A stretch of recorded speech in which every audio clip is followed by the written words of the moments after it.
Hey everybody, welcome back to Mainframe Comic-Con. I am your temporary host, Sal, from the YouTube channel Comic Pop. If you are not familiar, I talk about comics all day long. You can check us out over there.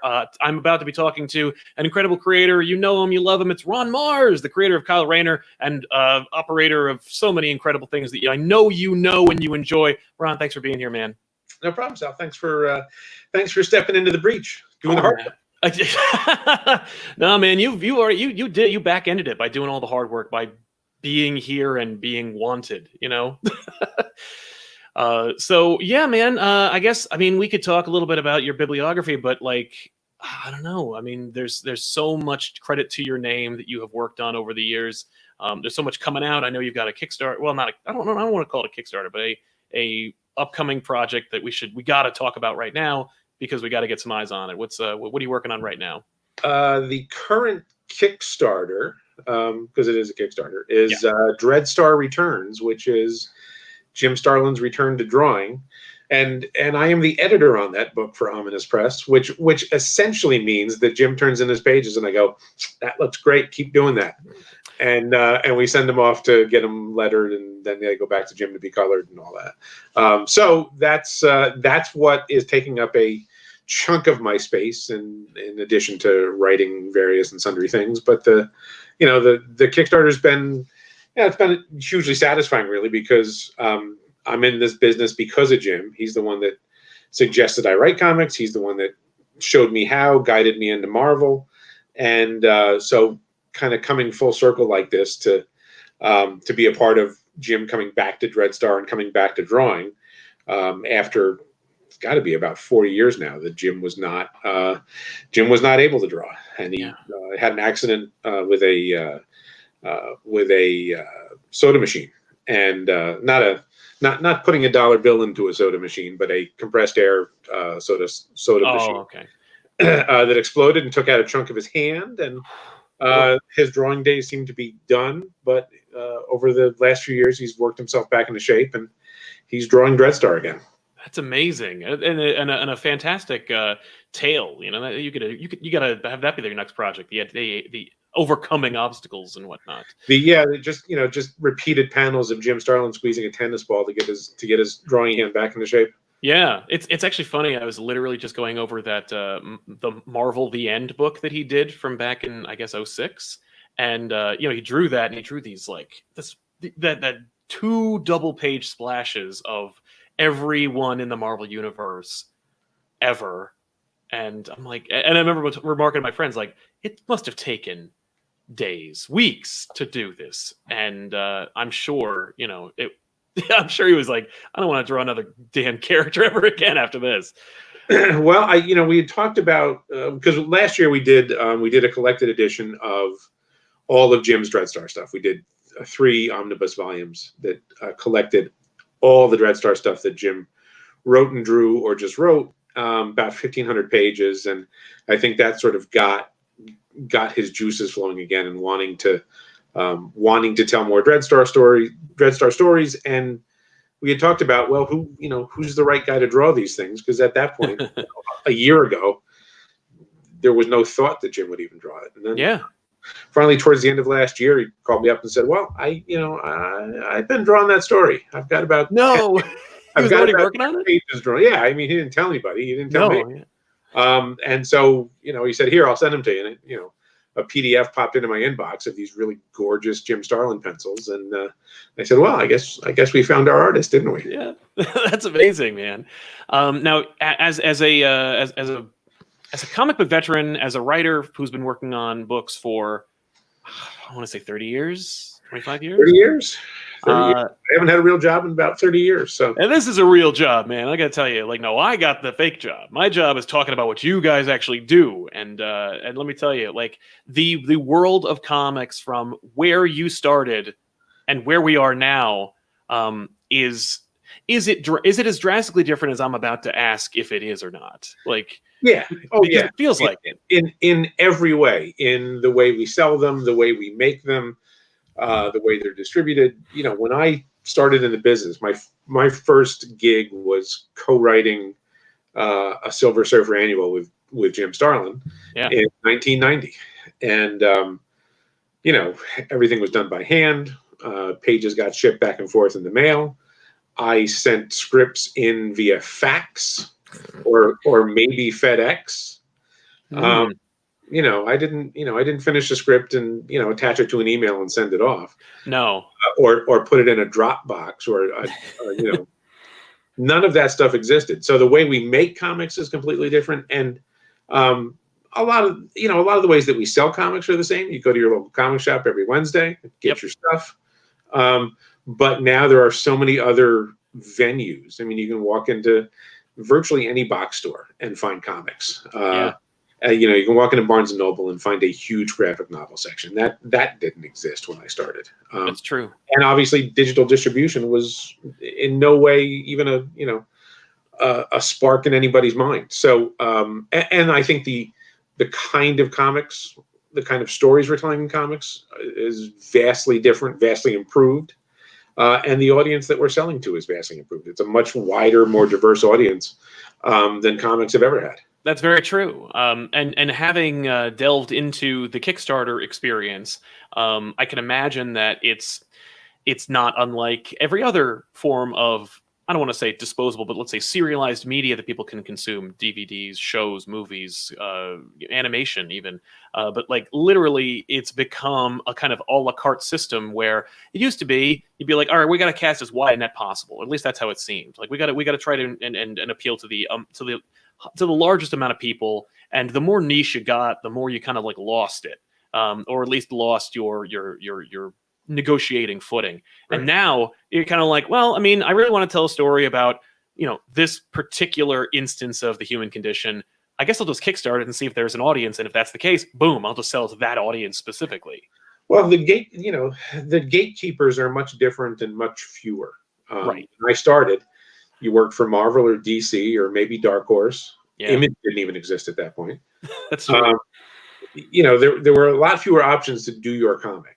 Now you can kickstart it, or you can just do your comic and put it online and get it in front of the world. It's a much more egalitarian system now, which means that, there's no barrier to you making your comic. Now there might be a barrier to you making money at your comic. That's a different question. But if you just, if your main interest is making a comic and putting it in front of people, there's no time like the present, because people obviously, especially right now, right? Especially when we're all stuck at home. We're all okay, I got through my entire Netflix queue. What do I do now? Go look for free comics online. There's plenty. It's interesting because like we're in a world where there's so much choice. It's I guess it's easy to say it's overwhelming. Where like if you're given too many options, people will just choose nothing, and they'll kind of like fall back on the familiar. I've noticed that right now it's kind of it's an unprecedented time. We're in a crazy period where people are asking me for recommendations for books that came out 10, 20, 30 years ago. Oh, right. It's all, New Comic Book Day is now New to You Comic Book Day. Exactly. Which is kind of exciting. Look, it's a rough time for retailers. It's a rough time for publishers and freelancers and everybody. But in some ways, the fact that we've been for a while without new material, and we'll be without that new material for a little while longer at least, it allows the audience to maybe go find some gems that they didn't know existed. Yeah. Speaking of gems, I guess because I want to kind of make this worth their while, ask some bigger questions. I mean, if you want to see a more in-depth conversation, go to my channel. But if you want to get some big ass hey Ron Mars questions, you've done crossovers, you've done space adventures, you've done like regular people getting extraordinary power. My question is, since you're working on Dreadstar, you seem to have a predilection for space, cosmic, grandiose, epic stories. Is that true? Or is it more like, no, I just like that backdrop. I want to tell the story about this little guy. There's no attraction for me about cosmic stories or anything like that over anything else. It's just what I did at the beginning of my career because that's what was presented to me. You know, Gotcha. hey, do you want to write Silver Surfer? Oh yeah, that'd be great. Well, sure, yeah. Like back then, you take the job, but Sure. like, And as far as a reader, I'm probably more of a Batman, Daredevil, more street level kind of reader. Not that I don't read cosmic stuff and sure, of and course. a whole range of stuff, but that's more what I'm drawn to. But in terms of what I write, to me, it's all kind of the same thing. It all comes from character. I'm telling stories about people, whether the people are people or silver aliens on surfboards or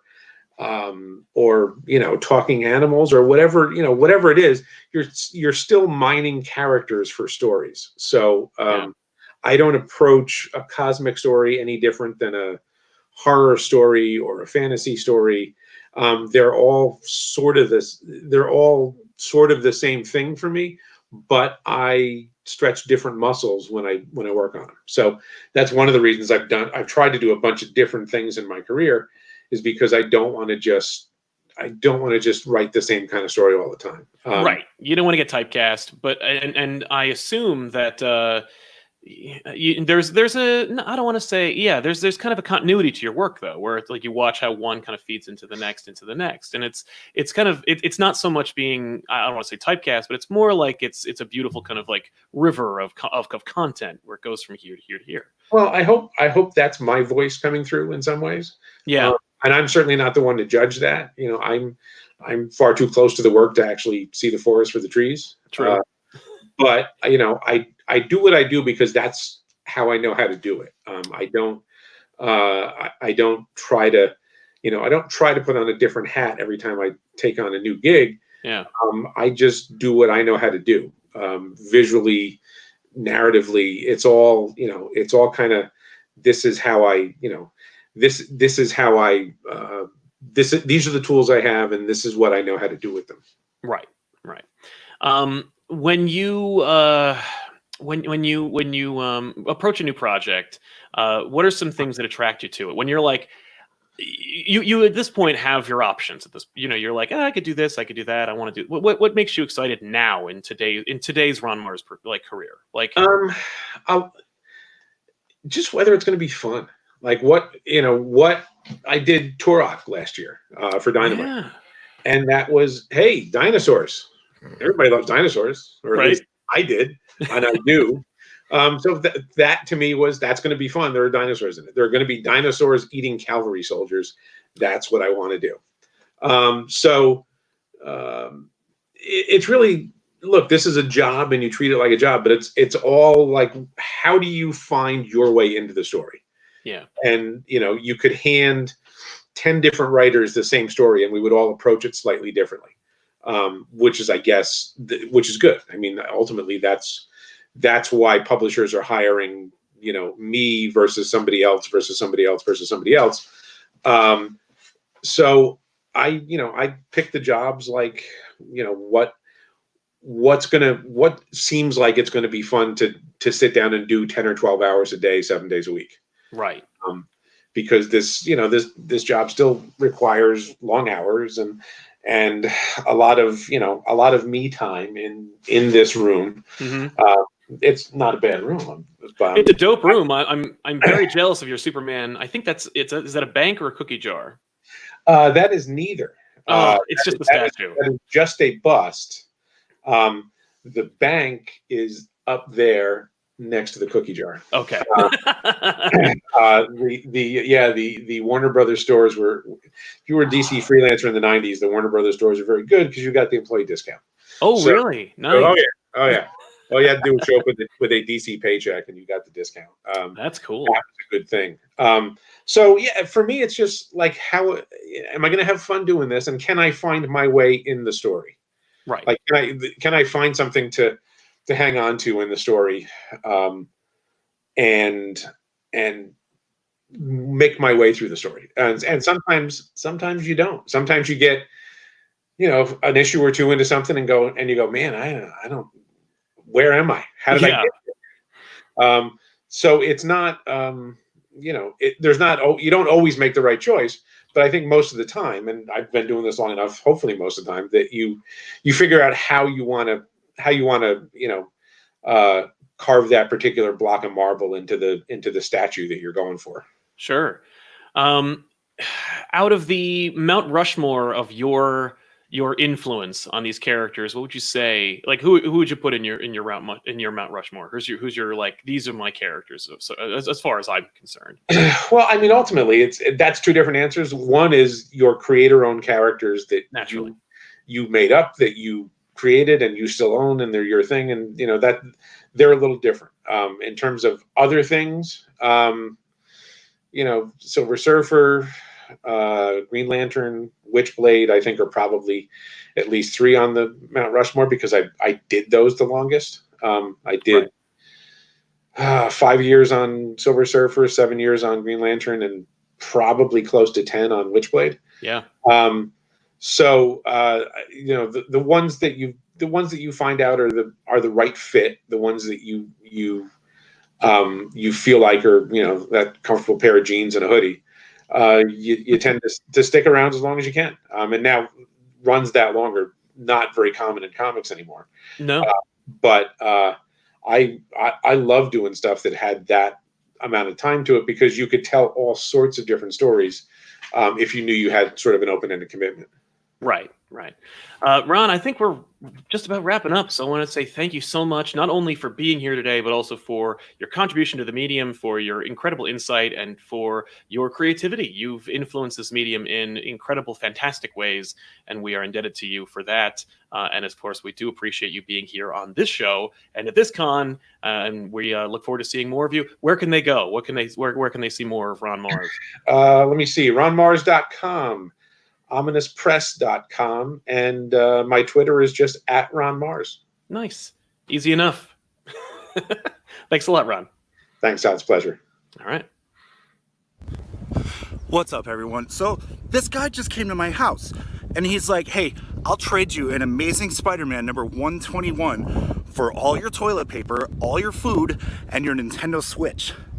This Corona stuff is getting crazy. I swear to God, I'm following him right now to make sure he doesn't pester anyone else. He went down that way, to the right, by the railroad tracks. Yeah, this is getting crazy. Hey everyone, how's it going? Comics with Bueller here on Mainframe Comic-Con. Of course, I am Bueller, but you guys are not here to see me. You guys are here to see the comic creators that we all know and love. And today, I have a very special guest on with us on Mainframe Comic-Con. We have Andy Smith. Andy Smith, come on aboard. Hey, how you doing? I'm doing good, Andy. How are you today? Oh, I'm hanging in there. I'm doing good. Thank you. Very nice. This is the first time I've ever talked to Andy or met Andy, so awesome to actually get to sit down here from, quite a ways away. Probably, I don't know where you're located. I'm in the Great Pacific Northwest, but we're going to talk about a bunch of your work that you're doing, some of your Kickstarters that you have going on, and a bunch of other stuff. But I'm looking forward to sitting down right now and talking with you and having this great time on Mainframe Comic-Con. I just want to say to everybody, Mainframe Comic-Con has been doing such a great job. It's winding down. This is the second night. We're towards the end. So if you're looking to donate, don't save your money for later. Donate right now. It all goes to charity, and that's what it's all about. So thank you, everyone who's watching. Andy, so you're not new to this Illustrator thing, correct? No, not unless new is going on. Well, this year's officially my 29th. So almost 3 decades. Yeah. hard to believe, but yeah, almost 3 decades. Well, 3 decades of drawing wonderful comics is a great life. Let's just admit it, correct? Oh yeah. I love it. It's a job, but the days where I guess I'm having a quote unquote bad day, I just think to myself, shut up. You're drawing superheroes and stuff. Shut your mouth. It could be a lot worse, right? Right, exactly. Yeah. Yeah. So you've drawn for Marvel, for DC, Valiant, just to name a few. Really, just about everybody, to be honest. Pretty much, yeah. Yeah. My first gig was DC, yeah. So right now you have a Kickstarter, and I kind of want to talk about that really quick and really, really fast. This is something that you don't see a lot, but what is a flip book? I know I didn't create it, but I even have visual. This is Nice. not. This is just the cover I printed out to show. So this is one side, Jungle Lords, and when you're done reading Jungle Lords, instead of getting halfway through the book and it's like, and now the next one, you just flip it to the other side to read Ultra, which is superhero one. So, and then when you're done, you're like, what was that other one? Flip it. Now that's a medium that you don't see a lot of anymore. That was actually a bigger thing in the 90s. I can remember getting those books, and it was the flip books and stuff. And now you're bringing it back. Is there something that you had that you're like, I got to do a flip book? Well, one is I want to be able to draw a cover for each story, honestly. And, I could have just drawn the cover of whichever one on the back, but then, I wouldn't want somebody looking at it and opening it and being like, oh, this is the back. Oh, this is the last page. I just ruined the story, And, it is a Kickstarter, but if it were to get into comic shops, it'd be cool to give the retailer the option of going, I want to rack it this way or this way, totally up to them, how they rack it. So, and I like stuff like that. It's just something fun. And for me, I like fun comics, so I can't remember of any book like that when I was growing up. I started reading comics in 1982, 83. And I really can't remember anything like that, but I just remember fun. So it's what I wanted to do. So I figured, what the hell? It's my game. I'll do whatever I want. So how is the Kickstarter campaign going for that title? Oh, it's 100% funded. It's over, so it's doubled what I was looking for. Starting this Tuesday, I'll have officially 2 weeks left.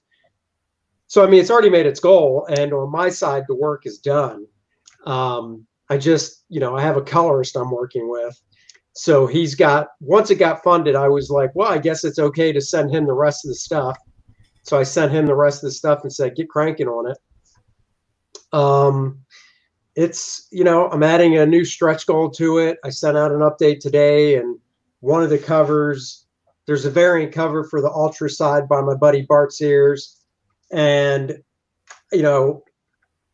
I didn't think I'd have to worry too much, honestly, about stretch goals and stuff, because I was like, well, it'll probably get funded.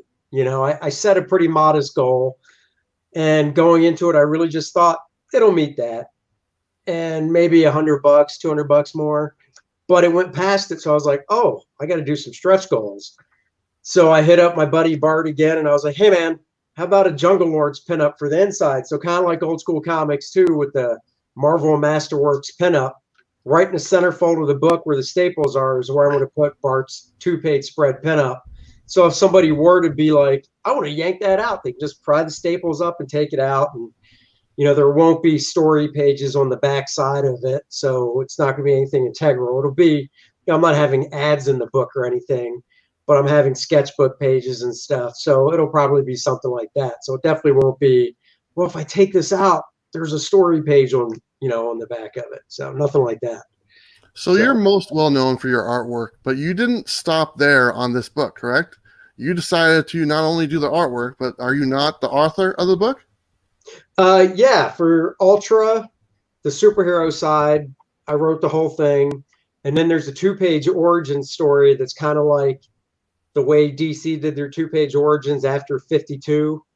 And I had a germ of an idea, just a short little paragraph. And I was talking to my buddy Keith Champagne, and Keith's like, if you want me to write you a 2-page origin, I'd do it. I was like, sweet. So he wrote the 2-page origin off my little idea.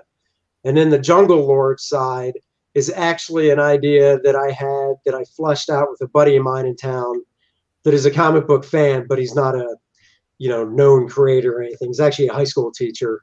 And we kind of just batted about some ideas, and I drew it up, and, we got together one afternoon and just kind of went back and forth over the dialogue and stuff. So it was probably like a 70-30 there. I did 70% of the writing, and it was somebody that was kind of a sounding board friend of mine. So I'm giving him credit and stuff because, he had a hand in it. So Very nice. We do have a super chat here, and like I said before, all the super chats, they go to charity. The Night Nerd would like to know, what would your ultimate stretch goal be? My ultimate stretch goal for it? Yeah. Right now the stretch goal for Bart's pinup is $8,000, and it's at 68 right now, so it's pretty close. After that, I'm going to try to come up with something that would be a $10,000 stretch goal. And, every time I do a stretch goal, I add pages. So it went from 44 to 48. And if we meet Bart's, it'll be 52. So if I meet that and I go to 10, I'll probably boost it up another 4 pages and just do 4 more pages of art, add to one of the stories. I don't know if it'd be the Ultra one or the Jungle Lords. It might be the Ultra one, because that story's a little bit shorter than the Jungle Lords one anyhow. So that would probably be it. Very nice. Off the topic of that, I want to ask you about the Chicago Bears 2018, and pretty much you illustrated the entire team. Is that correct? I did, and then we did it again last year, and I'll be doing some more players this year as well, because the draft just ended. So do the players get to see these images that you put together? I mean, you're making them superheroes. You're pretty much making them superheroes on a comic type thing, and you're putting that out there. I mean, what's their reaction? Because I'm sure, like all of us, we grew up reading comics, looking at these pages, and now you're making these actual people a superhero. What's their response? From what I know, they love it. I mean, for the first year in 2018 when we did it, they actually took not all of them, but a few of them, and made them life-size cutouts, and put like a sheet over it, and brought the player in and did an unveiling for the player and stuff. And I saw about 4 or 5 of those, and the players were just blown away by the stuff. I know the feedback's been great. They actually brought me out to a game in 2018 at Soldier Field, and we did a signing and stuff, and the fans, really dug it, because they did collector cups with the artwork and stuff, and some T-shirts and posters. And at the end of that season, a limited edition comic book, because we did weekly strips in the Chicago Tribune newspaper in the comic strip section. So they collected all those strips into a comic book at the end of the season. I mean, the reception, I would never live in Chicago just because I hate cold weather. I'm not really against living anywhere, but I hate cold weather. So Chicago, I would visit in the summer, but it was cool going out there during football season, because there were billboards with the stuff and bus stops that had posters of the stuff blown up. So it was all over the place. It was a really successful campaign that they actually won, I think, 5 awards for as well. So nice. Now, you actually drew the mascots for the other teams as like the villains. Was there like a certain one of the mascots that you enjoyed drawing more? There were a couple. I liked the Seahawk guy. He was cool. I liked the Arizona Cardinals guy. The one that gets the biggest, I guess, jokes from is the Packers guy, because he's just this big globby looking cheese monster.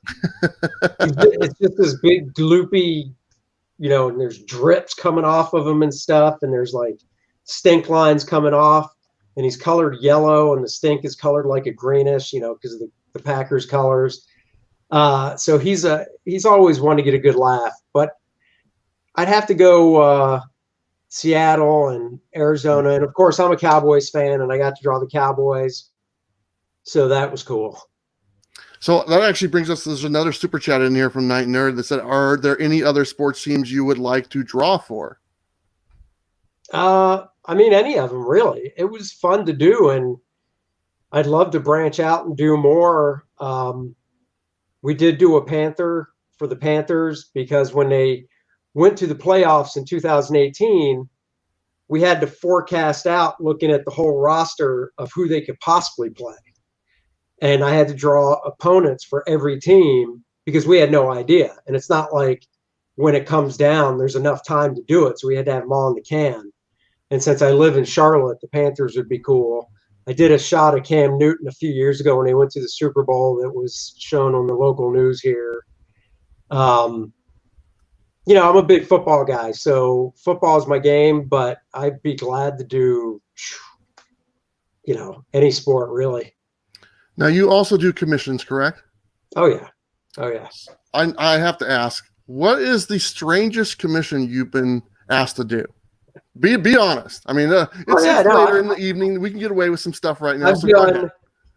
I've done, and these aren't on my website, but if somebody really wants to see them, they can email me. I'll work up to it. So I can name 3. So I'll go from 3rd place to 1st. So 3rd place would be Bane holding Wonder Woman on a podium. He's standing upright. She's on her knees, and he's kind of holding her by her hair, and her tiara is like on the wall with a knife through it. And her arms are tied behind her back, and then Catwoman's laid out in front of him with her legs tied together and her arms behind her back, and her costume is zipped really low. And that's pretty much PG-13. And then I did here we go. I did a Thanos in the shower. That's awesome. So we get was that for your personal collection, or did somebody pay for that one? No, these are paid for. I've got no interest in drawing this stuff for myself. These were all commissioned out that I drew and, you know, mailed out to whoever. So I did a Thanos in the shower, so we get to see full Thanos. And then I did a Kilowog in a bathtub taking a bath, and we get to see the full Kilowog. So that's awesome. Has there ever been a commission like, nope, not going to do that one? Actually, there's a 4th one that I think is because while I'm thinking about that, I did one for this guy who created a superhero character that is kind of like a mix of a human and a cow. And the only part of the cow is his belly. But the funny thing was, it's a male. The hero's a male. So it's a guy, but his belly is big like a cow, and he has udders. So that's a little, but that was this dude's personal, you know, superhero. Any that I wouldn't do, I'm trying to think. I mean, I did work for Penthouse Comics in the 90s, so I can't really think of anything that somebody would throw at me. I've never turned anything down. So, no. So if somebody wanted to, besides your website, if somebody wanted to get in contact with you for a commission, what's a great way to do it? Oh, the website's the best way because there's a contact, you know, email form on there. But there's also, you know, Facebook, which is Andy Smith Art, Twitter, Andy Smith Art, Instagram, Andy Smith Art. So I snagged up as much of that. I tried Andy Smith, but lo and behold, somebody took all that. So I had to go with Andy Smith Art. So through the 3 decades of you doing your art and illustrations and stuff, is there any piece that holds a special place in your heart that's a little bit better than the rest? I mean, I don't know if I want to say better, but something special to you.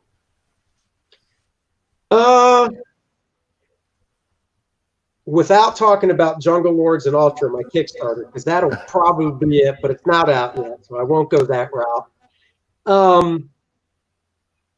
I'll take it by company, and like for DC, I'm a huge Green Lantern fan. Always loved the character. I got to do issue 175, which was, you know, a landmark issue because it was 175. It was double sided. So that was fun. I got to do, this was my 3rd job in comics. So if I could ever go back and redo a job, it would be that one because it was literally my 3rd job in comics, but it was the very first Green Lantern annual ever. So it was Green Lantern annual #1. So it was daunting at the time, but that was a very cool landmark.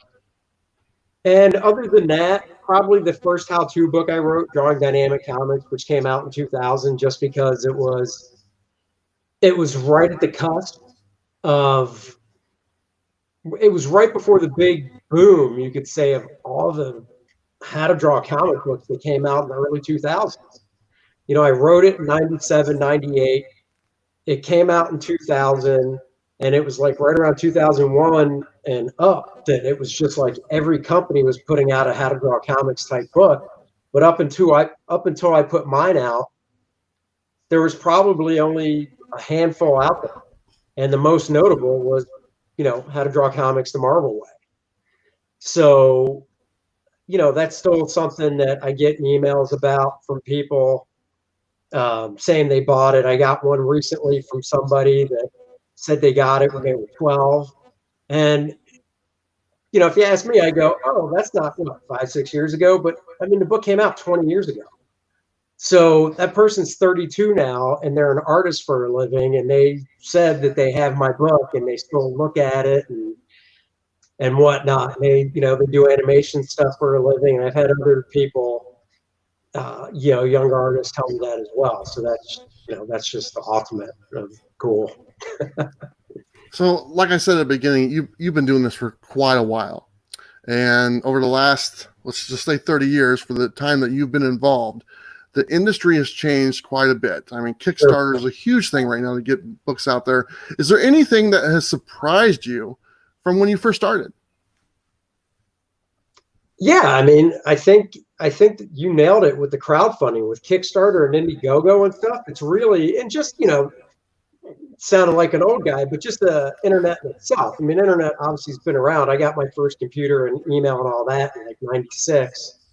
But when I got in the business, there's no email, there's no internet. We were faxing scripts back and forth. I was faxing pages up for review.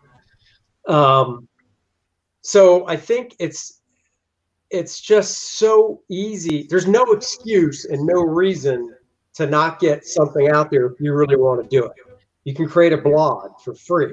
You can create websites for free if you don't mind, using a long title. Like, mine is just www.amysmithart, so it's easy, and I pay for that. But if you want it for free, you can go to Wix and all these other providers and just use their template and use their name in front of the website.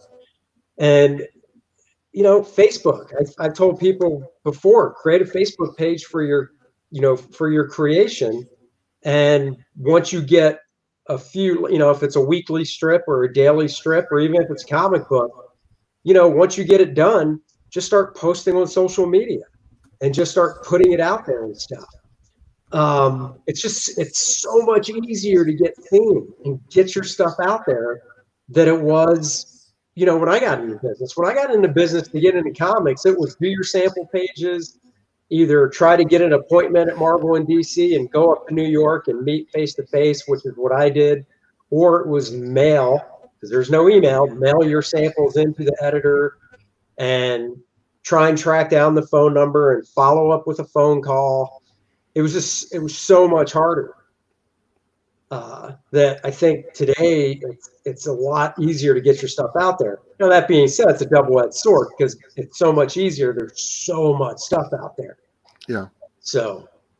Well, there's a great comment on the screen there, and I don't know if you can see it. Yeah, I see it. Andy, the flip book looks fantastic. We're going to back the mature version. We are definitely fans of Penthouse comics in their heyday.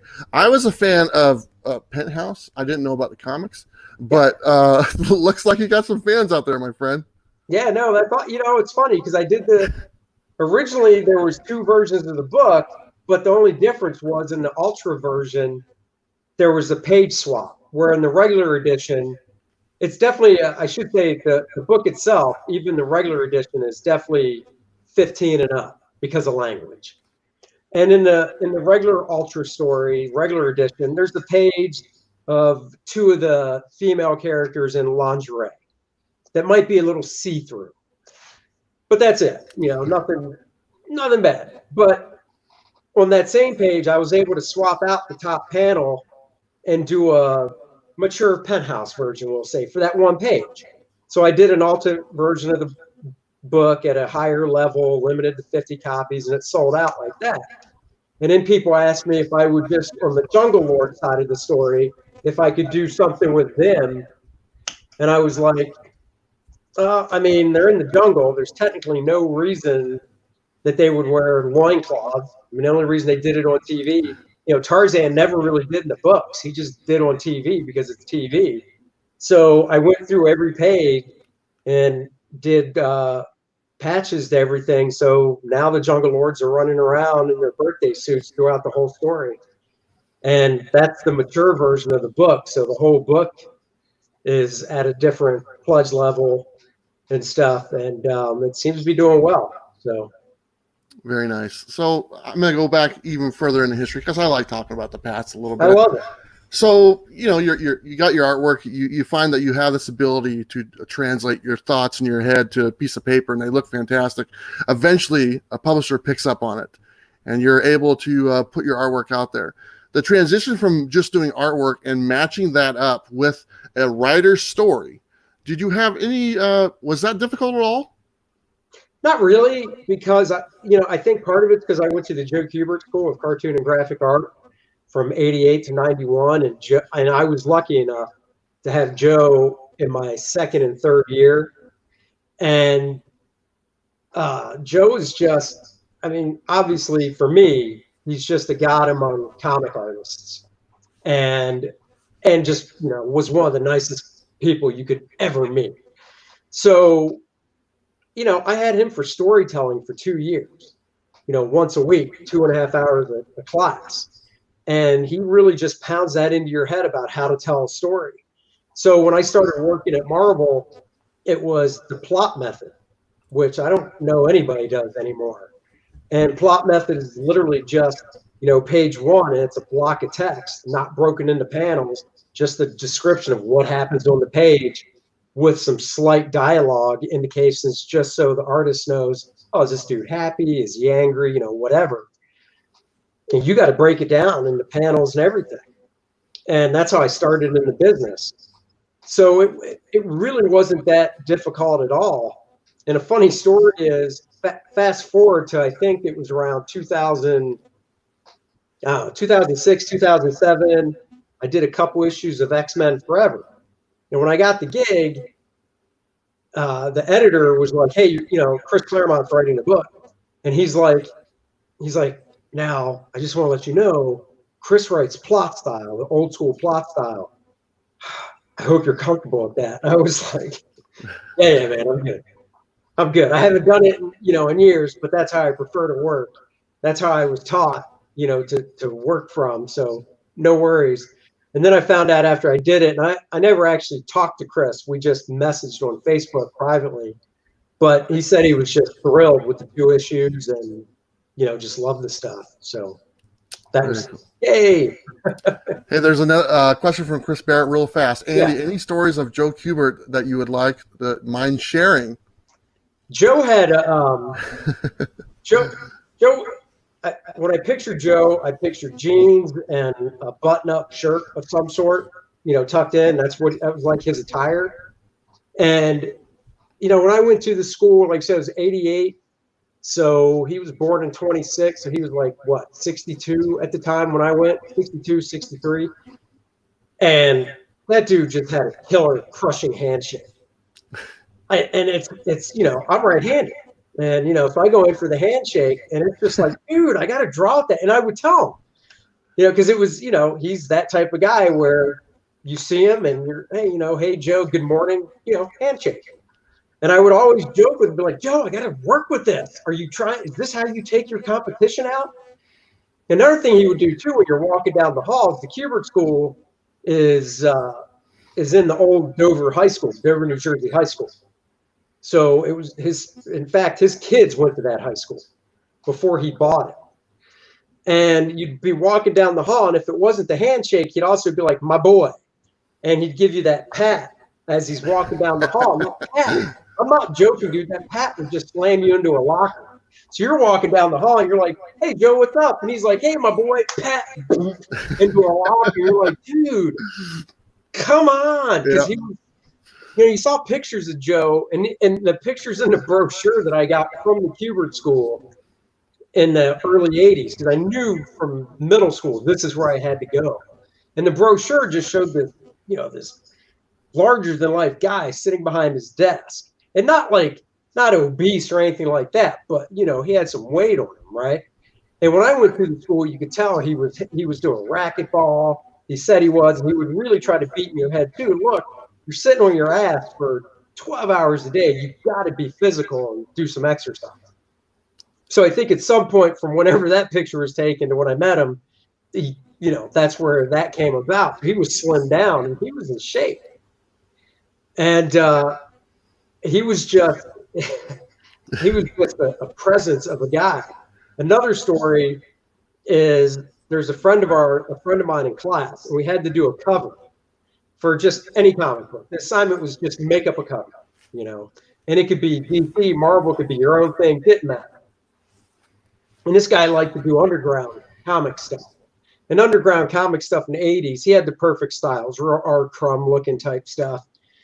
And, you know, you just looked at it and was like, man, this guy does great. He just has the look for that. And he had no interest in mainstream stuff anyhow, so it didn't matter. And we were supposed to letter, you know, we were supposed to do the title, and if there's word balloons, whatever. So the cover image was like this teenage girl in the foreground kind of backing away, you know, so she was cheating, so it wasn't her full back, so she was like this, kind of backing away, looking into the foreground of the cover, and the foreground was her grandma kind of walking towards her with this weird, wacky smile on her face. And there was a word balloon on the not a word balloon, but a blurb on the cover for the, you know, to entice you. And Joe read it out loud. And the blurb was, and you just got to picture Joe Kubert reading this. The blurb was, when grandma said she loved you, she loved you. It was just so weird hearing Joe read that out loud. And then it was kind of quiet because we're all looking around like, oh, because you didn't, you know, he was very stoic. So he read that. We're all kind of looking around like, oh, what's going to come next? And he paused and he just started busting out laughing. He just started laughing his ass. Joe did just started laughing his ass off. It was his, and then right then the whole class was like, okay. Woo. And the dude that did it was kind of like, yes. So. Andy, that's awesome. Hey, we went well over our time, and you know what? I don't care because this was great stories for you to share. I really appreciate you coming on Mainframe Comic-Con. Congratulations on the Kickstarter. Like you said, it's fully funded, right? Oh yeah, it's fully funded. It's happening. And it's still going. You still got a couple weeks? 2 weeks. 2 weeks. Congratulations on that. I'm looking forward to checking it out, man. I did a little bit of research. It looked really good. I like the big muscle-bound characters, you know, with the bulging biceps and all that stuff, man. I mean, you got that covered, so it's awesome. But Andy, thank you so much. I appreciate you coming on with us today, and it was an honor to get the chance to say hello and to meet you. You got it, man. Thank you. Have a good night. Hey, available now from Cold War, Fight Your Friends, the fun and fast card dueling game featuring incredible characters from your favorite indie comics. From a huge cast of characters, choose a crew of 10 fighters and rumble with your buddy across 4 action-packed rounds of magic, muscle, and mayhem.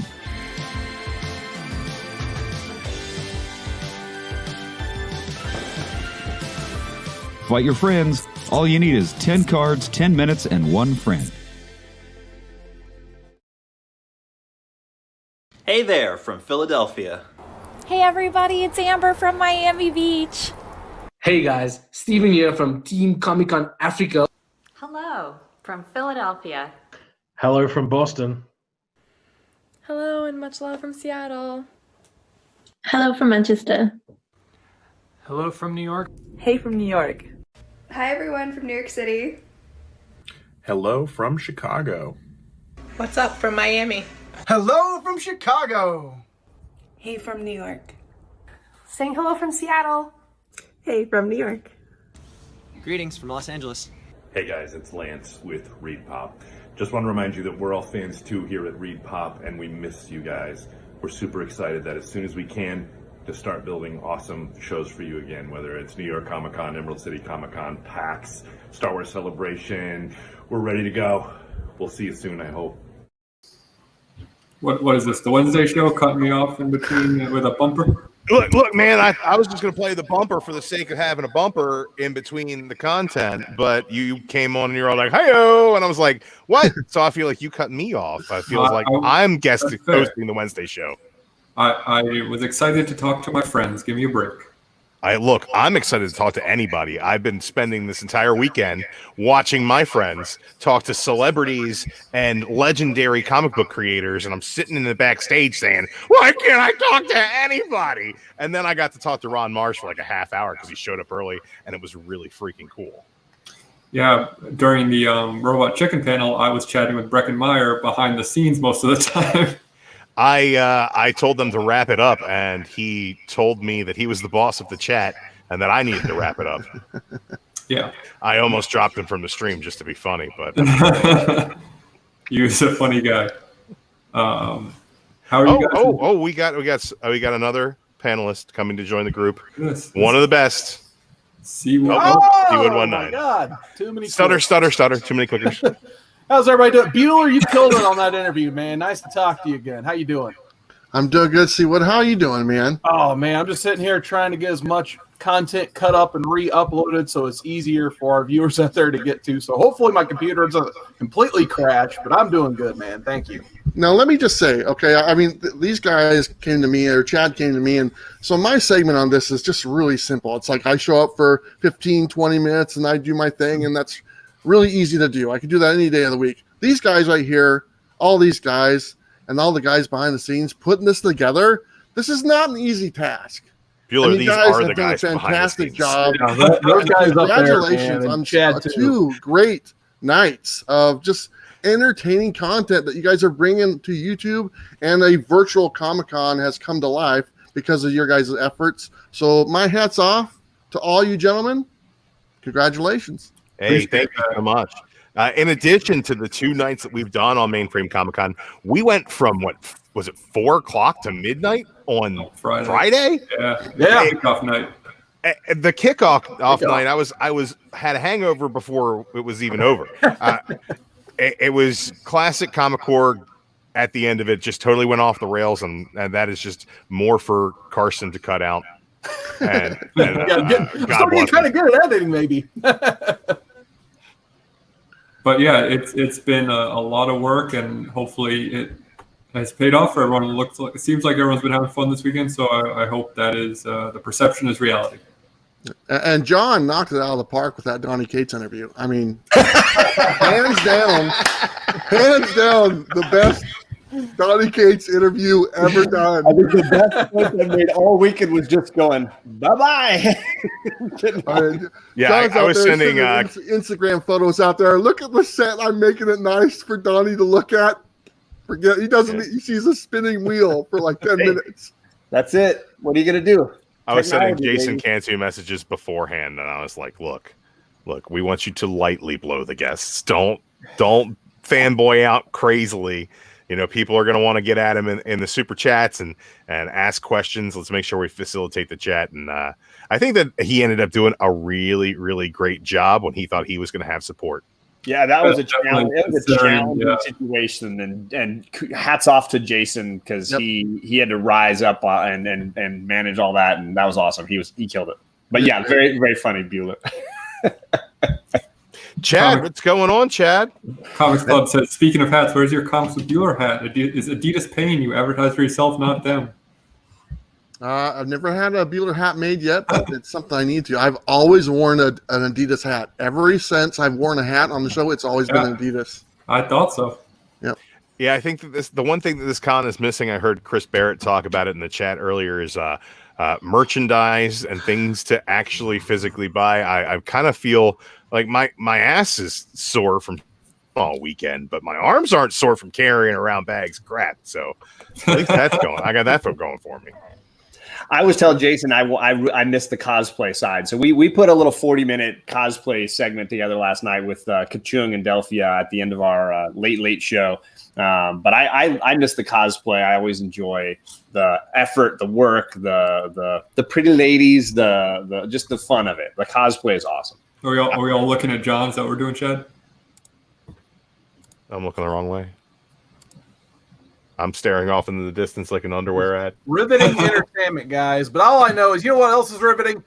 That Mainframe Comic-Con chat. We still got Chris Barrett. He's hanging out in the chat. Gore Vidal, man, how you doing? I know you've been hanging out all weekend. We got the Comic Club in the chat. My pal from Modern Men Monday, Comic Man Andy. Tune in tomorrow, Modern Men 10 p.m. Eastern. We're going to review The Killing Joke. And, of course, he's Scott Evans. He loves on that show, too. Back to you, Chad. We still got a ton of stuff coming up here. It's insane that we still are going with this. What is it? I'd love to run down the panel schedule for you guys. That starts at 10 o'clock. All right, we're waiting on another guest right now, and hopefully he'll be appearing very, very shortly.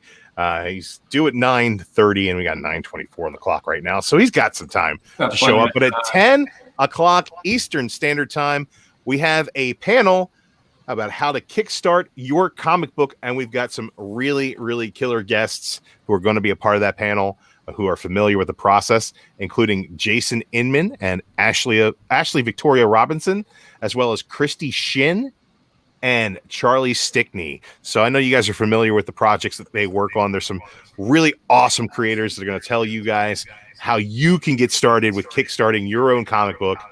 We're also going to be having at 11 p.m. Eastern Standard Time a networking in comics panel that will include David Avalone, Rylan Grant, Jason Inman, Ashley Victoria Robinson, and I believe we have a last-minute substitution. Chad, who was subbing in on that panel? Josh from SourcePoint. Josh from SourcePoint. So we got Josh coming in for SourcePoint, and he's going to help us out with that networking in comics panel. We also have a fantastic web comics panel. I tell you what, guys, I am not into web comics. It's not something that I've ever been interested in. But then I got these names from Rylan Grant to book for a webcomics panel, and I started checking out their stuff. And I tell you what, man, there is so much good stuff out there in the world of webcomics. We have Dylan Campbell does a great book called Scared by the Bell. We got Tony Fabro and Stephen Prince, as well as Christy Shin, who is going to be joining us on that panel as well.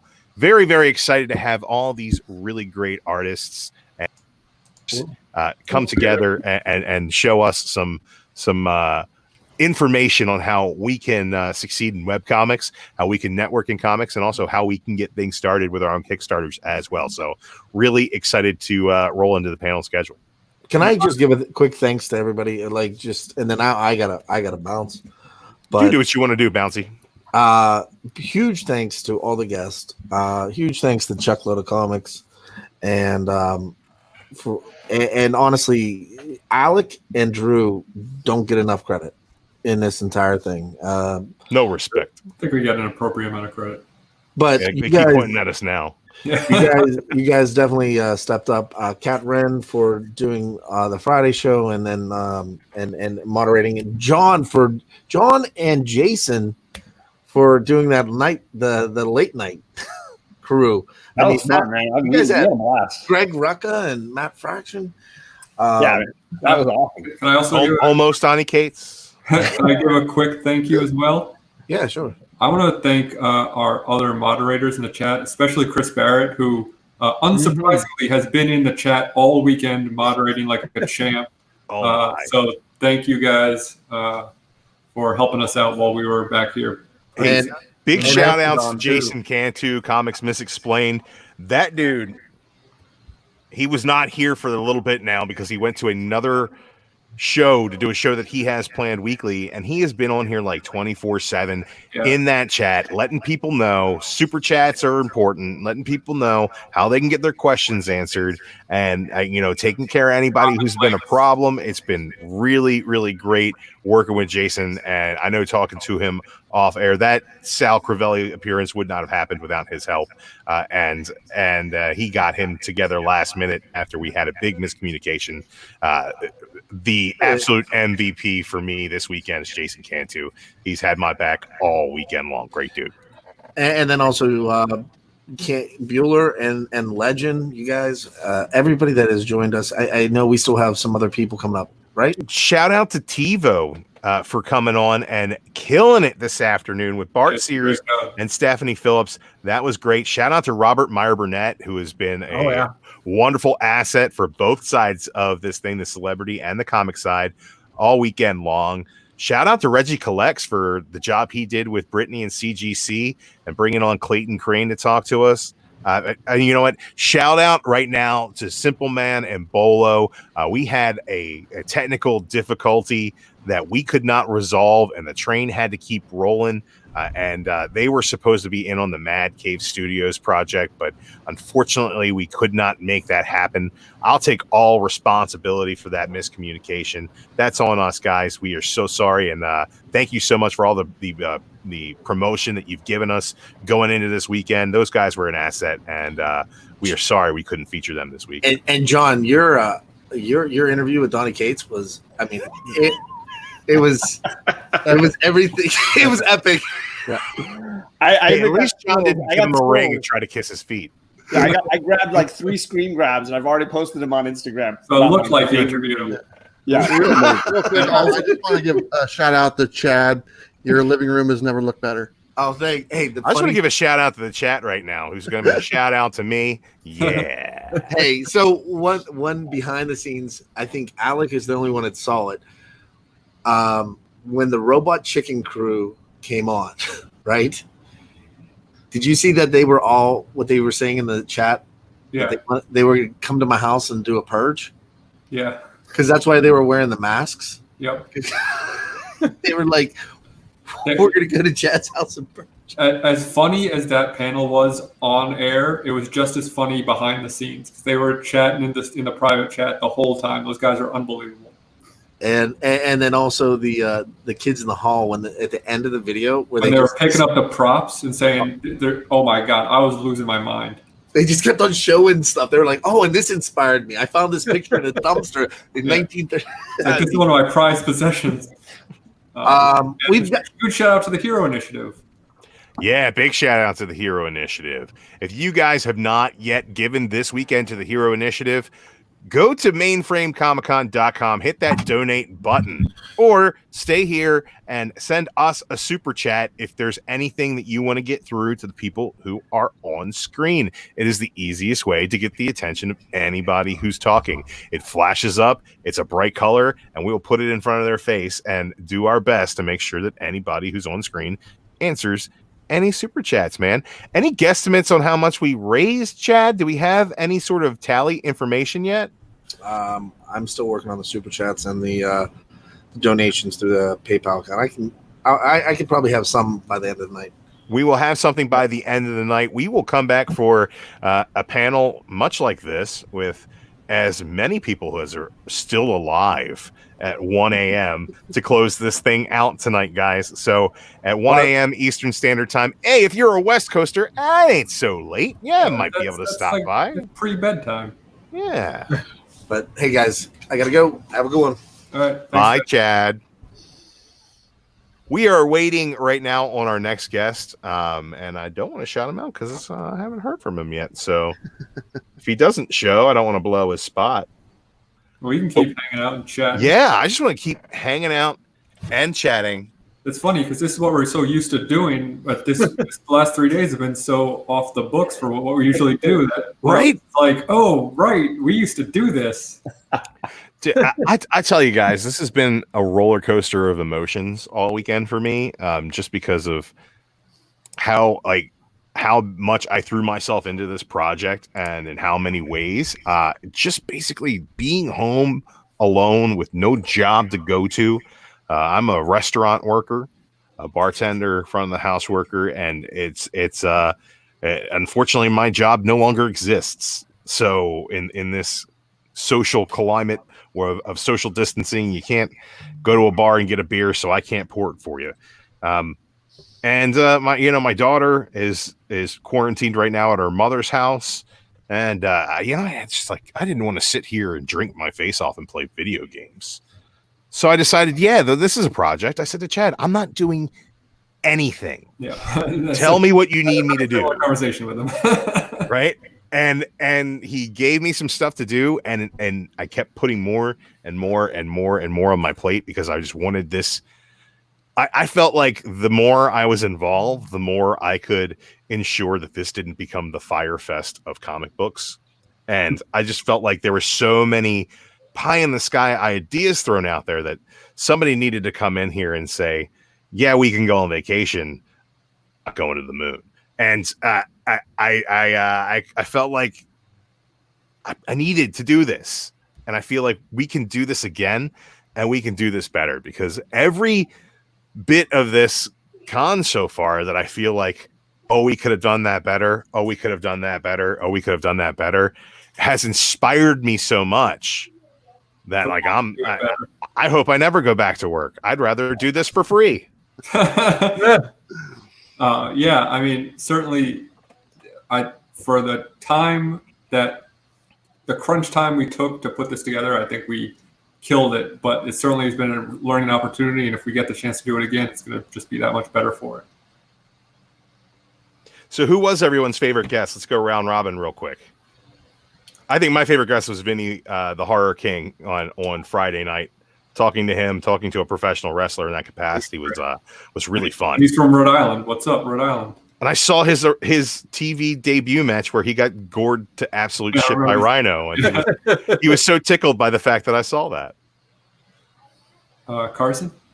I wonder who it could be. Yeah, it has to be Kevin Eastman for me. Yeah. Would I say anybody? I mean, there's tons of great guests, but Kevin Eastman, getting a chance to talk to him with Alec was an absolute thrill, to say the least. For me, I mentioned in the chat, John. So I didn't really ever know of John Suntress over at the Word Balloon podcast, and now I've got a new channel, a new podcast to listen to. He joined us twice on the late night and was with us for Greg Rucka, and he hung out after, and then he was with us with Matt Fraction. And what a great resource and thinker, and yeah, just a really cool guy. So I was not expecting that, and that was amazing. Personal highlight for me was hanging with Carson and Kevin Eastman. That was incredible, and thank you for inviting me to do that with you, Carson. That was great. But today, that Robot Chicken panel really just had me rolling. So that was a blast to be a part of, even if I wasn't a part of it. For me, I'm just going to be selfish. It was Andy Smith. Yeah, that was a great the panel I just did. It was fun because I wasn't tremendously familiar with his work. So I have the opportunity to go and research him and to see everything that he's done. And I enjoy that aspect of finding everything that they've done. And he has 30 years of doing comics. So I enjoyed that. Andy Smith, great getting the chance to talk to him and meet him. And literally, it's funny because it's like, you don't even see him. It's like he pops up on the screen and you go. there's no contact. Yeah. Before, at least on this one, right? No. And nothing after either because he's gone. Okay, bye. But I mean, in all honesty, like I don't. Hey, fellas. Yeah. I hate to pull a Chad, but we've got a special guest. We've got some fantastic artists who are coming to join us now, and let me. They got their email listed. I'll jump out of here. No, you can hang out. We're going to promote these artists real quick. Let's see. Get rid of some names on the screen. Yeah, they've got their names on their email, so I want to go ahead and take the names off. I was just going to say really quickly though that, in all honesty, like I watched almost all of this weekend, and there wasn't a guest that I didn't enjoy. Everyone did a great job. Absolutely. I think everybody did awesome. It's been great. Hey guys, I'm going to jump off. I actually have a visitor here at my house. So Bueller, thank you so much for coming in, bud. I appreciate it. Appreciate it. I'll see you guys again soon. See you soon, Bueller. All right.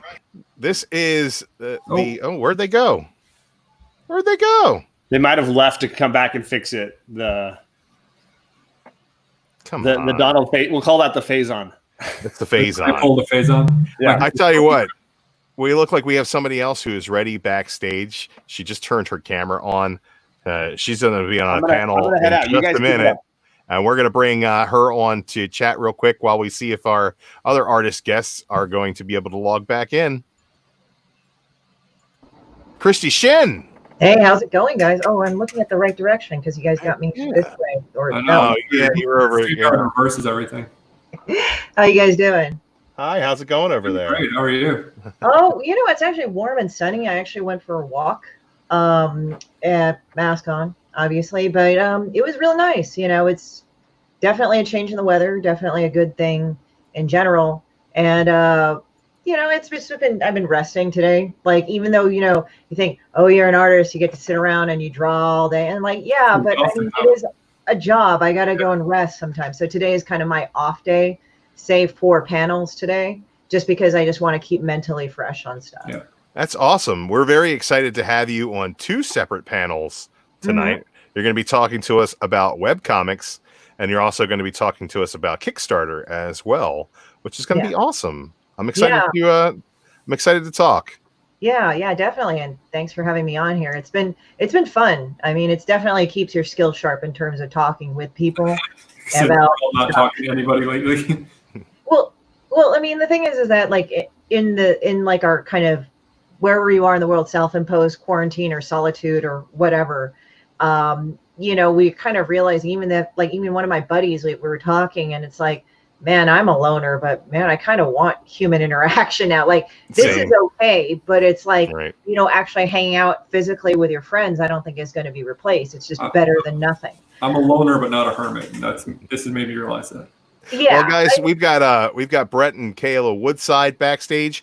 I'm going to bring them on and feature them for a couple of minutes. Christy, if you want to hang out and join the discussion panel, feel free to hang out, and we're gonna bring them on here. Sure. Here we go. Kayla, can you hear me? Hey, Kayla.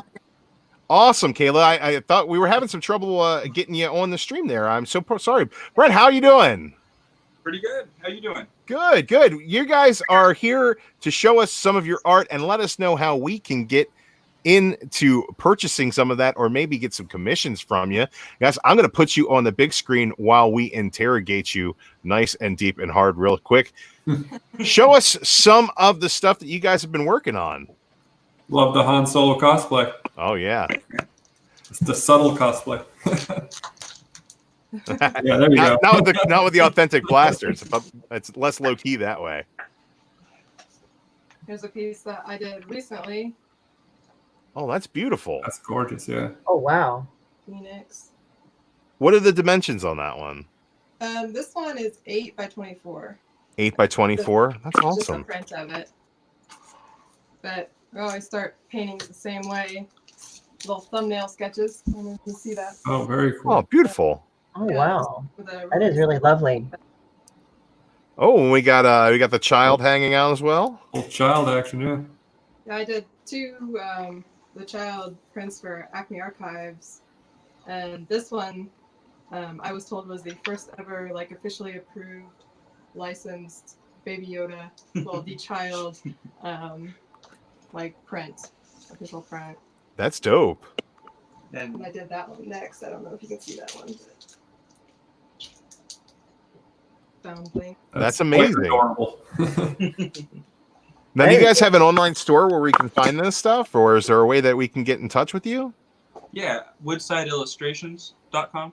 Woodsideillustrations.com. I'm going to go ahead and put that on the screen for you while we chat here. Now, you just weird. Okay. Brent's been up to a whole lot. He works a lot faster than I do. So I did this Ahsoka piece recently. Oh, Ahsoka, she's my favorite. Cool. She's my favorite. I've loved how she's come back in the Clone Wars, and they say that she's going to be in The Mandalorian season 2. I can't wait. I love Ahsoka. She's so great. Yeah, seeing her live action is going to be.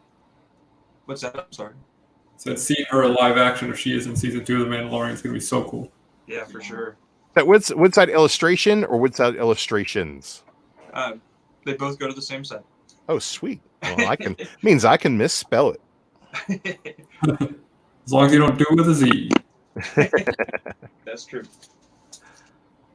Continuing along, the Rebels Ahsoka. Oh, love it. That is dope. So how much are we talking on a print about that size? This one's 75. And that's is that the original?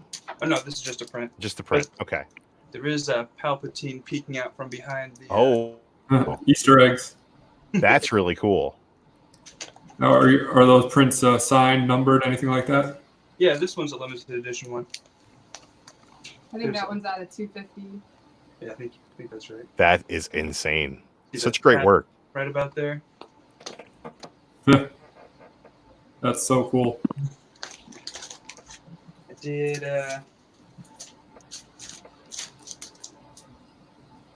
Ooh, man, that's amazing. Wow. And we were very excited about The Mandalorian, so we did a ton of it. It really inspired you guys. Yeah, we were able to get them done really fast, and because there was basically when the show came out, is when all the reference for what it was going to look like came out. So we didn't have any early access to it. So they wanted lots of The Mandalorian art right then. Yeah, That's really cool. Best time to capitalize on. Now, I see a lot of Star Wars in your work. Is there a specific Star Wars character that you prefer to draw, or is it kind of whatever comes to you in the moment? I love all Star Wars, so yeah, I like drawing Boba Fett. I think once you get the Mandalorian armor down, you kind of want to play with it a little bit. Yeah. I mean, there's a reason why everyone loves him so much. He is one of the coolest looking characters. Now, Kayla, I see you work on a lot more. There's a lot of high fantasy in the stuff that you do. Yeah. What would you say is your high fantasy inspiration? Ooh, well, we read a ton of books. First fandom was Harry Potter, so that's something I go back to a lot. Love the Wheel of Time, love everything Brandon Sanderson. Dark Tower by Stephen King, like basically everything Stephen King, but Dark Tower is probably like my favorite books. Anything, shoot, no, my mind's going blank. Joe Abercrombie? Joe Abercrombie's who I'm thinking of. Love his stuff, love Martin. Chris That's Barrett, awesome. Chris Barrett wants to know, says, I have a question. Who's your favorite droid? Ooh, that's tough because I love all the droids. Probably gonna have to go with R2D2. I love BB-8 too.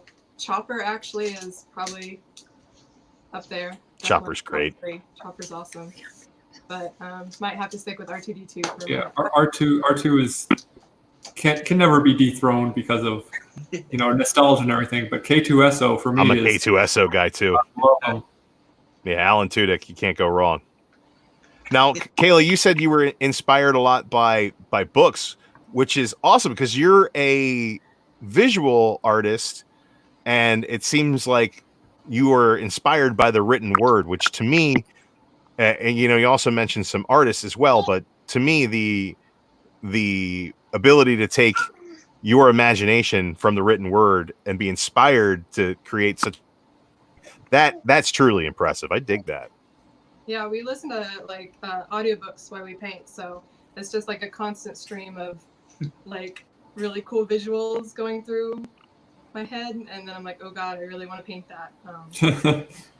Does something ever, when that happens, does something ever inspire you so much that you have to pause a painting to work on something else because it's just in that mind space where you're like, I can't not do this right now? Definitely a few times for sure. I probably got distracted and worked on something that I shouldn't have been working on at the time because I had other deadlines. But like the Phoenix one was definitely that. We just come home from LeakyCon, which is a Harry Potter convention, and I was just like, had other projects to work on. I was like, nope, I have to draw like a Phoenix box like right now. So that was definitely a time. But definitely say.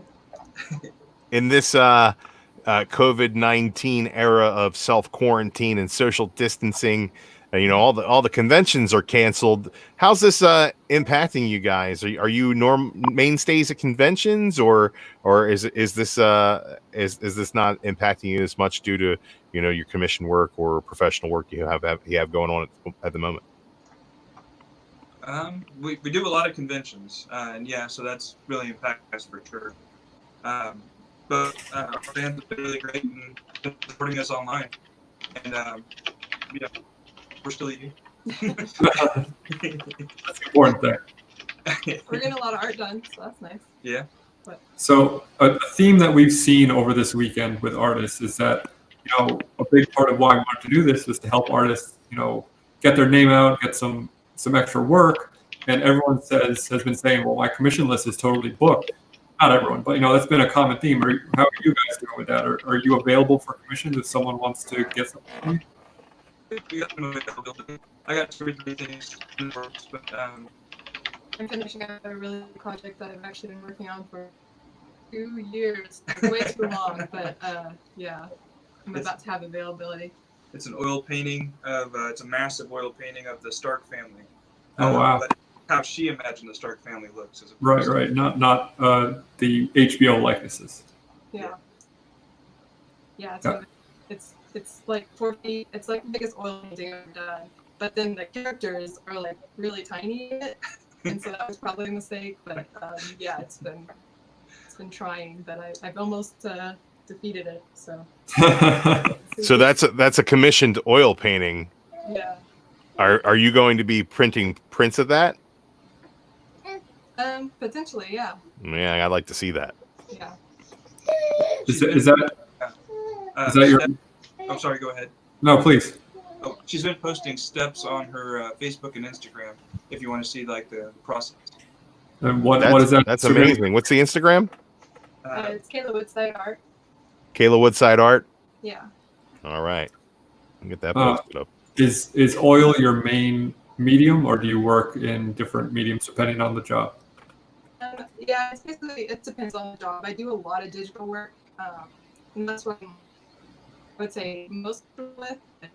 I do a lot of oil as well. I really enjoy working traditionally. It's just not always practical for every project, but I'm kind of 50-50 on it. Both. Everybody be sure to go to Kayla Woodside Art on IG and check out what she's got going on there. Who's the little guy? This is Wyatt. Hey, what's going on, Wyatt? Hey, Wyatt, how are you? He's got this perpetual, like, wondrous look to him. It's really nice. Yeah. How old is Wyatt? He just turned 5 months. Okay. Yeah, he's very alert. I like that. Yeah. Is this Wyatt's first? You can see him coming. What's that? Is this Wyatt's first YouTube appearance? Yes, his first convention. Oh, he's going to be a star. The only thing we ask for is 5% of all future earnings for the Heroes Initiative. In perpetuity. Is he a ginger? Yeah, I don't know what in perpetuity means, but yeah, that. Is what Is he a ginger? I'm sorry to interrupt. It's like there's a bit of a delay, but. Both of my kids, their hair looks a little red when they're a little bit, it turns blonde. We'll see. I do have red hair in my family, so. He'll think he's a blonde his whole life, like I did, and then he'll start growing a beard in his 20s, and I'll realize, oh Jesus, I'm a ginger. He might end up with my hair. Yeah, I was actually pregnant with him when I did the child piece, and I literally had him the day after I turned it in. Oh wow, he waited, huh? Yeah. Hey, he's born for deadlines. That's amazing. It got approved. Was it right? It was like when I was in labor. Yeah. That's crazy. That's awesome. What a great story. Well, thank you guys for joining us. Is there anything else you'd like to show? I see a couple other pieces there. Oh, this one's pretty funny if you want to see it.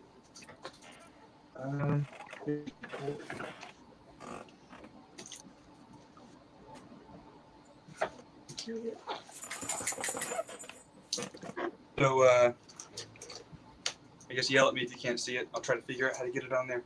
RoboCop using his computer-enhanced brains to cheat at chess against Stargate.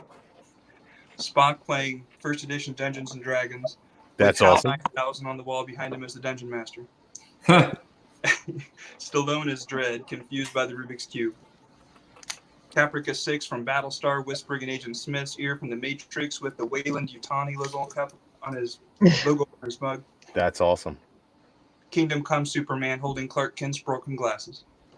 Black Cat from Spider-Man and the Joker taking shots.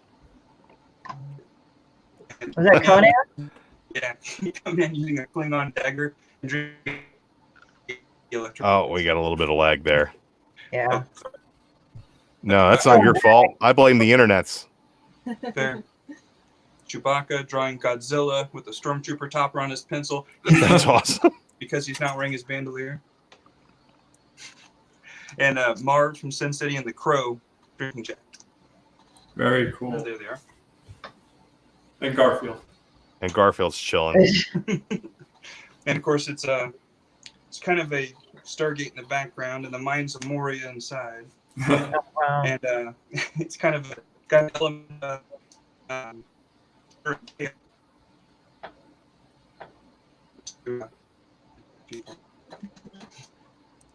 Well, the Wi-Fi during the COVID-19 has become an issue at this point, folks. But I think we can forgive the technical difficulties. I saw technical difficulties on the Tonight Show the other night, so they're happening all around. We got a really, really good look at that piece there, and that's absolutely amazing. Really great Easter egg piece. I wish that you wouldn't have told me what everything was, so I could find out. If you're a nerd and you couldn't find something in that you liked, then I don't know what you're. Well, I mean, the lag kind of hid things, so I think they'll be still surprised. So that'll be good. You know? Hey, that's good. Sorry, I pointed out that Garfield. Good point, Christy. We will look on the bright side of that and check out the silver lining, guys. Again, that's Kayla Woodside Art on IG. Brent, do you have on Instagram as well where you share your stuff? Brent Woodside.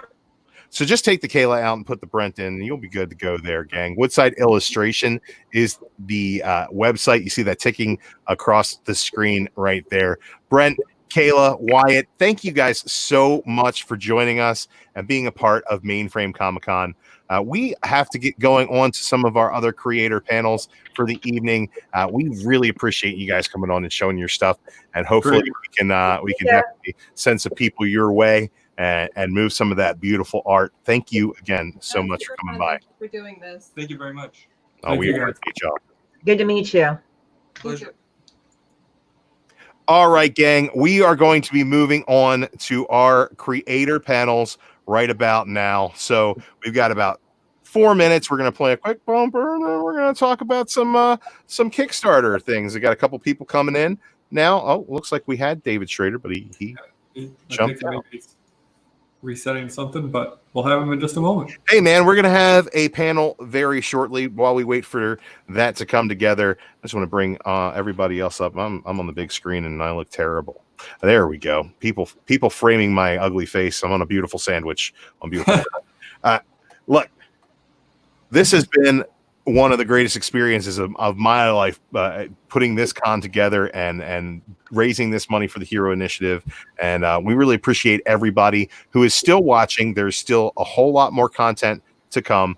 Alec, what have you thought about the Mainframe Comic-Con so far this week? It's been a whirlwind of emotion, but it's been a blast. I'll tell you that much. I haven't worked this hard in a month. You guys are machines. I couldn't do this all day. Oh, I can't do it either. I'm falling apart at the seams. I'm going to sleep for a week. Yeah. I've got a daily show that I got to do tomorrow afternoon at 1:00. And I'm like, I don't want to get up and do that. Oh, I got to do that too. Like I'm going to do top 5 reasons why I'm too tired to do this fucking show. I have a show on Wednesday. I don't know if I'm going to be recovered by then. Never mind tomorrow. Jesus. Oh man, it's been quite a ride. Christy, you were on last night. Yes, I was. And you had a nice creator spotlight. How did that go? You know, it went really good. Like I was already familiar with Josh. And like again, this quarantine has kind of made me really sharp on one end, been really fuzzy on another. And the co-host, and I'm just like mind farting on his name, so I apologize. Nah, don't worry. Nobody remembers John. Oh, yeah, I knew it was John. Okay, it was a J word, and one of them J words. A J word instead of actually a J name. What? But no, they were great, and we got to talk, and it was kind of cool because it was like in 15 minutes I got to talk about myself, and it's also kind of a good thing too because it sort of like exercises you in engaging and talking with people and your audience. And it was kind of weird because like everybody had really nice backgrounds, and I have like this whole pile of shit in the back right here. So, but it was kind of nice because it's just I got to talk with other people. And again, nothing beats a real con, but at least we got to go and keep it sharp, keep it real, and like still advertise ourselves, still put it out there that we're still creating, and we're not like lying at home drinking 5 beers and being Thor in like, you know, Endgame or something, you know, when he's like all depressed and just hanging out and just he doesn't care about anything right there. At least his buddy's got some Fortnite time in. Yeah, right. So it's like right now, I mean, like there were times I was just so annoyed and pissed off that I actually went the dark route, and I actually played this game that's been out for a while called Plague Inc. So yeah, it's and then now like watch the whole people like get really pissed in a minute. But what it is that it's like you pick different viruses and things to see how much of the world you can infect and where to start it off from. So they have certain set scenarios. I haven't managed to unlock them all because I'm a bad gamer, but because I just don't do it that much. But they have ones like a mad cow. They have fake news. They have like the Black Death and everything. So they said, okay, put the Black Death in the modern setting, and then they have different difficulties like totally lax, nobody washes their hands, nobody sees a doctor, and then to normal or casual, which is like doctor is seen 3 times a day, and severe and everything is like doctors are on call 24 hours and everything else. Like everybody washes their hands and everything. So certain scenarios. So like I was playing it online and I just said, oh, look at this. Like, so I started the Black Death in like different areas. Like I even did the mad cow starting in France and everything. So it's all your fault. Yeah, it was all my fault. So it was like you play the simulation, and the thing is that you have to kill off everybody. And, like I managed to kill off everybody but one with one iteration of the Black Death. I started it off in East Africa and just started like going there. And I think actually the USA like nuked itself or something that will randomly happen. The girl lets you guess. Oh yeah, like it's interesting. Let this not be a sign of things to come. It's interesting. No, I highly doubt it. My shop sold out of that game Pandemic, a board game. Yeah. Right before we had to close. So I think people are searching for ways to kind of not make light of the situation, but kind of make it a little more comfortable and a little more normal by saying like, look, we're playing a board game about a virus taking over the world while a virus is taking over the world. Well, I mean, the thing is that I think I kind of had to do that. Like I drew, because I had a pancreatic tumor last year. It was 70% of my pancreas. I'm cancer free, by the way. It was, I don't know how I rolled the fucking die on that shit. It was like the 1% of all pancreatic tumors that would have turned to cancer if I left it in. And it attacks Asian women and Black women. So it really fucking, I guess, hated me, but I hated it more and I got it taken out. But I actually drew the damn thing with tits because it was cystic. It had these 2 big like tit looking things on it. I don't know if I have enough room like this. So I just drew it on a stripper pole. And one of my friends said, I was so waiting for this. And I was making fun of it. But the thing is, I think people need to look at the Black part of this. Like I really had to deal with, when they first told me about it, first of all, I was shocked because I was overweight. And I'm not saying that as a knock on me, but it would be like, it had happened so gradually, because usually what's your impression of pancreatic anything or digestive anything is you lose weight and you get jaundice because it starts messing with your liver. Here I am talking about my fucking tumor again. But the thing is that what ends up happening is that you go through this kind of mental part where you feel really alone, like being faced with a possibility of dying, because they said, we really think this is a metastatic cancer. You know, they didn't say I had cancer, but they really suspected it because, you know, pancreatic mass, this is not a good, I think. And, you know, it was like weird because I had to sit there. And I'm not saying I didn't have friends and family that did not love me. That is not it. But I went to the realization, like, if I were to die and I have to go through the physical process of it alone, because no matter how many times people could hold my hand or anything, it was more of, I'm going to feel it and it's going to suck. You know, I'm going to die. I'm going to feel like dying. And I'm not going to tell you I had roses and everything, like logically through this. It was just sort of a thing that I had to go through. And even then, you know, eventually we all die. I mean, even if I'm 98 and I'm dying, I'm pretty sure I'll probably feel how much that sucks then. I don't know. Maybe I'll have been in a different mode then. But at that moment, it was like, okay, well, I will not focus on having cancer right now. And it wasn't because I was in denial. I didn't go home and forget about it. I was going to go to the doctor. The insurance said, we got it all set up. We're going straight. Because if I left the hospital, it would have been just like another round of this. And I just said, well, I'm going to deal with it. But at this moment, I don't have cancer. And it turned out I didn't.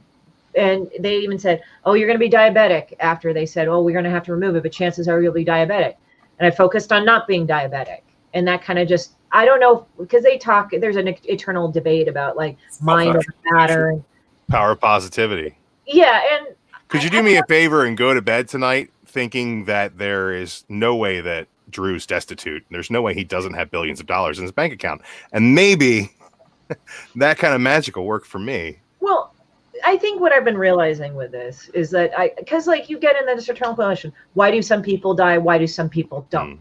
You know, like I could be positive. And I think what it is like, I mean, I went through my ugly crying stages. I went through my freak out period during this time, but it's like, what it really is your focus. Like, what can I do to get to the result that I want?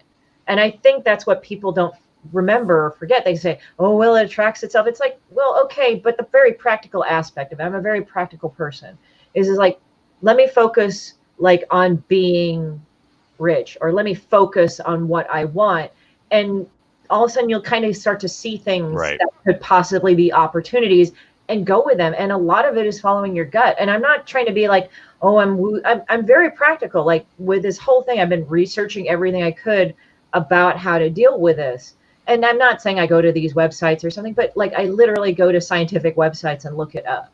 And I approach it everything calmly, because the news likes to sensationalize, politicians like to sensationalize everything. I'm not going to debate one thing or another. I'm just saying like what keeps me sane, probably also this fucking pancreatic thing was a big fucking form of boot camp for me mentally, is just like you just research it. Like with my pancreatic tumor, I had to research on how to get better. But I also talked with my surgeon and the nurses to see, okay, what can we do? But I mean, I bought supplements to heal and everything, but I also talked with them too. And I made sure I looked at credible sources for those things. So it is possible those things are there, but you got to work with what you have. Like, don't be like, I totally eschew medical science. I totally go holistic, because I don't think that's one way either. But for Steve Jobs.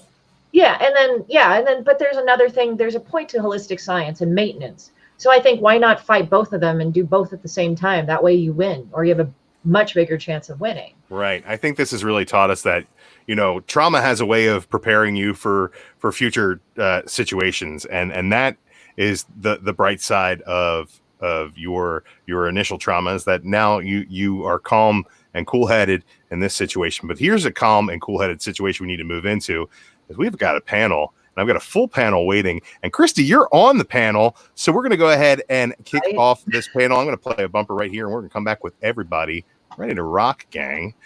Alec, you going to sit on this panel? Yeah, I'll chill. All right, let's do it. Word up. What's up, everyone? So this guy just came to my house, and he's like, hey, I'll trade you an Amazing Spider-Man number 121 for all your toilet paper, all your food, and your Nintendo Switch. This Corona stuff is getting crazy. I swear to God, I'm following him right now to make sure he doesn't pester anyone else. He went down that way, to the right, by the railroad tracks. Yeah. This is getting crazy. Thank you all for joining us for Mainframe Comic-Con. What's that? Magic of the internet. All these people just appeared. Yeah, all these people just appeared. And I'm going to tell you who all these people are. That over there, that's Alec from White Whale Comics. He's sitting in. We got Christy Shin, creator of Demon Bitch. We got David Schrader down in this corner down here. And Charlie Stickney, White Ash down here. And we got the wonderful team. Oh, wrong direction. Mirrored here. The wonderful team behind Jupiter Jet and the great podcast, Geek History Lesson. Jason Inman. Oh, I went robot. Yep. Am I back? You're back.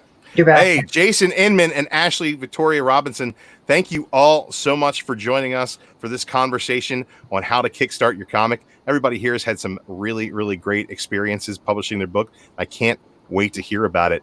Christy, why don't you go ahead and start off by telling us who you are and about what you've done and your knowledge on Kickstarter right now, and then we'll go around the horn before we get going. All right. Well, I'm a comic book artist and illustrator. Apparently, I'm a writer too. I do this comic called Demon Bitch, and she represents like all the girls that were ever horrible and mean to me. So I decided to put them all in this comic. So I made a Kickstarter a while ago, and well, the first one for Personal Monsters. That's what started off this whole thing. Tried to do a Kickstarter, kind of new. Like I had some good teachers, but you know, you don't know until you go through it. and I screwed up, totally fucked up on that one. But then, like, I learned from my failure. A year ago later, I did this, and so I actually funded successfully. I kept up in touch with my fan base, was very active on Facebook, Twitter, and Instagram. I interact with everybody pretty much. And then I did this one, Demon Bitch Alcoholics and Anonymouses, and I made 141% again, actually 146%. Last one was 141%. I got about, I think 65 more people. Sorry, not 90, 65 more people. And I keep building my fan base, and I'm going to do another one next month because, hey, the cons are canceled. So what the hell else am I going to do? And what I learned is just constantly work and be prepared and work towards and let the Kickstarter kind of shape in its own. That's absolutely awesome. Ashley and Jason, good to meet you guys finally face to face. Nice to meet you. Let us a little bit know. Let us know a little bit about what you guys have worked on and how Kickstarters worked for you guys.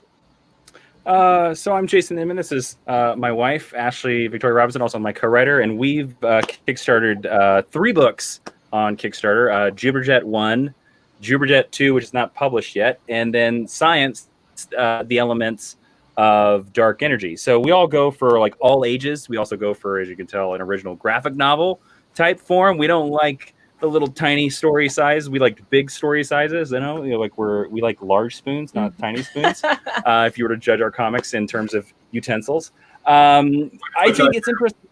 The thing, I guess, in terms of our Kickstarters that we've learned is that a dedicated audience means everything, and that terms is, at the beginning of your Kickstarter, even all the way to the end of your Kickstarter, whether you're mailing them something directly. Your audience is there at every step, and how you treat your audience through every step is, for us, I'd found just like life or death. It's everything, Mm-hmm. yeah. And we've been very blessed. We know Charlie, and we share a lot of secrets with Charlie that community building has become like the cornerstone of everything that we do on Kickstarter. Yeah, so we're hoping to get some awesome tips, basically from the panel, just like everybody else watching. That's amazing, and hopefully you can teach as well as learn. That is the best way to go through life, I find. Next, Charlie Stickney. Charlie, hey, thank you so much for joining us. No, can you tell us a little bit about what you've worked on and how Kickstarters work for you? So Kickstarter has been amazing for me. I've been really fortunate. I launched 2 different sequentialized series on Kickstarter. The first was White Ash, which was then picked up by Scout Comics. And phenomenal book. Being distributed through Scout. And the second comic series that I have launched is called The Game. And so for me, I mean, I've at this point raised over $150,000 on Kickstarter, which has enabled me to, like I said, launch 2 different series that I'm planning to do as ongoing series going forward. So the small books, but lots of little spoons add up to a very big spoon. But I think exactly what Jason and Ashley were saying, it is about community, and just, like, it's also a different market.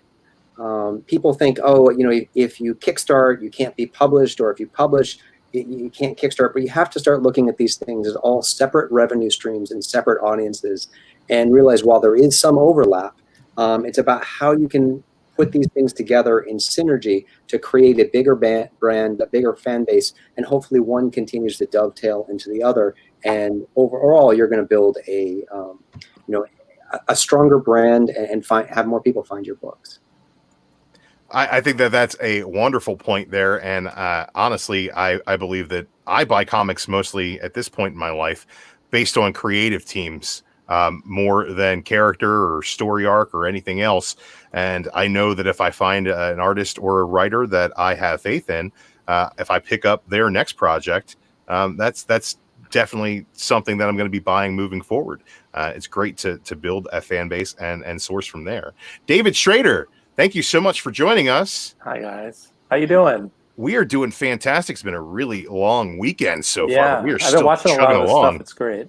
Thank you so much for hopping in and the chats and checking things out. We've been raising money for the Red Cross and Hero Initiative all weekend long, and it's been a marathon, and we just need a glass of water at this point before we hit the finish line. But David, tell us a little bit about what you have worked on through Kickstarter and what the experience was like for you. It was great. I had met Charlie at San Diego Comic-Con through a friend of mine, and saw what he was doing with White Ash, and I also supported Jupiter Jet, which is a great book, and Christie's Demon Bitch. So, but Charlie really did. I think he did it right, and so I've taken a lot of cues from him and tried to kind of follow his path that he set up. And again, like what everyone was saying, is just make sure you deliver the book, and you'll get people that will come back. And I think they've done that, and we try to do that with ours too. I don't know if I'm cutting out or not. No, you're doing No, great. you're fine. Oh, okay. So with ours, it was just more of like I wanted to start small. We were a published book through Action Lab Danger Zone, so there was somewhat of a base, but I had no idea. So we set it at $39.99. I called it like my used car special Kickstarter, and we exceeded that, and it went up to almost like 13,000, which I thought was pretty good for a first Kickstarter. And I just wanted to make sure that we delivered a quality book and had good customer service, and then the next time you do that, a lot of those people will come back and just build from there. That's absolutely awesome. Thank you so much for introducing yourselves and saving me, the host, quite the bit of work. Who better to talk about yourself than yourself? Exactly. Yeah. Let you do the work, and I'll just sit back and enjoy like our viewers. We're going to go ahead and try to source some questions from the live chat. If anybody's interested in dropping a super chat, only a $2 super chat will get you the ultimate opportunity for me to see your questions, and that all goes 100% to the Hero Initiative and the Red Cross. So, get that going there, chat. Come on, moderators, get people Thank whipped you to up. everyone in the chat who's saying nice things about our podcast. I wanted to say nice things about your podcast later, but we can do it now. Let me ask that question. Do you guys feel like having a successful nerd pop culture podcast has given you an edge in the Kickstarter realm? You already have a fan base, or do you find that the podcast audience and your comic book audience are kind of separate entities? I think the answer to both of those questions is yes. Having a base to start, whether that's from a YouTube channel or a show or something that you've done before, or from working on all of that is always helpful, because you're trying to build the house on a foundation instead of trying to build a house on sand, which is how I like to roll when I create new things. So I think that was a huge boon, especially for the first one, where we knew a little bit less about what we were doing. But there's a rule that Jason told me, and I don't know where he got it from, about Kickstarters and crowdfunding specifically, that only a certain percentage of your audience will come over and actually put money down for that if they're used to receiving free content from you. And we found that that's definitely true. What we're really fortunate with is, and a lot of the people who are like saying nice things in the comments are these people. Like I know Aaron and I know Maru, like they're lovely people that I recognize from Twitter. They show up for us across the board in all of our projects. And I think that's where we've been the most #blessed. That's amazing. Christy, I know you've been doing some live streaming as well. Have you seen that affect your Kickstarter at all, or you're not live right now, are you? Well, I'm not live at this present moment, say for the YouTube thing we're doing now. I do a lunch hour like 12:30 to 1:30, Monday through Friday, Pacific Standard Time. It kind of just started like in the wake of the She Sucks Kickstarter, which I think I called it the not the Off the Wagon. No, that was the last one. It was called I'm trying to, let me look it up real quick. Hold on. But the last Kickstarter, I kind of did it as a precursor, like, okay, I'll do it a month beforehand, see how it is. So that last Kickstarter, I just started kind of drawing and stuff, and I knew people. I talked to them from various art groups and things, like Dr. Foo's Lab, that's from Alpha Richardson, who, by the way, is a really freaking talented artist, wonderful person. I hope to meet her in person one day, but it's just like I'm just drawing, and I kind of just wanted to show, okay, this is how I draw. And I screwed around with different things. Do you want to see my face? Do you want to see my face predominantly and then me drawing, or just me drawing? And what seemed to work was like my expression and then drawing, the drawing being predominant. And I think people really liked that, because it was like some people that do art and they do a production level, like I've got the YouTube studio, I've got all this, but mine was all homegrown. And I had this messy as hell fucking background in the background. I'm like, well, I don't know how that's going to go, but people really liked it. And I think I've been told that they liked it because it's real. It's just like, and all I really wanted to do was like, this is how I draw. I'm not, and I even say repeatedly, I'm not telling you what I'm doing is right. I'm just telling you that you're not a fuck up if you do everything else not the way how these other people. Now there's elements to success.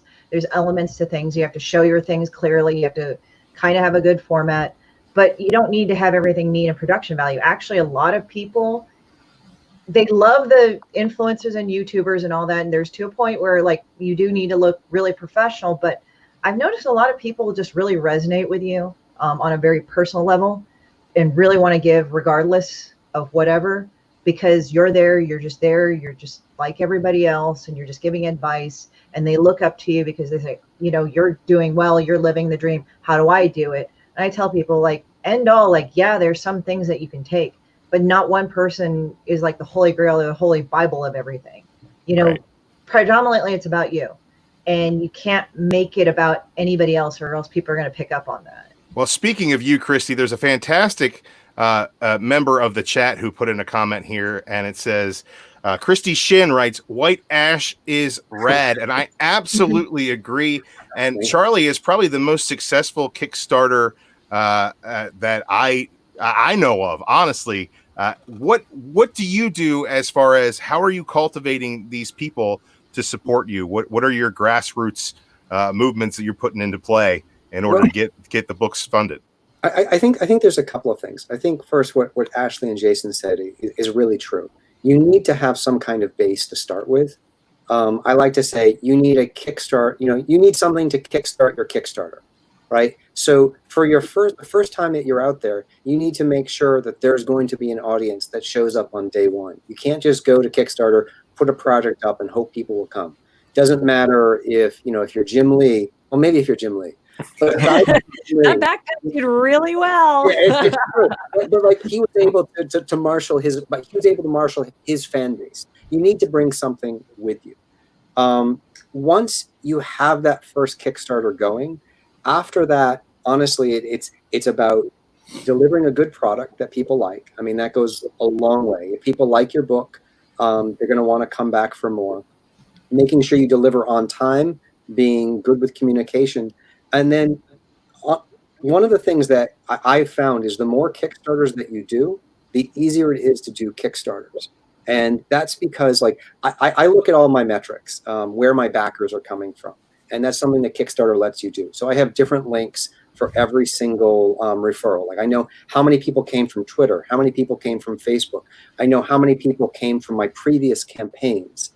So like this last campaign, which for me was, I was very lucky. I had over 1,000 backers, which for single issue comic series, I've looked. There's only been, I think, 9 in the history of comics on Kickstarter that have done that kind of numbers of backers, because usually it's the graphic novels that do better. Over a third came from from my chapter 4 launch. Another 10% came from my hardcover, 10% came from the game. So like half the backers were people who came back. Then I would say another 40% were people who came from the Kickstarter platform itself. And part of that is by making friends with the community. So the more Kickstarters you do, the more Kickstarter creators you know. So like when Ashley and Jason launch a project, I'm going to quickly say, hey, there's a great project on Kickstarter. Ashley and Jason are up. David's got a new Baby Badass. Christy's got a new Demon project. And you push your friends, and it's really the best targeted marketing. Because the people you're speaking to are people who have come to Kickstarter to buy comic books. So if you can show them another product, these are people who are already predisposed to buy comics on Kickstarter. So I think it's about delivering, building a community, and staying visible, and that's it. That the community is key in just about anything you're doing these days. When you're cultivating a great community, that's a fan base that's going to stick with you all along, and also share your stuff out and get it to new eyes. It's fantastic. Let's move on to David. David, Baby Badass is the kind of project that I'm sure is hard to pitch. It's one of those things that when I see a project like Baby Badass, I think, yes, crowdfunding, because even though it's not something for everyone, there is definitely a fan base for it out there, and it's a fan base that will pay for something as weird as Baby Badass, which is awesome. Tell us a little bit about what it's like to have the freedom through Kickstarter to kind of do what you want with your project. Well, actually, I had freedom initially when we did a self-published book for the first one, and sent it to a few places, but the only one that immediately responded was Jason Martin at Action Lab, and they did like Zombie Tramp and things like that. So I had total freedom already with it. So I did that 3-issue arc through them, and I didn't worry about what the content was. And it sometimes surprises people, like some of the reviews we got from people and like C2E2 one time was like, well, we thought it was something different than what it turned out to be, but in a good way. So it is a kind of a crazy idea. I like to specialize in surreal ideas that I treat very seriously, and silly ideas that I take to the extreme. It's basically Mad Max meets Idiocracy with like a 33-year-old super soldier trapped inside the body of a baby, and it's set in a post-apocalyptic future as everything is. So my life. Yes. Yeah, it's basically the Alec White Whale comic story.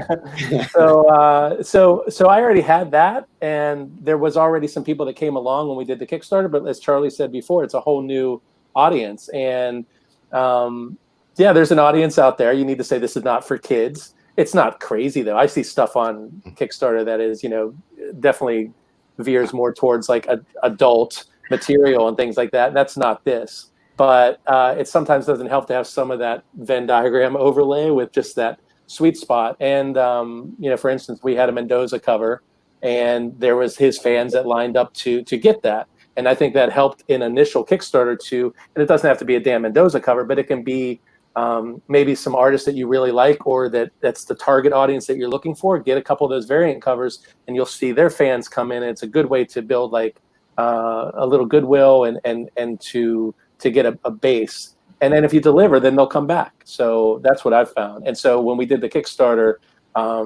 it just kind of like went from there. And also we made a funny video, which I think is important to have some type of video that expresses kind of what the project's about and who you are, and not just behind a desk and talking. Like sometimes you have to do a little more than that. And I think we were lucky to do that and to be able to get some traction that way.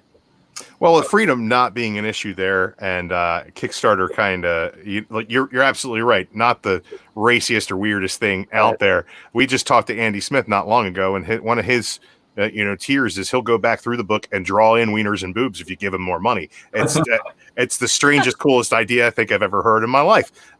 Let's talk a little bit about. I'm sorry, it's getting held up on my end. I can't hear. I'm sorry. Hopefully that's not me. Is it me? Can anyone hear me? Through for me, fine. No, you're fine. Okay. Sorry about the connection issues. I'm not the god of the internet, unfortunately. If I was, so this would be getting a whole lot more views right now. Your name would be Al Gore. Al Gore, exactly. I'm no Al Gore.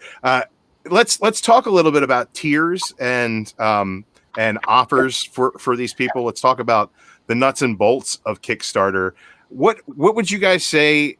This is open to just about anybody who wants to speak on it. What's the importance of setting lofty yet attainable goals? Where do you draw the line as far as what you're looking for out of the project? And in addition to that, what kind of stretch goals do you feel are necessary to kind of push things a little bit further? Well, I think nothing is unattainable. We always have a level that's about half of our Kickstarter request, and we say we say we'll come to your house and we'll hand deliver you stuff. Like I think and cook you dinner. I think someday someone's going to go for it. But I think that the thing with tiers is the same way that you should think about pricings at conventions. People understand $5 better than they understand $4.99. And that's a lot of the way that like we think about the way we break up our tiers and what we set at certain levels. And then there's also just the reality of budgeting for shipping. And every time we do a Kickstarter, the post office raises their prices. Of course they do. I mean, going along on that, you mentioned the idea of like what is an unattainable goal, and that's like the biggest piece of advice I always give anybody, which I'm certain everybody else on this panel. That the minute you do one successful Kickstarter, every one of your friends that has ever thought about running a Kickstarter immediately is like, what's the one piece of advice you'd give me? Because I need to know. And I find the one thing that I always repeat is you need to be very realistic about your goal. Because like what you set, because I've seen so many friends launch Kickstarters at 30,000 with no audience and no base, and it just sits there dead at $500. So it's like you need to like really like, do you think you can actually get that 30 grand, or is 5 grand actually reasonable? Because it's a psychological factor that when people come to your page and they look at that number, and if that number is too big, they automatically are like, nope, not going to donate. Because they look at you and whether they know you and whether you, like Charlie talked about, if you have that, if you it shows under your profile that you've donated to multiple campaigns, they look at you and they assign a dollar value to you subconsciously. And if what you're asking for, like if we showed up and asked for $100,000, they're gonna go, well, you ain't Zach Braff, you ain't Stephen Amell. Like someday hopefully we'll be blessed enough to be that successful, but we could never ask for that out of the gate. And so we play a lot of mental math with how much would people think we're worth, and then how much do people think Jupiter Jet is worth, and is like volume 2 worth more than volume 1? But we always try to keep a level around, we try to have like our best deal levels between like $20 and $50, because that's where most people are comfortable donating. Most people can part with about $25 without having to think about it. Very blessed people can part with more money than that, and we put them in our comic if they can. Follow-up question real quick before we pose that question to the rest of the panel. Can you guys start a Kickstarter for the Zach Braff conversion surgery? That might help you with your Kickstarters. I'll start a Kickstarter for Florence Pugh to come to my house and start making some of those wonderful recipes that she's been doing on Instagram. Yeah. I'll do that right now. I will do that during this panel. Charlie, what do you feel about? Oh, I'm sorry. Go ahead, Alec. I said that's a verbal contract, sir. Florence Pugh, here it comes. Charlie, about goals and where people should start and how you schedule your tiers and so I think like that works out for you. Like how much that you're asking for and how you do your tiers are two slightly different questions. So let me speak to what you're setting your goal for. Like for me personally, you have to come up with a business plan. You can't just go into it and say, I kind of need this much money to make my book. You have to be really specific about what you're trying to do. So when I set out with White Ash, I said, I'm probably going to lose money on the first issue, but I can overprint enough so when I do the second issue, I have leftover copies that I can hopefully maybe break even for my second one. By the third one, start making some of my costs back. So like I had a long-term business plan for what I was doing. And then you have to think about what's the minimum in terms of your goal. I would say it's like, what's the minimum that you need to be able to complete what you're doing? And, like that should be your goal for your first Kickstarter. Then after that, you can start edging that up because there is something that happens with the algorithm that when you hit your goal, they do start promoting you less. So maybe that you want to overshoot your goal a little bit, but you have to be very careful with what you're doing there. But so I would say like for your first Kickstarter, make it at the bare minimum of what you need to be able to deliver your goal. In terms of the tiers, the thing that I start with is I start with the premise that what you're doing on Kickstarter needs to be different than what people would get in comic book shops. Because people are paying a little bit more money for the Kickstarter version. So I usually have, I start with a base tier, which is the digital version of the comic. But then like my comic tier, like for this most recent one, you got chapter 5 of White Ash. You got an air freshener that came standard with it. You got a White Ash logo sticker that came standard with it. You got a limited edition print that came standard with it that was signed and numbered if you're one of the first 300 backers. So all of those things were part of a package you were going to get that you wouldn't get these things anywhere else. And if you like the comic, it's worth paying a little bit more to get this thing that I'm never going to get in comic book shops. So like I look at that. And then if I can price that at a $20 tier, then it becomes a no-brainer for people because it seems cheaper than some other comics that are on Kickstarter, and I get all this stuff. And then I think Ashley and Jason are right. You have to look at different price points, but I also try to make each subsequent tier a little more appealing. So if someone's paid $30, maybe they're willing to go $35 to get a little bit more. So I'm just trying to upsell them through the tiers until, you know, that they've reached a point where they can't afford it anymore, you know, which is fine. You know, I'm happy if people do the $6 tier, whatever, but with each thing they get more. So it stacks upon itself. So for me, it's very well, like I spend a lot of time planning out how to upsell people, what kind of things they need. And then with the stretch goals, those are things that I want to be able to use maybe for something else down the line. So I'm not wasting any money. I'm adding value to the product that I can then, you know, repurpose if needed. That's awesome. I think that kind of answers that question. We got two perspectives on it. David, I want to go ahead and ask you your perspective as far as the importance of delivering on your Kickstarter. I mean, I'm one of those guys that I'm a cash guy. I'm a bartender by trade. I get cash in hand. I like paying cash for physical things. It makes me nervous buying things from Amazon. And the two comic book projects that I backed on Kickstarter never delivered me a book. And how do you instill confidence in Kickstarter investors that you are going to be delivering on your promises, that this book is going to come out and it's going to hit their hands and that they're going to get all of the swag they were promised as well? Who's going? Oh, I was asking you, David. Oh, I'm sorry. I missed. You were cut off earlier. I'm so sorry about the internet. That's all right. I would say that the first thing is to have reasonable price points, like you talked about, but also I don't know if anyone mentioned this, but to make sure that you're a backer in Kickstarter. So when people see that you've launched something, that you've supported, you know, at least 10 to 20 projects, 15 projects, whatever it is, like the more you do, the more support you grow. And you get to know other creators, and you have a little bit of a base and some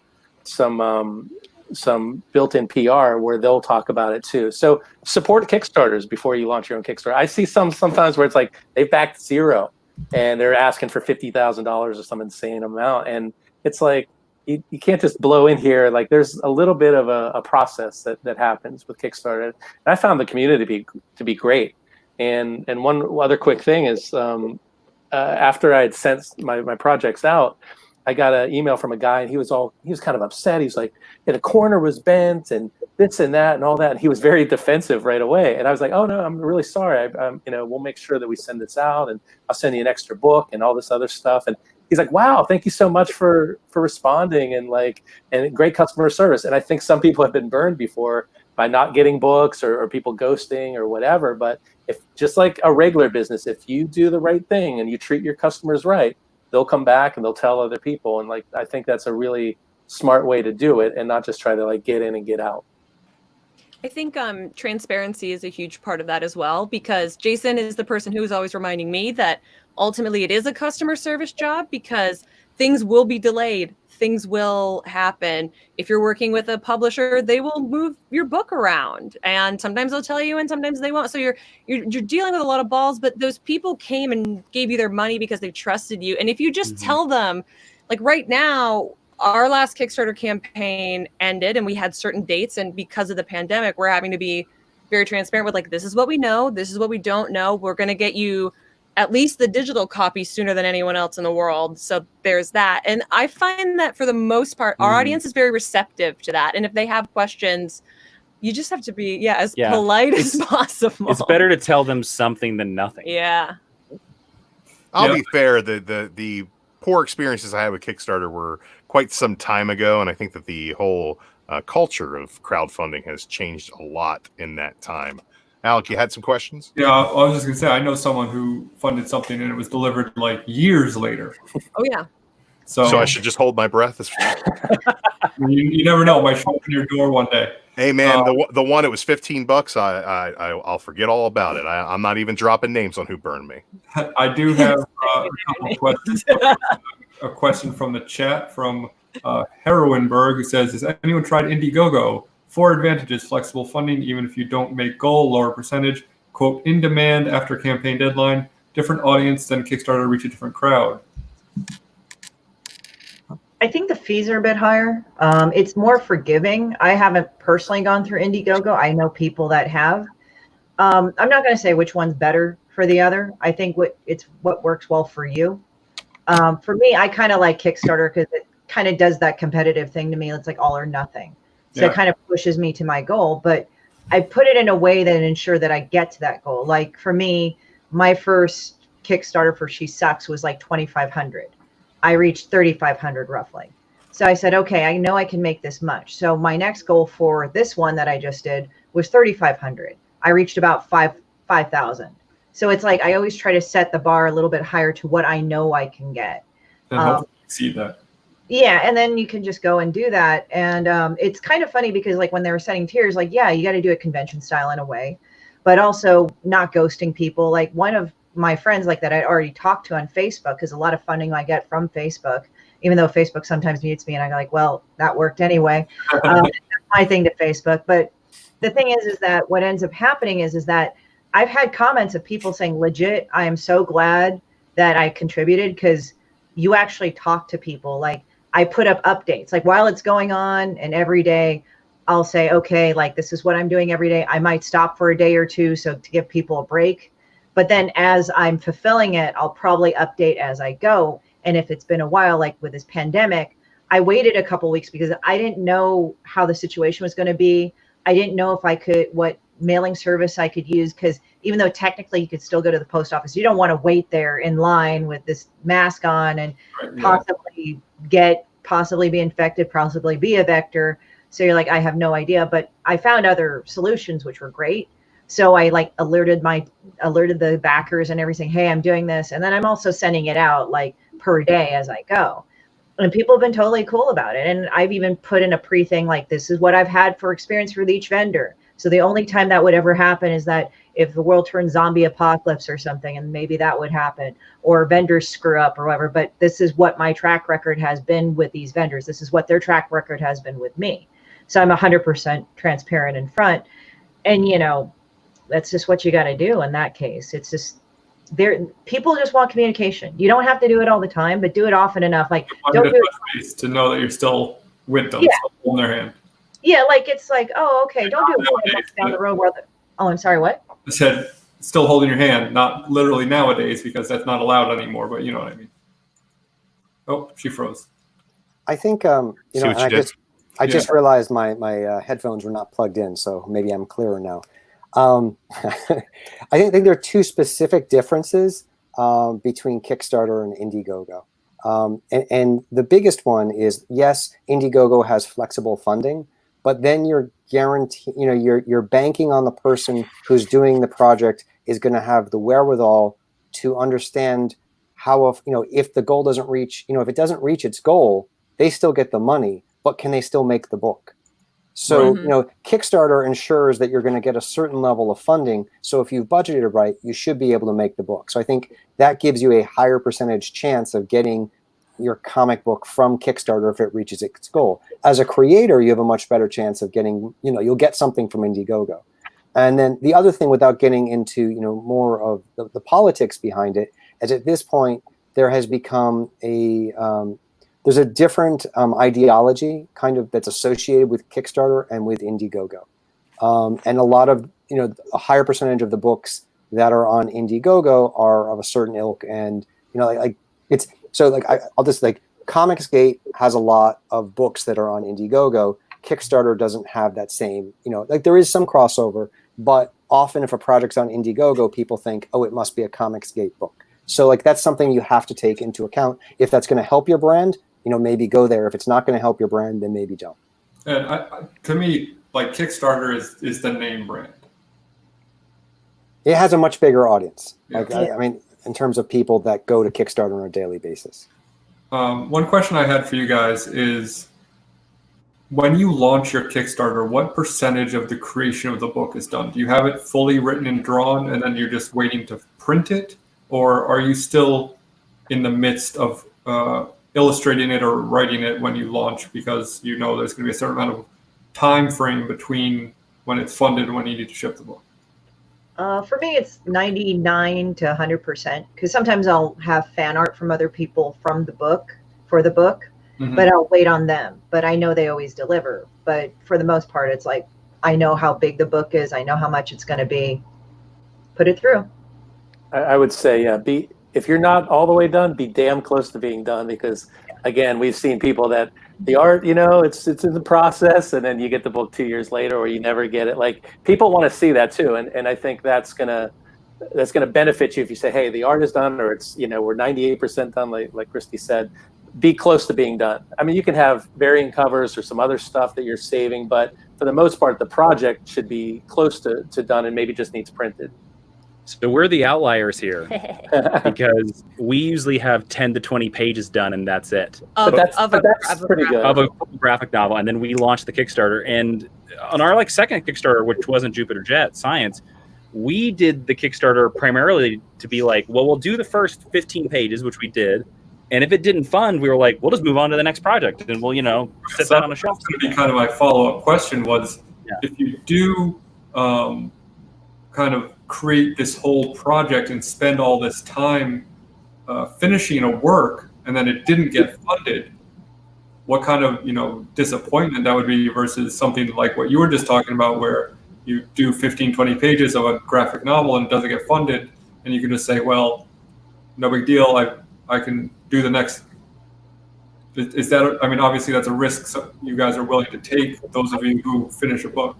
Well, and I also think disappointment isn't the right way to frame if you were in a situation like that, because a lot of I've backed a lot of good projects that haven't met their goals, and then they just kind of rearrange, and usually it means that they take the amount they're asking for and they lower it to a more reasonable amount, and then it funds. I actually think, I feel very blessed that we've never been in that position, so I'm talking out of two sides of my mouth, but I feel like an experience like that can be a good learning experience and can probably actually help you make your project even better. Because a lot of the times people like us are creating and swimming around in space without an editor, without a lot of oversight from any publishing company, if you happen to be involved with one at that point, if you don't get picked up during your Kickstarter or later. And sometimes that feedback, while I'm sure it's a bit hurtful at the top, I think that feedback can be really positive. We know a couple friends who launched something, it didn't work, they realigned, and then it went just fine. Yeah.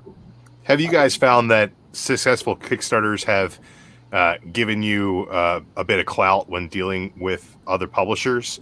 Have you found that being someone who can crowdfund and has proven to have a fan base has made you more desirable? Profile gets us what limited clout we have with publishers more than anything.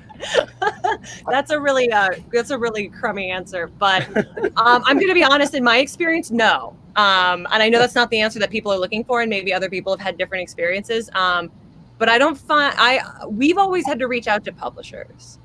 I would say, I've not played the clout card yet. I do think things are changing though on Kickstarter. I think 4 years ago, 5 years ago, it didn't have the same position in the industry where people were realizing there are good comics being made on it. And honestly, if you go back 4 or 5 years ago, 90% of the comics that were on Kickstarter were terrible. In the last couple of years, the bar has become much higher, and you see bigger and bigger names coming to Kickstarter, some who are working with publishers, some who are not working with publishers. So, going back to, the question of the pages, I think if you're someone who's new, the more pages that you can have done, the more beneficial it is to you. And you're thinking, oh my God, how can I do 3 or 6 or 8 pages before I launch a Kickstarter? Well, if you're trying to pitch to a publisher, you also need to have 3 to 6 to 8 pages done. So it's the kind of thing that, you could use to pitch to a publisher. And if you don't find someone there, then you could go to Kickstarter, you could make it, and they realize, oh, there's an audience for it. Then they come back to you. Then you say, too late now, suckers. Well, and I will say, for me personally, having a book that's done, that's paid for, gives me a position that when I go to talk to a publisher, if they don't want it or they want to play hardball with a contract, I can say, well, look, I'm making way more on Kickstarter than I'm ever going to make with you. And so I'm good walking away from a contract. So I think it puts you in a better position if you haven't just put out $20,000 of your own, money to make a graphic novel or a couple of issues. So from that point of view, I think it gives you the ability to walk away, which you might not normally have, which I think is an important place to have in negotiations. I think it also probably, according to publishers, now I've never been approached by a publisher per se, but I think it kind of, if you're this unknown And like with me with Demon Bitch, I know it's not a lot of things that a lot of publishers want to pick up, even though Fantagraphics has been like amazing, like with really, really dark, very weird content. I mean, they have Johnny Ryan. If you need to look him up if you want to see that. But the thing is that it at least gives you a clout, like, okay, can you do business? Can you go and fulfill the thing? Can you go, like, yeah, you kind of have a little bit more to prove, but it kind of just shows like, oh, you're not some fuck up in a cellar, like drawing all the time, which sometimes we, unfortunately, artists get a reputation of, especially if we do like dark and really alternative content. But if you like actually prove like, look, I have a fan base, I'm very serious, I get my stores going on, like everything, like even like with me converting some of my stores to various different platforms to finally I settled on something that actually works for me that should have been there the first time. It kind of shows that you're willing to evolve. And I think you do have bigger clout, like not necessarily for a publisher, but if somebody approaches you for a, like some other deal or something, it shows you're serious. Like it shows like, yeah, I do the thing and I plan the thing and all that. And even with Kickstarter, there's another thing we didn't get to discuss, which is like the sort of pomp and circumstance about it. Like it's kind of a performance. It's like you're on there, you're promoting it. Like there's Russell Nolte, there's me. Like we go online, we talk about, we do the thing, even though we're not like throwing glitter up into the air. But things can happen during the Kickstarter. Like for me, Rylan did this whole thing of like, I will sword fight you for 10K as a tier. My last Kickstarter, this whole Twitter thing between Jason down there, him, and just like a bunch of other people. I'm like, what the fuck is all this? And Don Wynn was in it. And I was like, going, okay, fine. You know, it wasn't something that was in my business plan, but it was like, all right, let's do this. What can it hurt? And it just, it made things better. Even though I may not have gotten direct fundage for that tier, it never funded, if that tier never got money. Yeah. The fact that it got all this publicity, it came back. So that was actually going to be kind of a follow-up question to something that Drew had asked earlier I wanted to touch on, which is the importance of creative stretch goals and tiers. So obviously, you know, we touched a little bit on different tiers and how that affects your funding, but how important is it to have more creative or interesting ones rather than just say like, oh, you're going to get a hardbound version in this tier versus this, or you're going to get you know, a print with this, you know, when you do something like I'll sword fight you for $100,000 or whatever the case may be. How important do you think having those, even if they aren't realistic? I think personally for me, this is how I write my Kickstarter out. I try to, and I ran it by Charlie. I ran it by some people, like just to see if it actually. Okay, so first of all, with a Kickstarter, you need to go tell them exactly where the money's going, and I bet like a lot of Kickstarters I read, they're informative and all that, but sometimes I'm like, I don't want to read through another fucking 5 pages of information, you know? And it's not that I don't care. I know they're trying to be transparent, but I write my Kickstarter like, okay, I'm going to be a person, me, and I have a short attention span sometimes. How the fuck am I going to write this thing that's funny, that would make me want to read it? But I've read so many of these fucking things. What doesn't make it stand out? And even then, I don't think of it. It's like, okay, what's going to make me laugh? So I write my Kickstarter. I'll even put like tiers, like even though I explain certain things, I'll write the thing. Like I just like have a $1 pledge thing saying hopes and prayers. And I said, you just throw that in there, okay? And just whatever, forget about it, you know? But I try to make it funny. So at least when they read through the thing, people start laughing. And when I've noticed when people are amused or engaged, they tend to listen to you more, hence you have more of a chance to sell. I've seen it at cons, I've seen it at this. And sometimes like when you say, oh, I did this, and it's this really weird, funny thing. And again, it's not everybody's brand on that, but just, you have to sit there and keep in mind, like people may have read like 50 million of these things and they're bored. Like don't put too much stuff, but at the same time, don't put too little, but make it amusing. And again, you don't need to make it weird and funny like me. You can do other ways to make it engaging, but at least like draw it in, you know. Rob Anderson, he did one, I backed it recently and I totally like brain farted on the name. I think it was like Super Dad, like Cat Dad and Super Mom. And he had the video and he was like, hey, you know, buy my book. And he said, you know what, this is really not about me buying the book. This is about my kid. And I just want to teach him something. And the book's ready to go. And then in the rest of the Kickstarter, he has short little videos but there are not too many of them. And he just explains, like, this is what's happening. The book's already done. I just want to get it published. And that was engaging enough. And he didn't have to be silly or weird or something. He just was saying, hey, look, this is what I'm doing. And you just be you. I just want to piggyback on that a little bit. It seems like, there's always that dead zone they talk about when you first launch. You want all your friends and family to give, and that, changes the algorithm.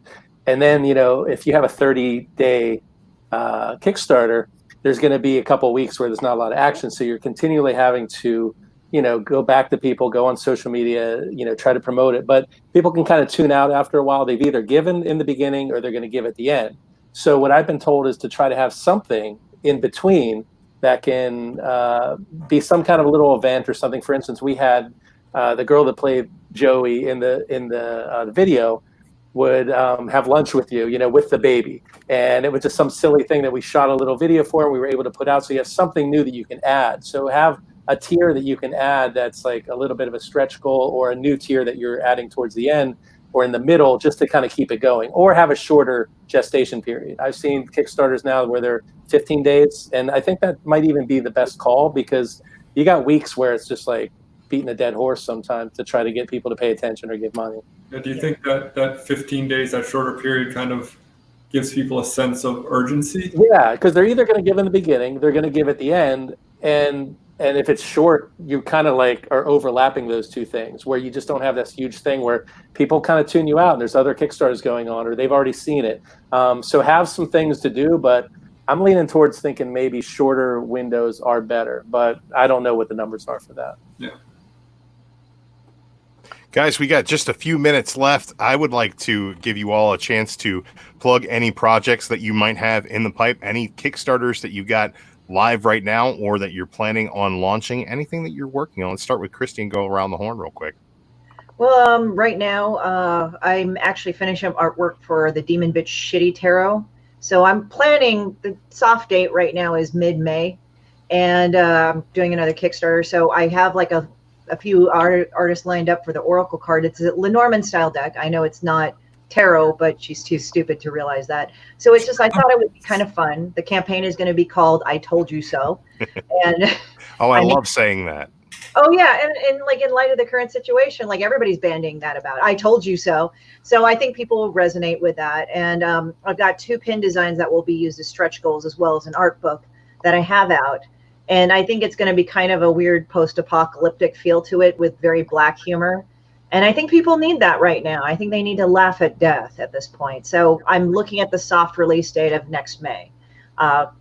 Currently, the new projects that I have is just basically my stores open on my site at horatorisstudios.com. You're welcome to get commissions through there or anything like that in the meantime. And what else? Just, I do donations. That's fine too. I take those as well. And I have a Patreon and all that other fun stuff. And that's all on my website right there. That's awesome. If you guys have not gotten enough Christy Shin yet today, in merely 1 hour and 3 minutes, she will be on our webcomics panel later on tonight. Thank you so much, Christy. We appreciate you for being on here as well. Ashley, Jason, what are you guys working on? What kind of things do you got going? I know there's a fantastic podcast you guys on. If you want to plug that episodes of it, if people need something to listen. It's 308 episodes of Geek History Lesson. I love that podcast. All fine podcasts can be found. Charlie's on one of our panels from last year. I think about kickstarting comics. I believe so. Go listen to that if you want more.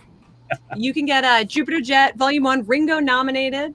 And you can get Science, the Elements of Dark Energy. I recommend people get them from jasonnimmin.com/store, because then we will sign them and send them to you and sanitize them. Yeah, so that's going on. We're finishing up Jupiter Jet and the Forgotten Radio. Our script is in. It's done.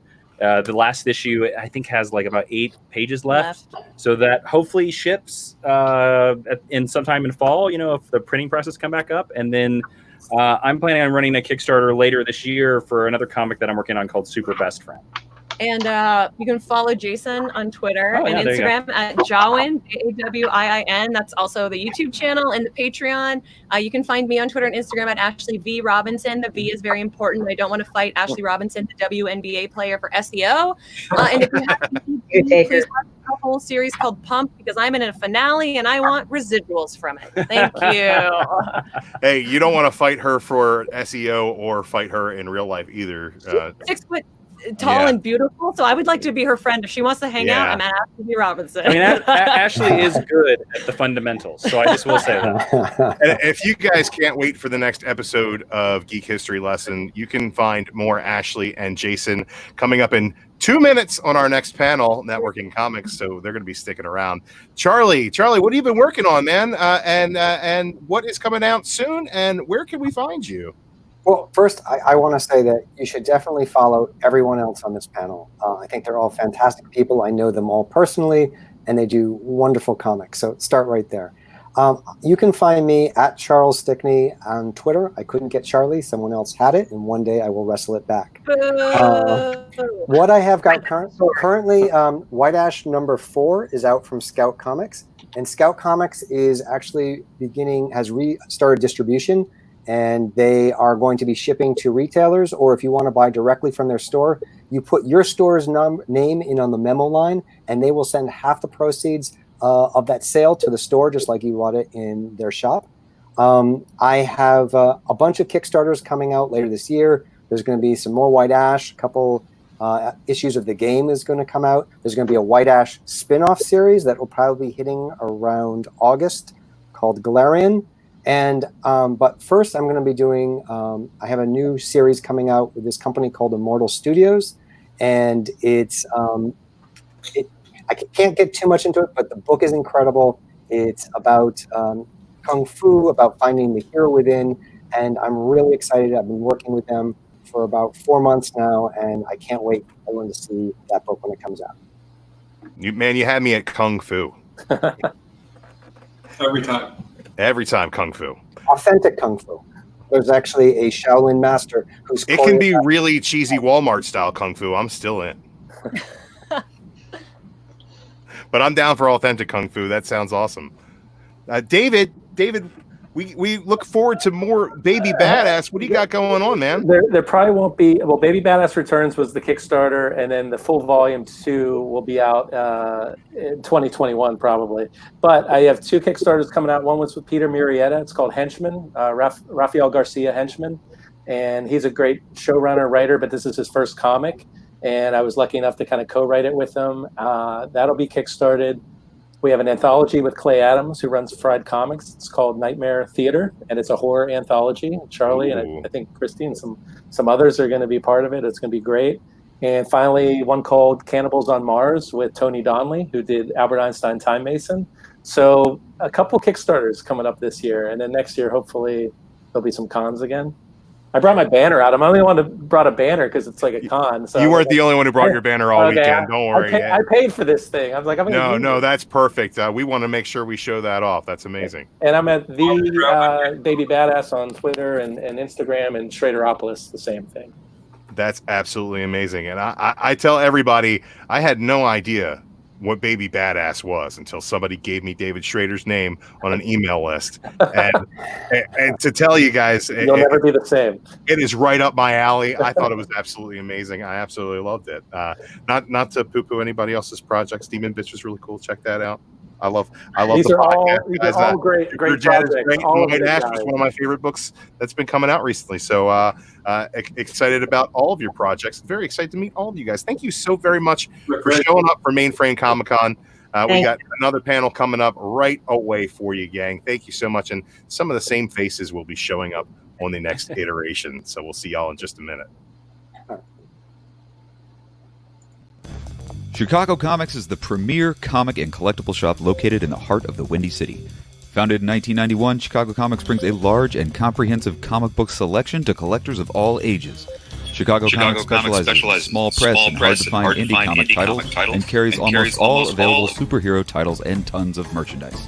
Toys and statues, clothing, and collectibles, Chicago Comics has everything you are looking for and a whole lot more. Whether you're a hardcore collector, casual fan, or weekly reader, you'll find what you're looking for at Chicago Comics. Open 7 days a week, stop by Chicago Comics, 3244 North Clark Street, in the heart of Chicago's Lakeview neighborhood. Or check them out online at chicagocomics.com. Thank you for checking out Chicago Comics. They are one of our sponsors here. We lost. Oh no, we gained some beverages. And you know, she got turned into a glass of water. What happened? I really hate that we're gonna be off brand, but I don't want Jason wearing the Comic-Con mask. I know. So I'm gonna go. Bam! Look at that. Look at that. We can decide this one. I'm a hobbit. No. Put it back up there. Let's see. You wear it like a hat. Yeah. You can be our live mascot. I'm going to take that off there. We want to see your beautiful face. Thank you, everybody, for joining us. We might have another member of the panel coming in to join us soon. As we lost Arun Singh from Boom Comics. He was going to be a part of our panel, but had to cancel. And we might have a late joiner to discuss some networking issues in comics.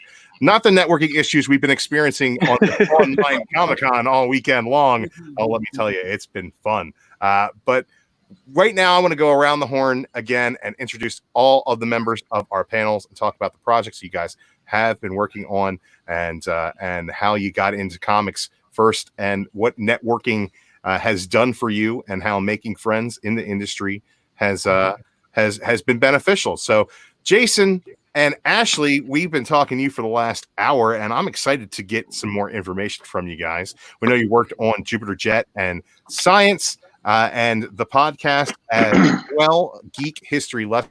Tell us a little bit about how you guys have been networking and what it's done for your careers. It's interesting because I've always been told that it's all who you know. And for a long time, I really didn't believe that. And then when I stumbled backwards into a job with DC Comics, it totally was true. 100% true, because I ended up interviewing a lot of people in this industry. And through all those interviews, every one of them was like, "Hey, do you have an email address? Can we trade?" That's how we got this cover. Yeah, that's how we got the cover. So networking, it's interesting because it's always framed as networking to us, but I don't look at it as networking. I just look at it as like, oh, who do we want to be friends with? Networking is abusing your friend's talents for a lower rate. Yeah, that's what networking is. Yeah. I also used to be the head editor at Top Cow, which means that I learned a lot. I know where Mark Sylvester's house is. And we'll sell you that information for $5 right now. Mark, bidding starts at $5. Mark 5, is 6, 7. Very 8. Sweet and again very tall, and I'm not about to fight him. But I feel like the greatest joy in networking is actually just being able to commune with more cool people. And sometimes that works out so you can get a great quote. We know David shares our work a lot, which is very, very helpful. We're very grateful for that. But it's mostly just like my trick to networking is just be friendly. Yeah. That's panel over. Yeah, because you'd be surprised about because we all have that question. Like we all have these people that we all know in the industry. And in our heads, like, an artist that would draw a cover for us or a person that would make an introduction to a publisher. And we're always in our heads, that person will never say yes, but you'll never know until you ask them. And that's the perfect thing about network. I've been blown away in terms of our networking about who has said yes to us. That's amazing. I you know what? When they first gave me your email, I was like, that name sounds really familiar. Jason. And I was like, oh, Johnwyn, that guy. So just being around for a while has made you a name that people recognize. Oh, I've got another member of the panel. I've got another member of the panel who's going to be joining us. It's Joshua Warner from Source Point Press. Thank you for joining us, Joshua. We're kind of going around the horn and talking about networking and comics. Ryland, why don't you go ahead and introduce yourself? Let us know what you're working on and your take on how making friends in the industry has been beneficial. Making friends in the industry. How you guys doing? My name is Ryland Grant. I have for, I guess, about a dozen years now been a working screenwriter in Hollywood, mostly big poppy action movies. I've written for J.J. Abrams and Ridley Scott and Justin Lin and Luc Besson and John Woo. And so, yeah, I did that for a long time, and I'm still doing that. A couple of years back, I kind of swerved into the comic lane. I wrote a book called Aberrant for Action Lab Entertainment. It is a kind of a love letter to 70s paranoid spy thrillers. And that won a Ringo Award last year, was nominated for a couple of others. And then most recently, I did a book called Banjax, which is kind of a big deal. Well, an award winner there. Come on. I was gonna say kick you in the teeth, superhero noir, but more power to you. Yeah, kind of like Death Wish for the superhero. Really dark, really dirty. And so yeah, I got I have about 5 other books in the pipe right now. Some of them are I wish I could say this is here and this is there. Some were set to be announced, and now they're kind of in a holding pattern with all the craziness that's happening right now. So we will have to wait and see, and I my lips are sealed for a little while on that. But yeah, the networking is it's an interesting topic. And I should come clean. This panel was I proposed this panel to the folks at the Mainframe Comic Con, and I just outright stole it from David Avalone. So I owe him credit for this this panel idea. But I think that is an example of networking comics right there. Yeah, well, it is funny. I mean, I'll get to it in a second here, but this panel is a microcosm of networking. In a lot of ways. I had met a lot of the Comics Core people at Baltimore Comic Con. Just shaking hands and hanging out with guys.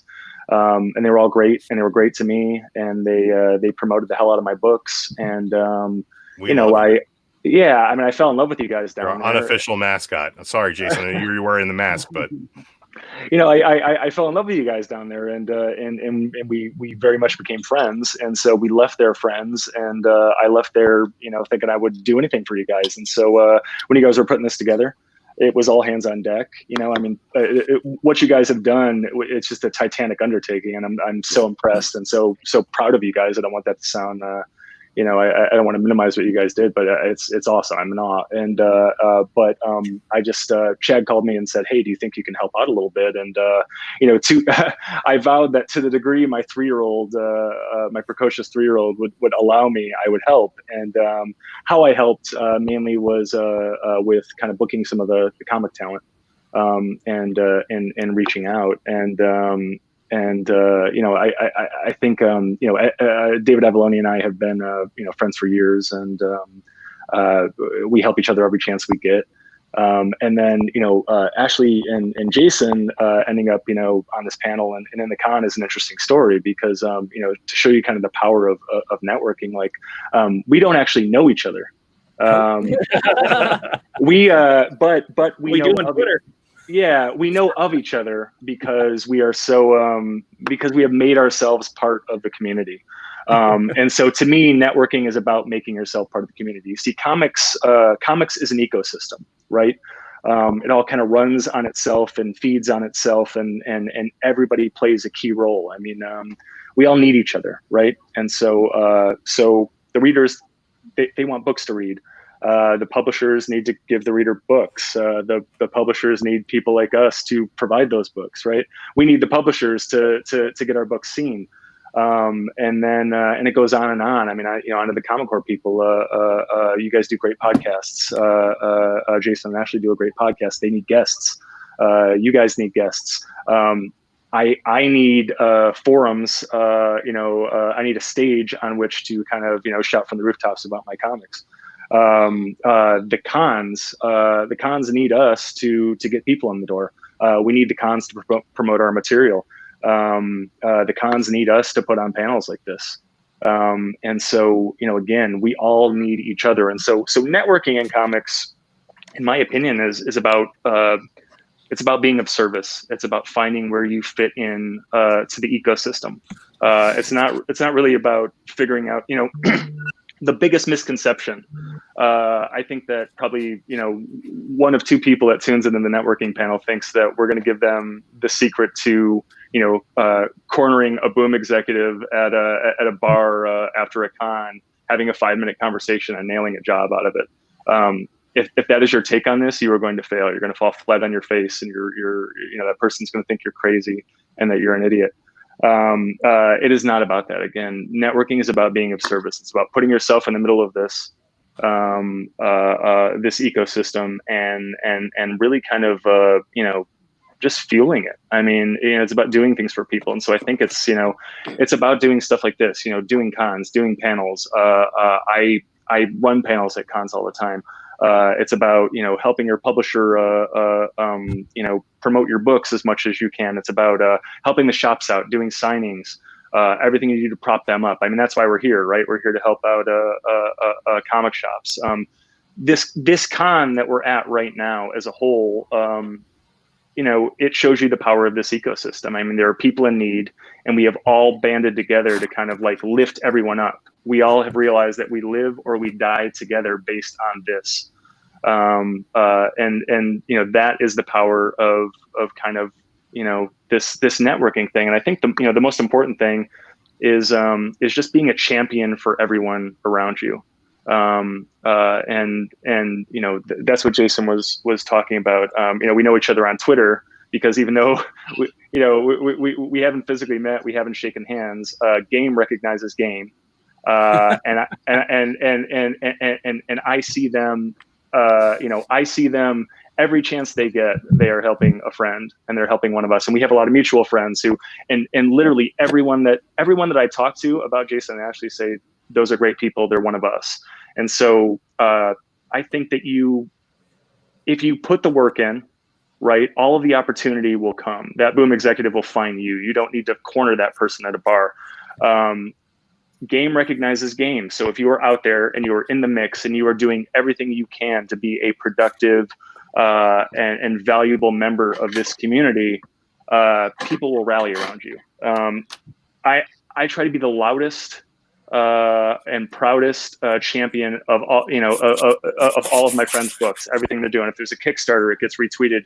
If their book comes out, if their book is available for order, I'm on Twitter saying, you got to order this. This is a great book. Anytime anyone needs a quote, anything like that. And it's just, I'm a creator. I need this stuff. I know how important it is to be able to lean on somebody in my hour of need. And so I think that it's my duty. Enough people have helped me out and propped me up where I think it is now my duty to pay it forward. That's what networking is about, is I think just kind of, it's finding trudging buddies. This business is awesome. It's amazing. It's brilliant. It's lovely, but it is brutal. And if you do not have friends, and if you do not have people to walk through the fire with you, it will be horrible and you will fail. And I'm sorry to say that, but so find your friends. Be a friend to as many people as you can, and find some people to hold hands with through this shit, because it sucks otherwise. And if you do it right, it's going to be awesome. Yeah, love it. That's great. And a little bit of inside baseball on Mainframe Comic-Con before Alex holding his hand up. Alex, go ahead. I wanted to hold your hand. I got a T-Rex claw to get it in frame. I'm holding everybody's hand. Oh, wow. We're all really good at space. We're not. Now we got to go all wash our hands. Just a little bit of inside baseball, gang. These panels were all staffed with Ryland's networking prowess. So the power of networking helped put you all here today. So well, and I don't know if I said this explicitly, but I think that's a big part of it, where it's like, David Avalodi and I have had this conversation several times, and then I'll just toss the ball over to him here. Is that I think both of us operate, and from what I've seen, I think this is how Jason and Ashley operate. Also, it's if a door opens for me, the first thing I try to do is jam 12 of my friends through it before it closes. And make a human chain and say we're all one person. We're all one. Yeah, person. Exactly, and we all lift each other up, and I learned that from people who were very good at it, and I saw how successful it was for everybody. We all either win or we all fail together. And so again, become one of those people, and when you find those people, keep them close. So, yep. Yeah. David. Now that Ryland's done, he's talked for the last 15 minutes. He stole your panel. Time, everyone. Thanks for coming. I'm David Avaloni. I'm a comic book writer. I've written a lot of licensed stuff for Dynamite. And I have a creator-owned book that I co-created with Kevin Eastman. Maybe you've heard of that guy, the Ninja Turtles guy. And as Ryland did lift this premise from me, because I am obsessed with networking as a concept, and I'm obsessed with it because I feel like it's one of the most misunderstood concepts in the world.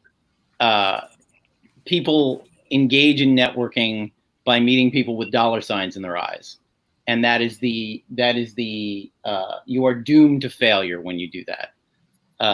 Ashley and Jason mentioned that it's all who you know, and that's usually posed as a negative thing of, oh, you have to know somebody, that sucks.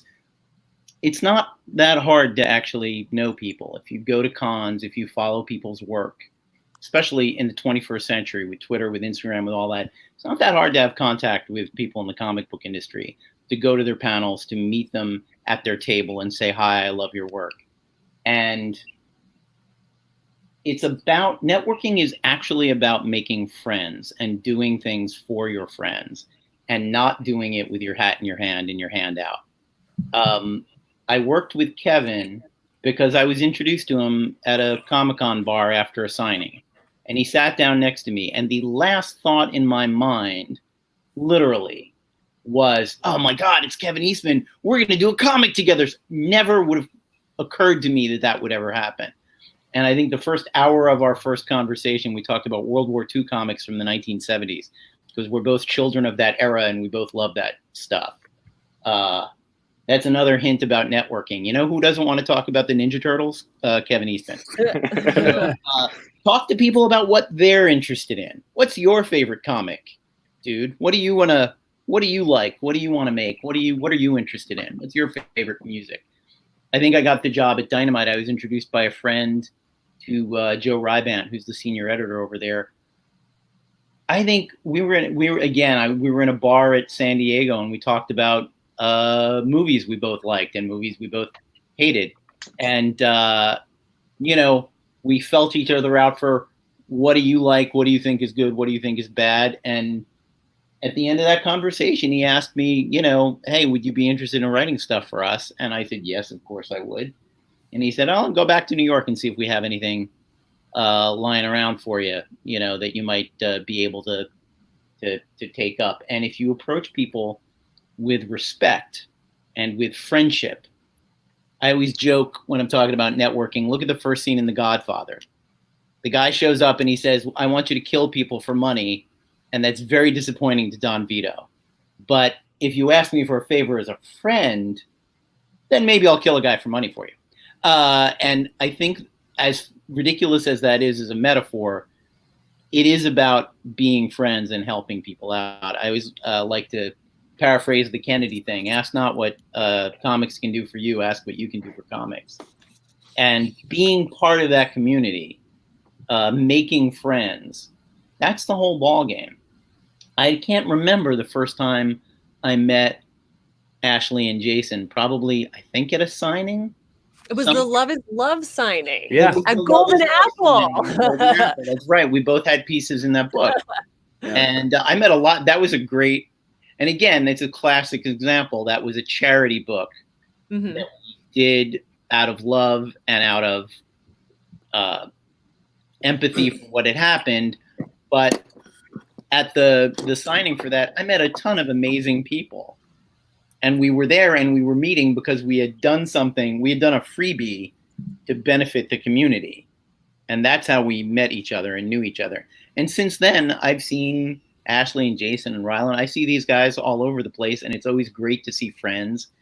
And like Ryland, I come from a film background, and television is a tiny, tiny world. And compared to film and television, comic books are positively microscopic. It's not hard to meet people, as I said earlier. And I'll tell you one quick funny thing Ashley said about getting people to, asking people to do things and getting them to work for Blood and all that. And I try to not be this guy. The most obnoxious piece of networking I've ever done in my life. Eastman was doing a signing with Stan Sakai. Kevin and I had a comic coming up called The Radically Rearranged Ronin Ragdolls, which was a Turtles pastiche, a funny animals doing martial arts thing. And I walked up to the table where they're both signing. This was so obnoxious, and I still got away with it. And Eastman goes, "Oh, Stan, this is my buddy Dave. We're doing this comic together." And I reach out to shake Stan Sakai's hand, and literally the first thing out of my mouth was, "Would you do a cover for us?" Because Stan is the nicest guy in comics. A couple of months later, we get an email saying, "So, what do you want on the cover?" And he did it, and it was beautiful, and it's an amazing variant cover for that issue. But he laughed at the baldness of that being the first thing I said to him, and I don't recommend that unless you're talking to the nicest guy in comics. But ultimately, it's about respect and being a friend. Stan Sakai is an absolute delight. Oh, I met him in Baltimore. What a sweetheart of a He's man. literally the nicest guy. I always say Eastman's the nicest guy in comics, and then I go, it's second nicest. Stan is actually a little bit. There are two really great points you made in there that are great for networking in comics or out of comics, because it's about making friends and doing for your friends, and it's about finding out who your friends are too at the same time, doing business with friends. That's very true.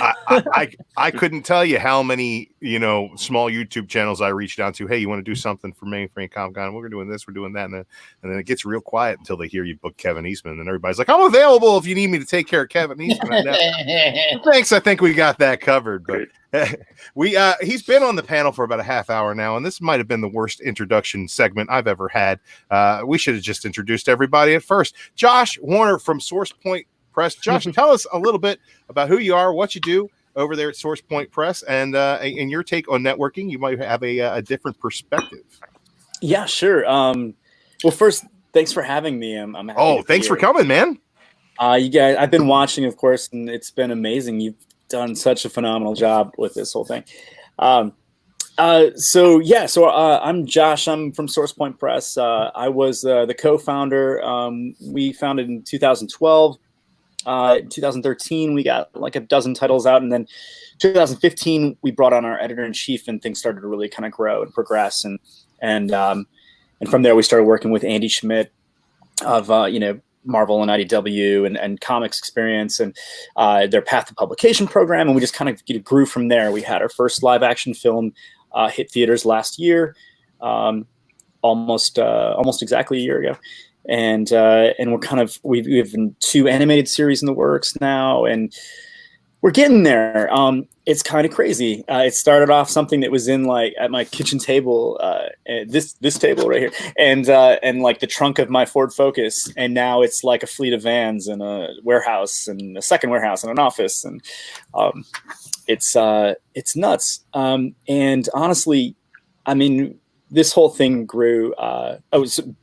Me, as far as my position there, I didn't just start everything. I primarily handle art direction, and I also handle all the production and the marketing and the pre-production, and I organize the teams, and I handle all the efforts of making sure that all the projects are on track and finishing on time. And I work with Diamond and all that stuff too.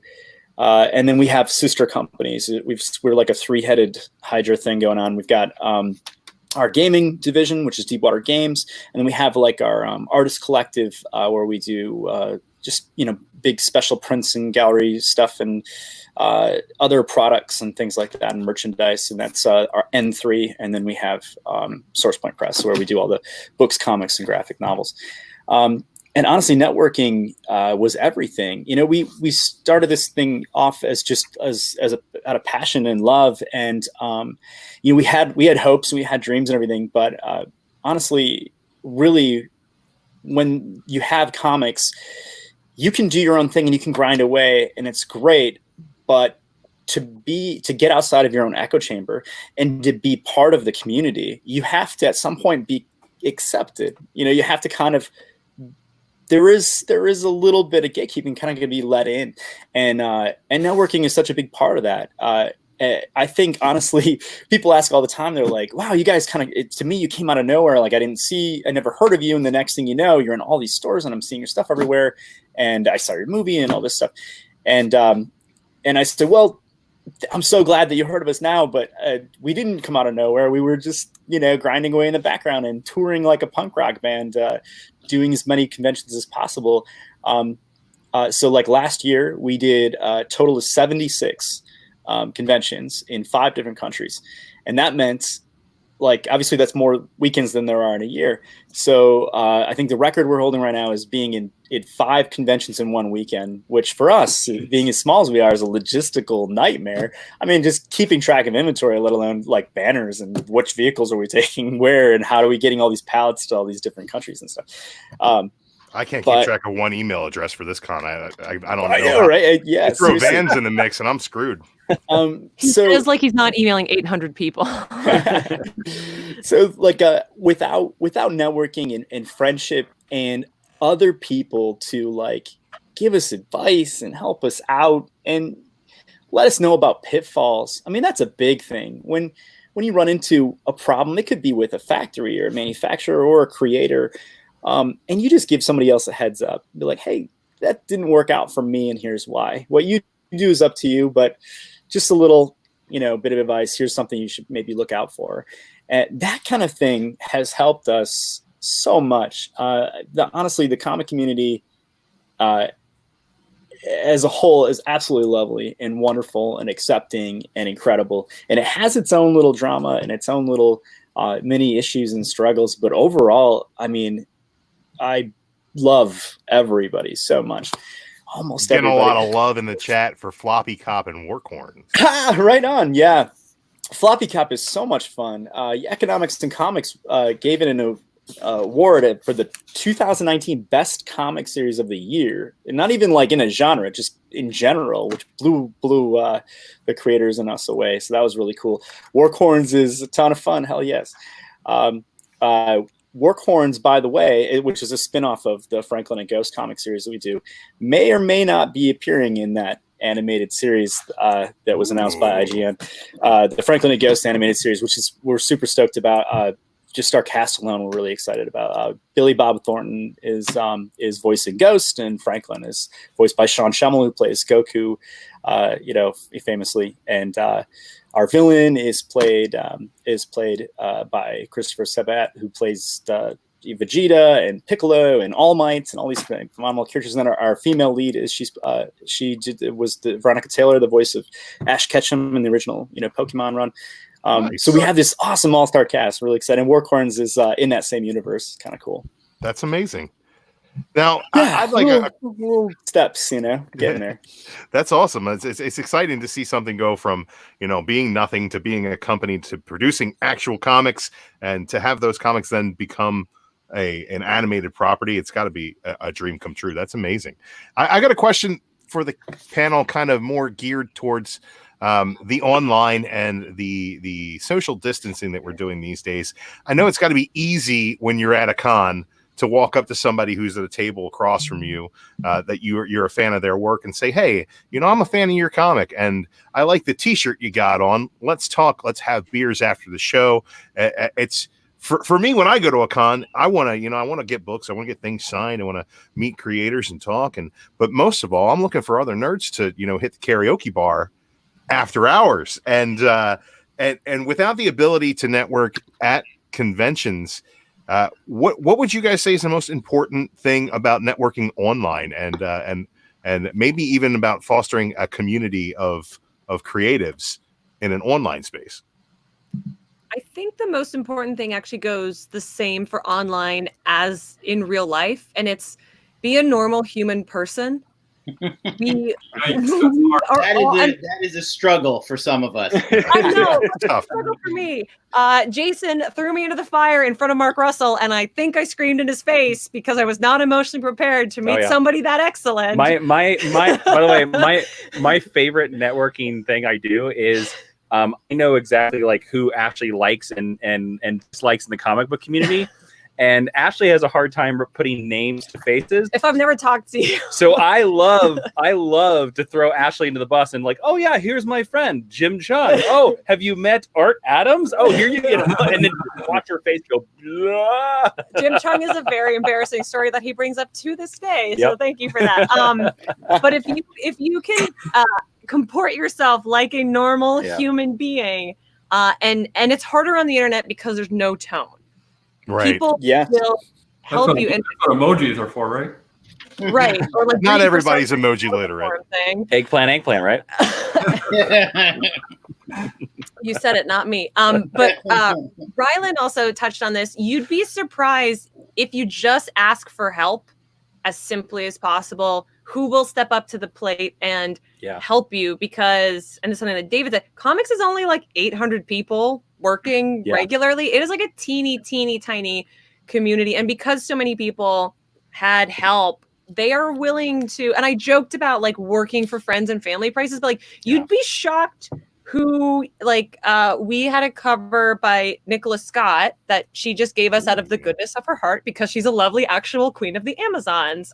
And that's not something that we coaxed her into or pressured her for. And to that, I think just if you are able to act even kind of like a human, which I'm failing at very bad in my explanation, you'll go very far. I want to point on Ashley's.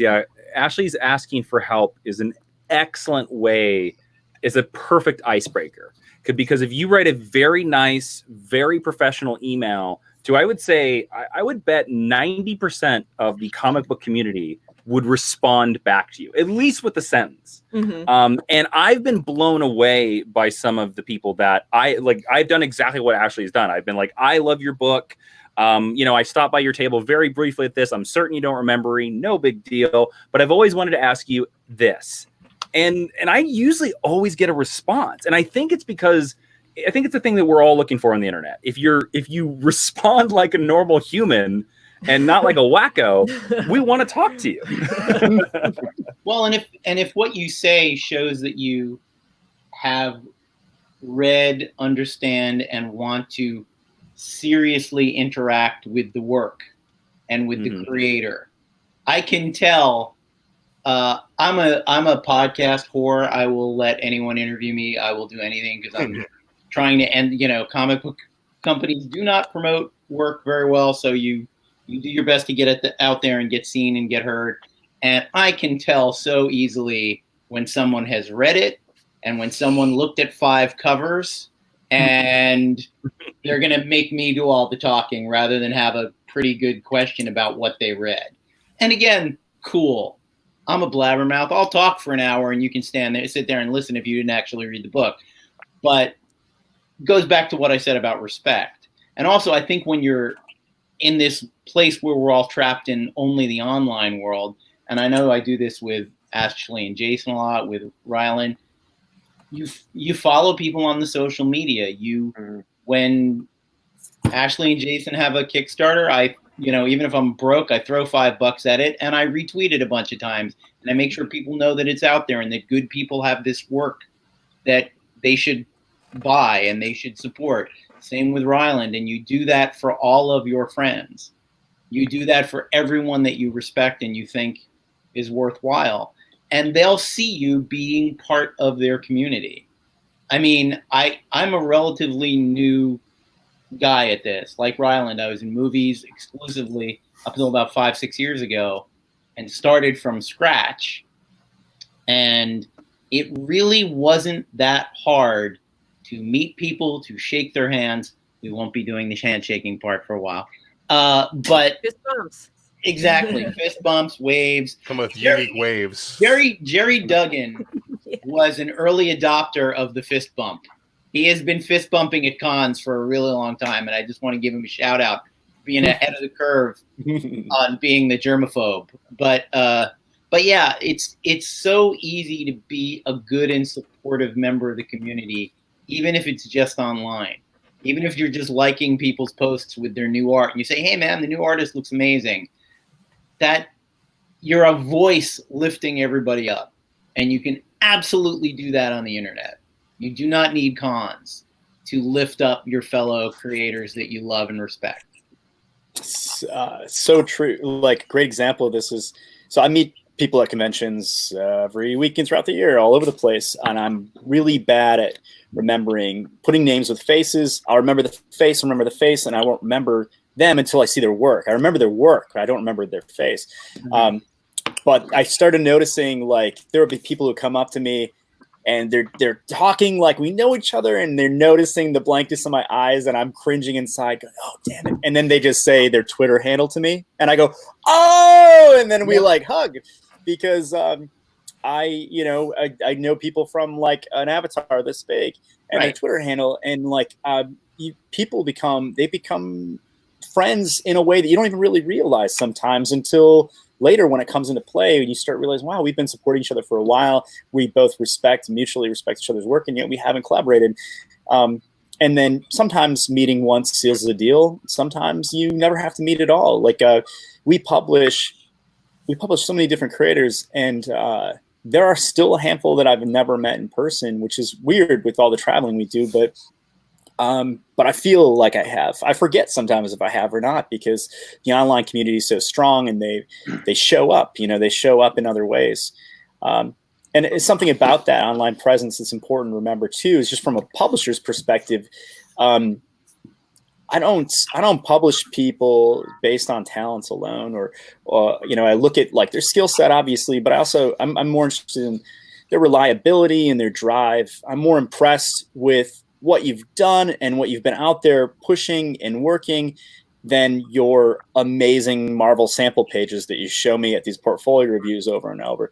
Those don't mean anything to me at all. I'd much rather you hand me a comic. It could be half as good, but it's finished and you did it, and that means so much more to me. But online is the rest of the equation. I look at your social media before I publish you. Always. I'm not checking your follower count. It's not always about you. Wow, your soapbox is really big. We could utilize that. Or your audience is prime for expanding our empire. It's more about how you conduct yourself and whether or not this is your passion, because it shows. It really shows. Don't get me wrong. Sometimes we all get a little tired of talking about comics, and we just like post pictures of our cats, or we say some weird stuff or whatever. And that's fine. And we all are like emotionally driven people. So I give people a pass to an extent on what they put out there in the world too, emotionally, especially when it's like people like they admit their own faults. I'll see creators that are like, "You guys, I'm so sorry. I feel like I'm failing at stuff. I'm going to take a little break.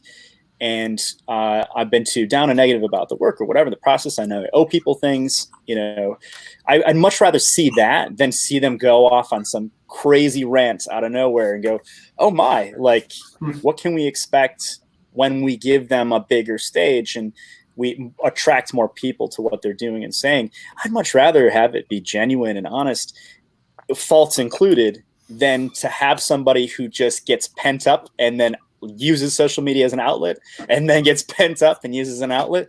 So you can read a lot from the online community. The online community really does become maybe not 100% representation of yourself, but a pretty good idea of who you are and what you're about. Well, and the power of that is just staggering when you look at it. I mean, think about what just happened. I mean, our business is on fire, like total catastrophic collapse right now, but it has continued online. I mean, look, we're all together. We're doing the same thing we were doing a year ago. We're doing it in a different way and, on a different platform, but we have found a way. This monster that we have built called the internet has allowed this thing to carry on. I'm excited to kind of see where it goes. I mean, just to look at it, on the micro level. It was funny going to Baltimore Comic Con and meeting all the comic card guys, because when Aberrant and Banjax came out, you guys were just enthusiastic champions of it. Oh, hell yeah.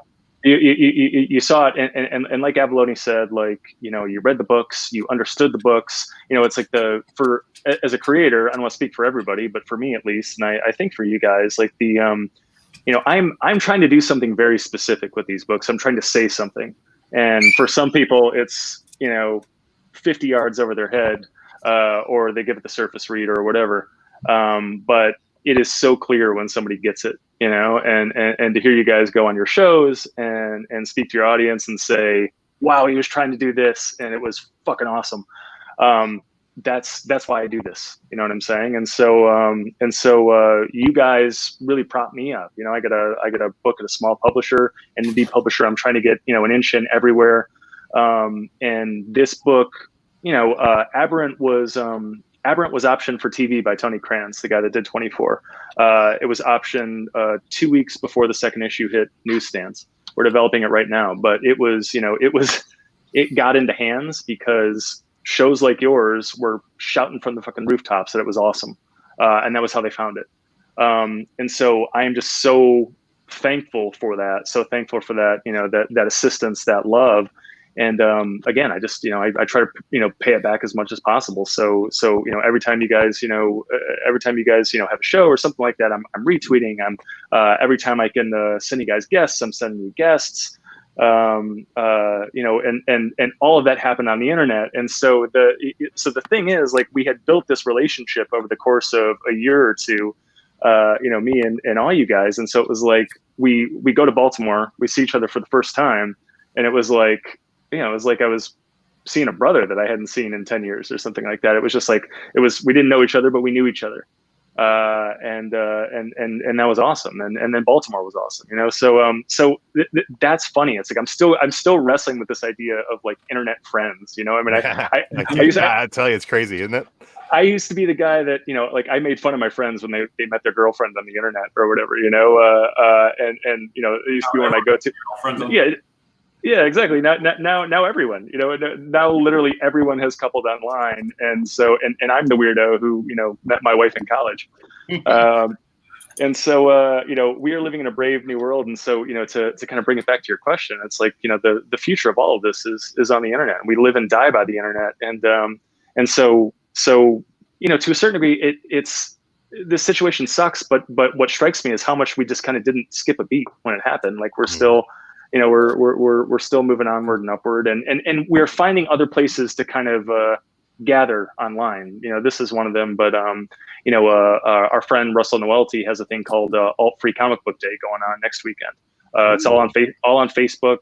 You got like 30 plus creators, and the list just keeps growing and growing. And they're doing AMAs and Rylan, get me a link for that, and we will share that out like crazy next week. Excellent. I know Avalonia. Go ahead. I just wanted to say like a quick kudos to Drew and Alec and everyone who's making this happen, because now the pressure's on San Diego Comic Con now. Well, see, that was like, here's the deal. I'm gonna, we'll continue with the networking conversation. Just a little bit about us and why we put this together. Me and Alec are part of a group called the Comic Court.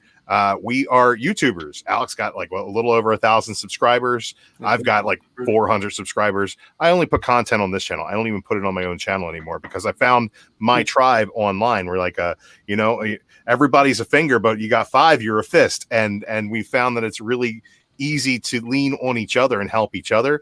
And we started doing this thing where we'd pick a con to go to because we're all in different corners of the country. And it was like up to like 2 a year we were doing cons, and we were all supposed to be in MegaCon in Orlando, where Alec lives. And the last time we were together was in Baltimore, where I live. And it's nice to get together and do those things. But the second it got canceled, it was like, the first thought is, hey, we need to get our money back from that Airbnb. And the second thought was, well, what the hell are we going to do with all this time we took off? There are no more cons. Let's go ahead and put a con together. And it's amazing that through the power of the internet and connectivity, we were able to make that happen pretty much immediately. We started planning this thing 3 weeks ago. And it's the most ambitious project any of us idiots have ever been involved in. And it's, so far, it could have been better in a lot of ways, could have been worse in a lot of ways, but we've raised money for charity. And I said, this might be the Fire Fest of YouTube comics, but as long as we raise $10 for the Heroes Initiative, it's worth being here all weekend long. And the opportunity. My sandwich wasn't very good, I have to say. What do you want? But there's a dog here, and we're blessed. Yeah. Oh my goodness, I didn't see that dog here. For the dog. Nice. Source Point mascot. I do want to kind of point out something Rylan just touched on, and something that the panel has talked about a lot is that it's about, at its base, it's about making friends, which is not easy thing to do, especially for weirdos who like comics a lot, who are antisocial a bit because we like comics a lot.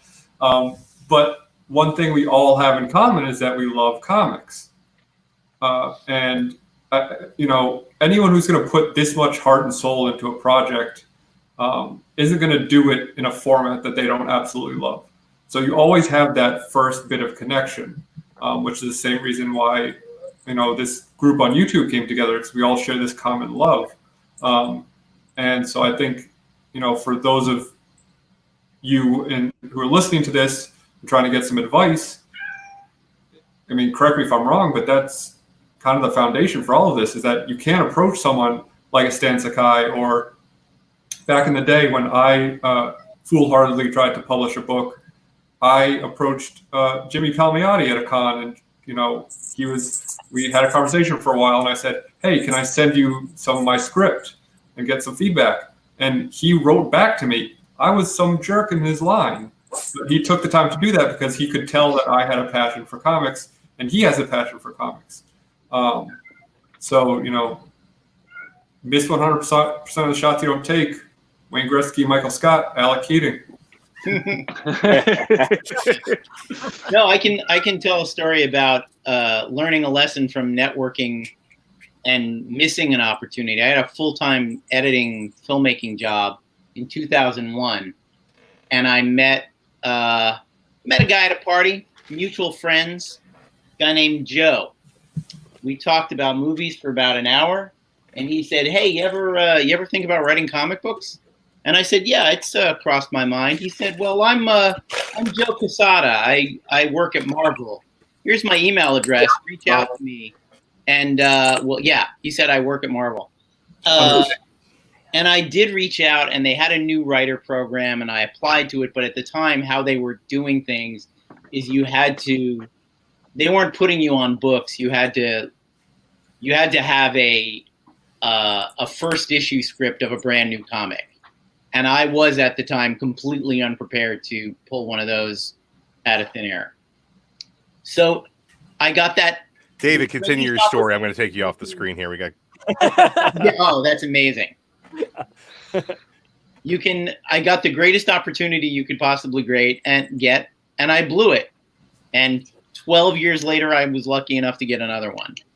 So, it's about luck, and it's about being prepared to take advantage of luck when it comes along.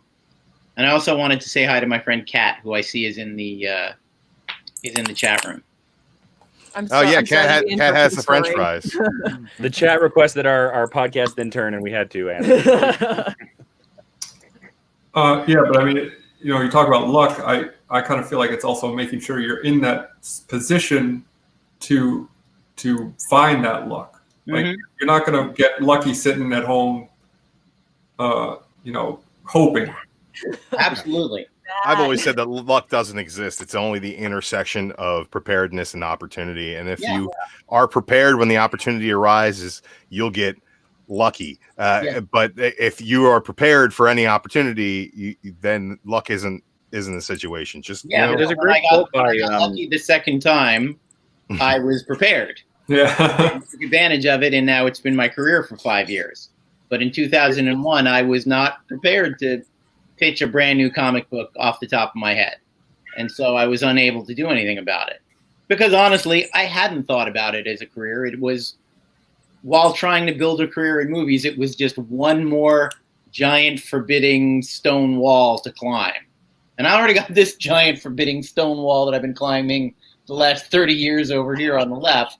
So, I didn't have time to start with a brand new, fresh one. But when it came along the second time, I did have the time and I did have the energy. And one of the things that goes along, and it goes exactly to what you were saying about preparedness, take it seriously. It is a job. Be prepared. Know your shit. Read the classics. Read your Scott McCloud. Read your Eisner. Know the language that everyone else in the room is going to be speaking, because they all know that stuff, and they expect you to know that stuff, and they'll be a little disappointed if you don't have the same love of the art form that they do and take the art form seriously in the way that they do. Let me comics, because everybody likes the Duck comics. I was gonna hit it on the head one last time. I mean, it's about making friends, but there's a way to approach that thing.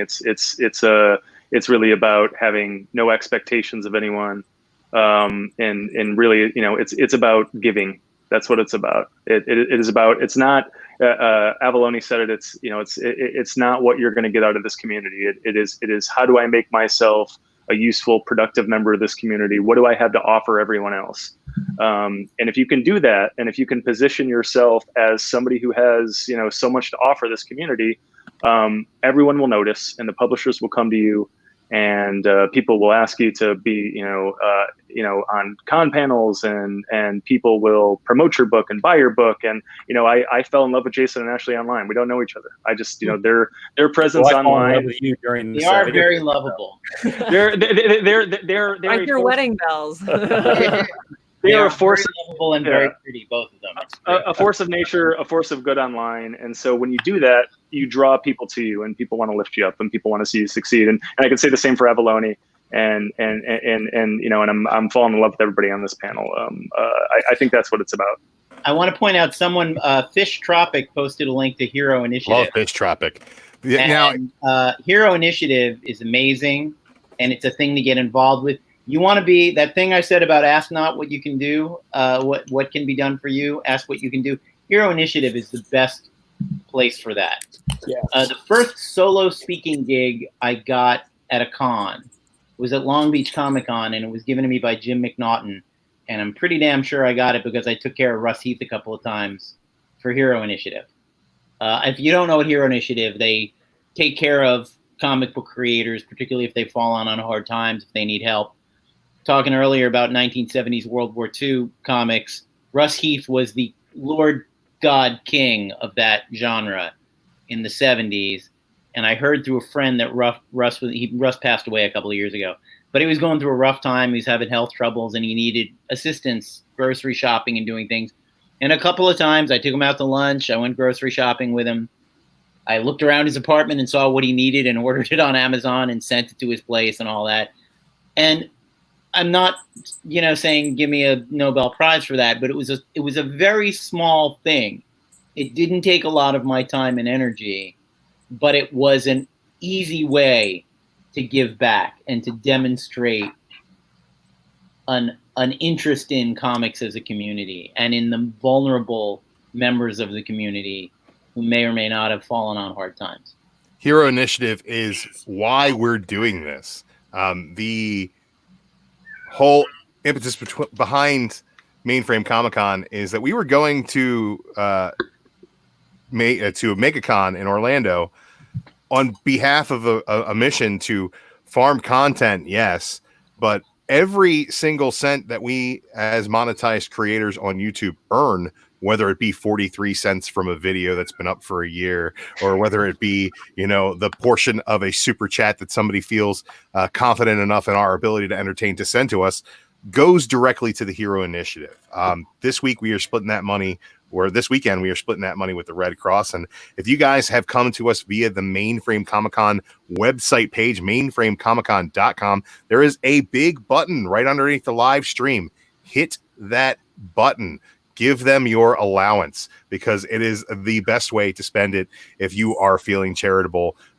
Absolute nonprofit, the only of its kind that focuses directly on creators in an industry of contracted people who don't have a union, man. And we had Megan Hutchinson, who's on the board, was on live earlier today and was talking about how important it is not only to our older creators, but also to younger creators who are in a bind with medical conditions and unseen costs left and right. And Josh is starting a zoo on his lap. Needy pets. So sorry. No, it's okay. Just broke my stride there for a moment. It's quite. I'm here for it. More pets. It's our own version of Tiger King here. Put in an appearance here, amazingly. I'm going to bring my 3-year-old in a second. And going to get real overload. Yeah, my dog's sleeping over there, farting up a storm. It's the worst smell I've ever smelled in my life. And my 15-year-old's not cute anymore, so we don't bring her around. If you learn any lesson from this panel, everyone, it's that you must own a pet to properly network. There you go. People like dog and cat pictures. It's the quickest way to make friends on the internet. That is true. TJ Slapdragon Watson, $1.99 super chat says small things matter. Yeah. Thank you so much, TJ. $1.99 adds up for sure. Gang, we are running nice. out. Oh my goodness, look at those dogs. Oh man, I love the doggos. Bring all the doggos. We're running out of time here on this panel. I want to go around the horn one more time and give everybody an opportunity to shout out what they're working on, where people can find you, and just make sure that everybody sees your social media and what you're up to. So we'll start with Ashley and Jason. Oh, wait. Wrong button. Wrong button. They switched spots. Bam. You can find me on Twitter and Instagram and YouTube at Jawin. That's JWIIN. If you just Google Jason Inman, you can find that. We have our podcast every single week, Geek History Lesson. It's everywhere that you put podcasts in your ear holes. We're finishing up Jupiterjet 2, but you can buy any of our past books over at jasoninman.com/store. We sign it. We'll doodle in it, whatever the hell you want. We'll put it in there. Yeah, we're got a couple other books and Kickstarters coming your way soonish. Yeah, and if anyone needs a pet sitter or a human sitter, my Twitter is Ashley V. Robinson. I like small things. It was very nice to finally put some lovely conversation together with you folks that I've been enjoying audibly for quite some time. Thank you very much for coming on and being a part of the Mainframe Comic-Con. Thank you so much. Absolute pleasure. Thank you for inviting us. Thank you. Well, let's go ahead and go around the horn this way since things have switched up a bit. Josh, thank you so much for hopping on here at last minute and filling in. We loved having you as part of the panel. Very big fan of Source Point Press, what you guys are doing over there. Let us know how we can find you on the internets and such, and then what you got going on. Sure. Source Point Press on Facebook and Instagram, and then on Twitter it's Source PT Press, because they're afraid if you have too many letters, it's going to take over the world or something. And we're doing a ton of stuff right now. We've seen so much love and support since distribution's been down, and stores haven't been able to get their orders through and all this. That we've seen so much online support that we've been doing everything we can to give back right now. We're taking all the profits of our best-selling title right now, which is Apocalypse Girl. We've been sending it to CDC Foundation's Emergency Relief Fund, and they're putting it to good use right now. With the help of our manufacturers for our board game company, we were able to receive a huge shipment of medical-grade masks, which we delivered to elderly care facilities who had people who were at the highest risk and the last in line to be able to get masks. We've been trying our best to help out with shops. We've sent 200 boxes of graphic novels out for free, thanks to our friends and sponsors who've helped support us through this, that we've been giving to retailers they can sell online on Facebook and give away for free, and whatever they want to do with it, curbside pickup. And we have a retailer relief program where people can check out on our web store. They just leave the name of the store and location in the notes when they check out, and we are sending them a percentage of the sale directly. We're doing whatever we can. Chief Paramedic reached out recently. Thank you so much to him for that. He had 40 of his paramedics who were on the front line picking up people in their homes who were going into respiratory failure from having COVID-19. And as a result of the 40 of them got COVID-19 themselves and are now in the hospital. So we sent 40 packages out, a couple $1,000s worth of graphic novels to give them something to read. It's like when you make comics, you start to realize in a global pandemic how insignificant your portion is. So it's like you got to do everything you can, right? If all we can do is entertain and offer an escape, we're trying to. So the thing we're doing for readers is starting tomorrow. We have Free Comic Week. It's freecomicweek.com. You go there. We're putting up loads of our books and graphic novels, going all the way up to $20 titles, completely free. We put more up every single day throughout the week. So freecomicweek.com. It's really easy to remember. It's all Source Point Press stuff. So if you're looking for other things, you won't find it. But it's what we can do. And so blow us out, clean out our warehouse. We're lucky enough. We have a little bit of a nugget to keep our production rolling. We're still putting out books every month. So, get yourself something to read while you can. Thank you so much. The Tiger King of Mainframe Comic-Con, the zoo of Joshua Warner.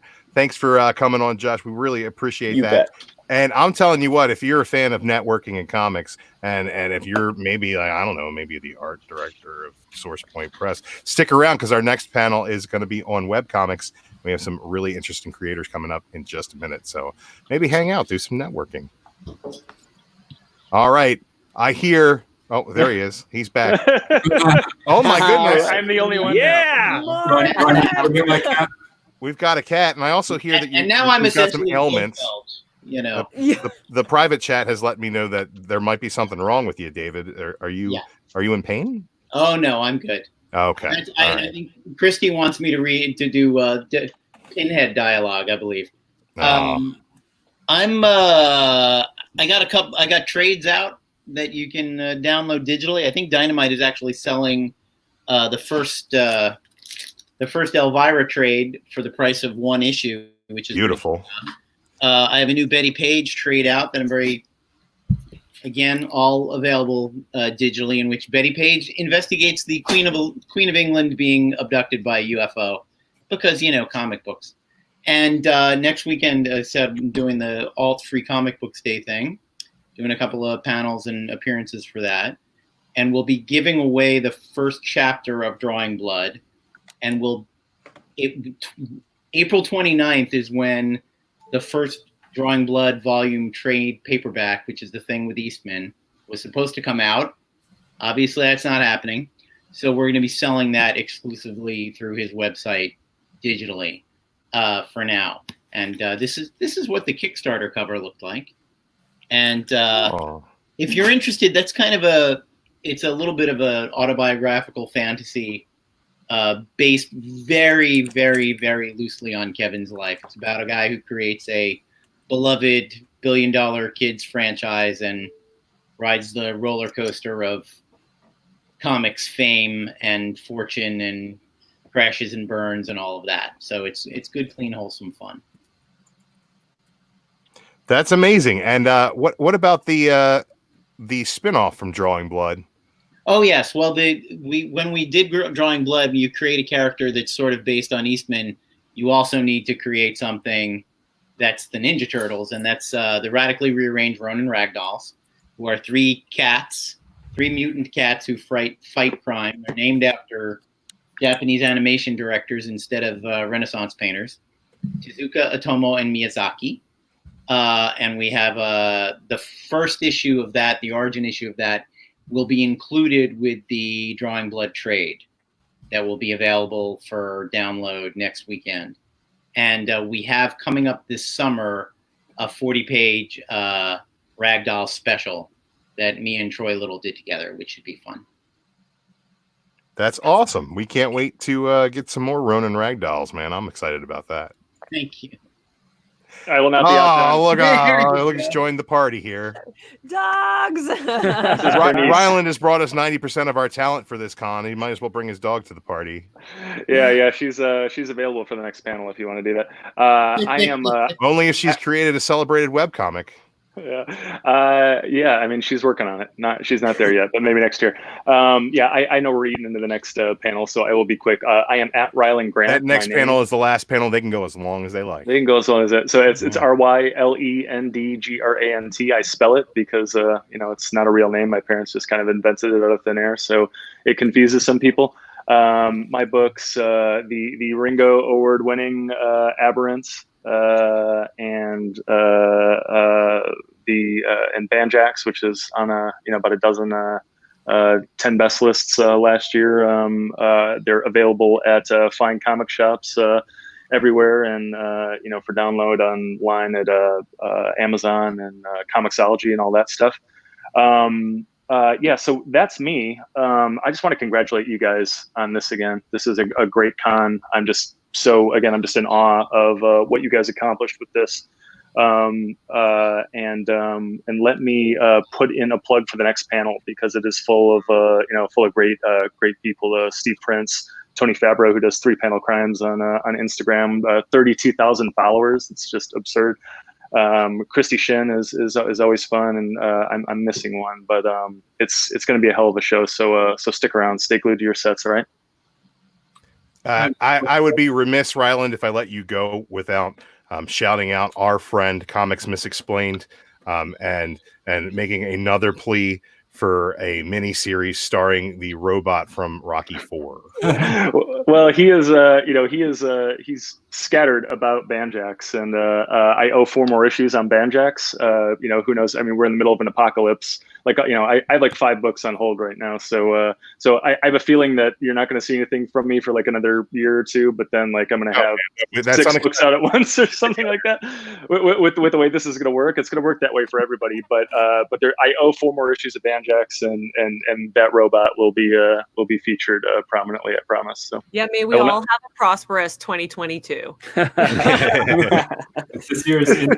Everybody have plenty of money because they're all getting the unemployment and nobody's got anything to spend money on except for. Yeah, I haven't gotten mine yet either. Don't worry, it's coming. Real quick before we sign off this panel, I'm going to head out for the evening. So I just wanted to say thank you for everyone. Oh man, Alec, you've been here since what, 2 o'clock? Earlier than that, behind the scenes, yeah. But oh, geez. Thank you. Yeah. I want to give a special thank you to this entire panel for coming and enjoying and being a part of Mainframe Comic-Con with us. We are going to be moving on to the web panel next. And before I let all these beautiful people go, Alec, you've been a wonderful resource for me through this entire thing. And you're going to be really upset you gave me your number because I'm going to call you every time I have a problem with anything. As long as you don't call me from your basement where you don't have service. I sit here, right? And then Chad calls me and he's like, I can't hear you. And I said, I can't hear you either. And I said, this damn thing. And he goes, are you mad at me? Like, no, I'm mad at my phone. Stop. A little inside baseball there. And Rylan, thank you so much. This whole thing would not have come together without the power of your networking, which is why when you said, hey, let's do a networking panel, I want to steal that idea from David Avalone. I said, let's steal from David Avalone. And give him no credit. It's all my idea. We've given him credit all day. We're done with that. Guys, thank you so very much. When we come back after this quick break, it'll just be me and our webcomics panel. Please stick around and please hit that button and donate to the Hero Initiative and the Red Cross. That is why we're all here. Again, panel, thank you all very much for being a part of this. Bye. Thank you. This is Batman. I want to be sure you know about Mainframe Comic-Con. It'll be online the 25th and the 26th, and all the proceeds are going to the Red Cross and the Hero Initiative. So be sure to check it out.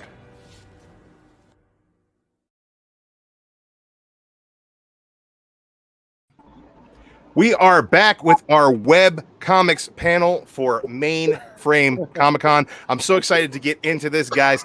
I just said on the last panel and the panel before that, I never read a web comic in my life until I got your email information. And I said, well, what are we looking at here? He said, oh, they're great web comics. I said, what's a web comic? Let me look at some of these links. And I said, yes. Get me Dylan Campbell. Scared by the Bell is awesome. I said, get me Tony Fabro. I need to see more 3-panel crimes. Christy Shin is an absolute delight. You've been here all weekend long. We've loved having you. Fantastic guest. And Stephen Prince, Monster Matador is absolutely amazing. I want to talk to you guys about webcomics, how you guys got started, what your aspirations are for your own projects. And we're going to get into all of that moving forward through this panel. But first, I want to go around the horn. Just let me know who you are, what you're known for, and how you got into producing webcomics. Let's start with Christy. Well, I do a comic called Demon Bitch. It's about a low-level demon from the 13th pit of hell where people throw their dog shit in gum wrappers. And she wants to bring the second coming of Armageddon because she didn't get the memo on the first one because she's stupid. Anyway, so she goes to Earth and she's distracted by promiscuous sex and hard drugs. And she reminds me of some of the women I met in LA that I had been friends with. And then I realized they were assholes. So I started making fun of them. So, and I'm no longer friends with these women. They were terrible. But I came out with a lot of material. And I got into webcomics because I figured no publisher would want to like read this shit or publish it or give me money for it. So I decided, okay, well, then I'm going to go do the thing and just do it on Webtoon. And I want to kind of be the next Lore Olympus phenomenon, I hope, or even better, I don't know. Lore Olympus is awesome, and it definitely deserves its credit. Well, you're the first Christy Shin, and that's enough for us, Christy. You're doing a great job over there on Demon Bitch. I don't know if I'm the target market for it, but I love catty women, and there's something about it that is really fantastic to me. I think it's just basically like I kind of don't give a fuck when I draw it, and I like when I draw it, I start giggling like a little asshole, and I know it's going to be good. Like I've done quite a few pieces on COVID-19, so I just started making fun of it because it's like I've had my own brush with death like last year. A majority of you guys probably know it, like Tony, Steven. Dylan, I don't think I've ever spoken to. I just had, in short, I had a 6-inch pancreatic tumor removed from my person. And it went from, oh, chances are you have really severe cancer to, oh, you may be diabetic to, okay, you're fine. So I got just checked on an MRI actually about a week or two ago, which actually surprised me because the oncologist was like going, yeah, I'm not really worried about this, but I got the results same day, like right before Easter weekend, saying, yeah, you're fine. You don't need to do this. And my cat's butt. Oh, there's your cat's butt. We had cats on the last panel, and we cats on this panel. Yeah, this is Ink. She's a little evil bitch. And I love her. Yeah, she's Does that help you with your inspiration? Oh, she's got a skull butthole. Yeah. All right, Tony. I'm so glad to have you here. I had never heard of 3-Panel Crimes, and the moment that I saw it, I was like, I need to binge as much of this as possible. Takes you back to the old crime stories, takes you back to comic strips. Tell us a little bit about yourself and how you got into this thing. Well, I took a writing class at Meltdown Comics for like writing comics. And it was pretty cool. That's actually where I met Ryland and a bunch of the other guys. And I put together some money and made a book, and then kind of just had it in the trunk of my car for a while. And it was just frustrating. It's like, oh, I can make the stuff. It takes a little bit of time. It takes money, and then like, what do you do with it after? So I started kind of shooting shit with people, and it's really just kind of a joke. It was like, hey, do you think we could put together like, once a week, just a different crime story in like only 3 panels? And I'm really into like silent comics. A lot of the stuff like Haven or Land Ward. And I was just like, fuck it, why not? So it just became a thing of like constantly putting something out at least once a week. No matter what, and I try to write at least one of them like once a day just to get something done and feel like a sense of accomplishment, which helps with like the longer form projects. That seems like a really interesting way to go about it, though, with the 3 panels. What was the impetus of that idea as far as giving somebody something that's in saying 3 panels, there's nothing that discounts the depth of these stories and the way that they present. It's so truncated and such a digestible bite. What was the idea behind that? Well, it was kind of like it's 3-act story structure. The same way that you tell a joke. It's just boom, boom, boom, and then you get to the payoff. So I was trying to see if I could get my point across as quickly as possible without using any dialogue. It became like a fun writing exercise because I think a lot of comics is obviously it's visual storytelling, it's a visual medium. So just like only sticking to that, it's like, okay, I want to show this. How can I get that point across? That's amazing. Like I said, I did a deep dive on 3-Panel Crimes as soon as I was like, 3-panel webcomic, what? This isn't going to be for me. And it totally was right up my alley. And another creator on this panel that really surprised me is Dylan Campbell. Dylan does Scared by the Bell. Dylan, tell us a little bit about Scared by the Bell and how you got into producing webcomics. Hi. Scared by the Bell is a webcomic about a boy named Peter who starts a brand new middle school full of monsters, because we all know middle school is full of monsters. But he has real monsters. He has vampires, werewolves, mummies, girls, all the scary stuff. So it's a middle grade comic, and it's kind of like fun adventure, kind of wacky, and hopefully it kind of grapples with scary new friends, scary new people, finding out that hopefully you have more in common than you think when after they're initially scary.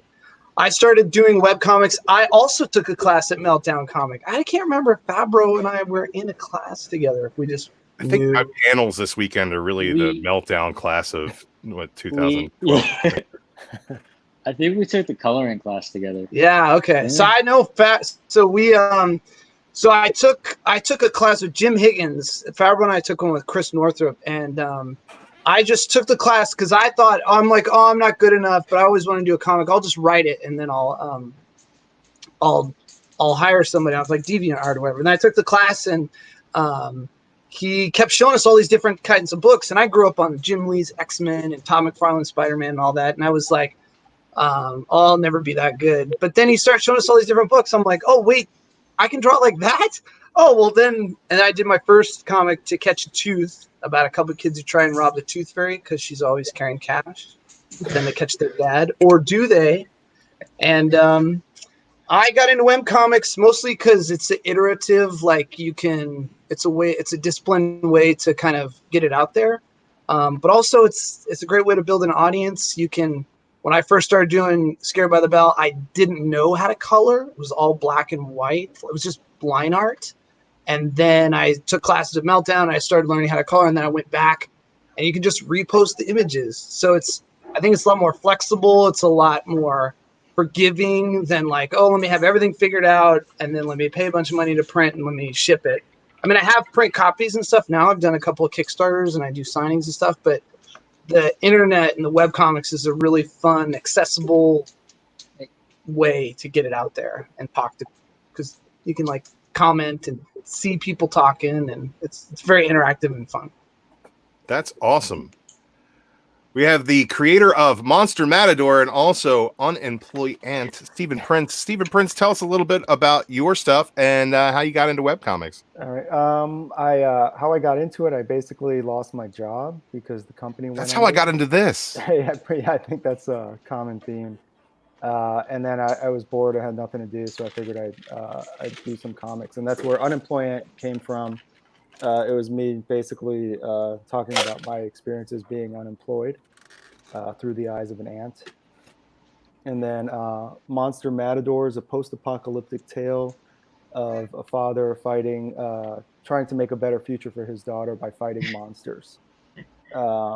And that actually started as a webcomic, and it's shifted now into a regular comic, and we're going to be doing a Kickstarter for it. I also do another webcomic called Destroyer for a podcast called Launchpad Podcast. I don't know if you could see it here. I see a guy getting ripped in half by a bear. Bit. I'm in. A guy getting ripped in half. Yeah. It's basically, the way I describe it is it's a ginger trash John Wick. Okay. Takes place on a dystopian world that's sort of like the embodiment of every shitty 80s movie you've ever seen. And these gang of thugs and criminals killed the Destroyer's goat, and now he's going after them for revenge. Oh, it looks like we lost Tony. Sorry, he comes back. Yeah, hopefully Tony comes He'll be back. upside down this time. He'll be upside down, yeah. And that's on launchpadpod.com, and that's on hiatus right now, coming back in the fall. And like a lot of everyone on this thing, I met Ryland at Meltdown Comics doing a class with Jim Higgins. It's where I met Tony too, and I met Christy and Dylan through them. So that's awesome. Yeah. Yeah, like we are down at Tony Fabro, which is upsetting. I really love his work, and I hope we can get back in here and we can talk to him. Fantastic. 3 Panel Crimes is amazing. You guys have all talked about Kickstarter a bit, and we just did a Kickstarter panel just 2 hours ago, Christy, and you were a part of that. Here comes Tony. He's coming back. We'll wait for him to load in, and I will add him in. Have you guys found that having a webcomic that has been published on the internet and has a following is a good jumping off point for Kickstarter? I think that in some ways it does, and I think it kind of enhances each other. So it's like people really like Demon Bitch. So I just started doing it as a webcomic, and I got a bit of a following. It was kind of laughable, like 20 people. Okay. So it's like, but then like I had other friends in the comic industry that really liked it. And then I just went ahead and started just doing more and more of it. And more of it, like people just started really like just resonating with it. Like even how they say the word bitch is hilarious, like demon bitch, like that. Like they just love like tasting that and having it roll off their tongue. And I think it was either you or somebody in the other panel that was saying like, well, I'm a guy, like I don't know girl stuff. And I just said, well, I didn't really write it for that. I just wrote it from my experience. And I just wrote it to be funny, like just, hey, fuck you bitches, I hate you. But the thing is that I don't really care. Like I care who's my audience, but it's weird. It's ranged from like young teenage girls whose parents said, oh yeah, some girls are really awful, right? Didn't you know that, Candy? And I'm like, yeah, I know that. It's like messed up. But then it's like guys, like I get a slightly more proportionate amount of guys liking my comic, and then I'm probably gonna hear some chicks going like, "Oh, that's because you write fucked up things about girls." I'm like, well, I mean, the thing is that it exists. Like this happened to me. You want me to go and not talk about this? You want me to not say that this happens? And I had another person, actually, another guy, kind of, bring it up, like, I think guys just kind of want to understand women. And I know that's like weird because these are fucked up women, but then they've had girlfriends, they have daughters, sisters, mothers, whatever, that had really fucked up women friends too. So it's like, I'm trying to understand that. I'm trying to understand what is, because like guys, like when you grow up with other dudes, it's like, okay, I'm used to the meanness of guys, like as a man, And it's like, I kind of want to know how the meanness of women are as you're a woman.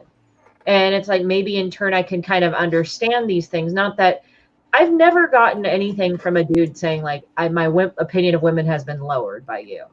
It's more of, I'm trying to understand all aspects of either gender. And I need so it's weird because you would think surface wise it would do that, but it doesn't. So in a way, it's like, I'm kind of reaching men on that and making men kind of feel more comfortable. Like, okay, so I kind of understand this navigation. I'm getting a map of what this woman is saying about how other women are mean to her. But at the same time, it's like, there's plenty of guys out there drawing stuff about how fucked up dudes are to each other or something. Right. And I mean, I've seen it, but I'm not a guy, so I wouldn't know. But, I've had dudes mean to me, but it's like slightly on a different level than how it would be to other guys, Well, I think there's some depth to that because as far as when I intake media, whether it be TV or comics or movies, there's sometimes I want to turn my brain off and see a popcorn flick, but I want to take something away from it. And I think that with Demon Bitch, not only is it fucked up and hilarious, but it also gives perspective. And it's like, it's something that I've seen because I have a teenage daughter. And like when she was in middle school, like when I was in middle school, if some dude did something, you went over and you threw hands, and you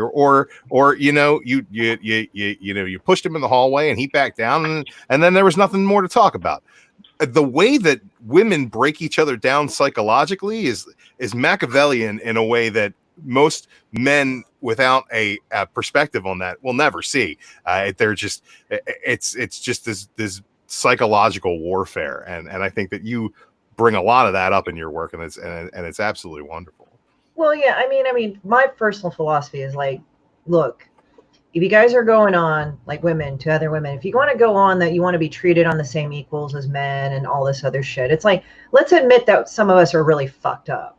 Like, I would say no, don't do that, because men never admit that we're fucked up. No, you guys do. That's how you be equal. You guys don't take responsibility for your actions. Yeah, but I mean, like, that's the thing. It's like, I think, like, to be viewing each other as human, it's like, we're not some fucking unattainable person or a thing.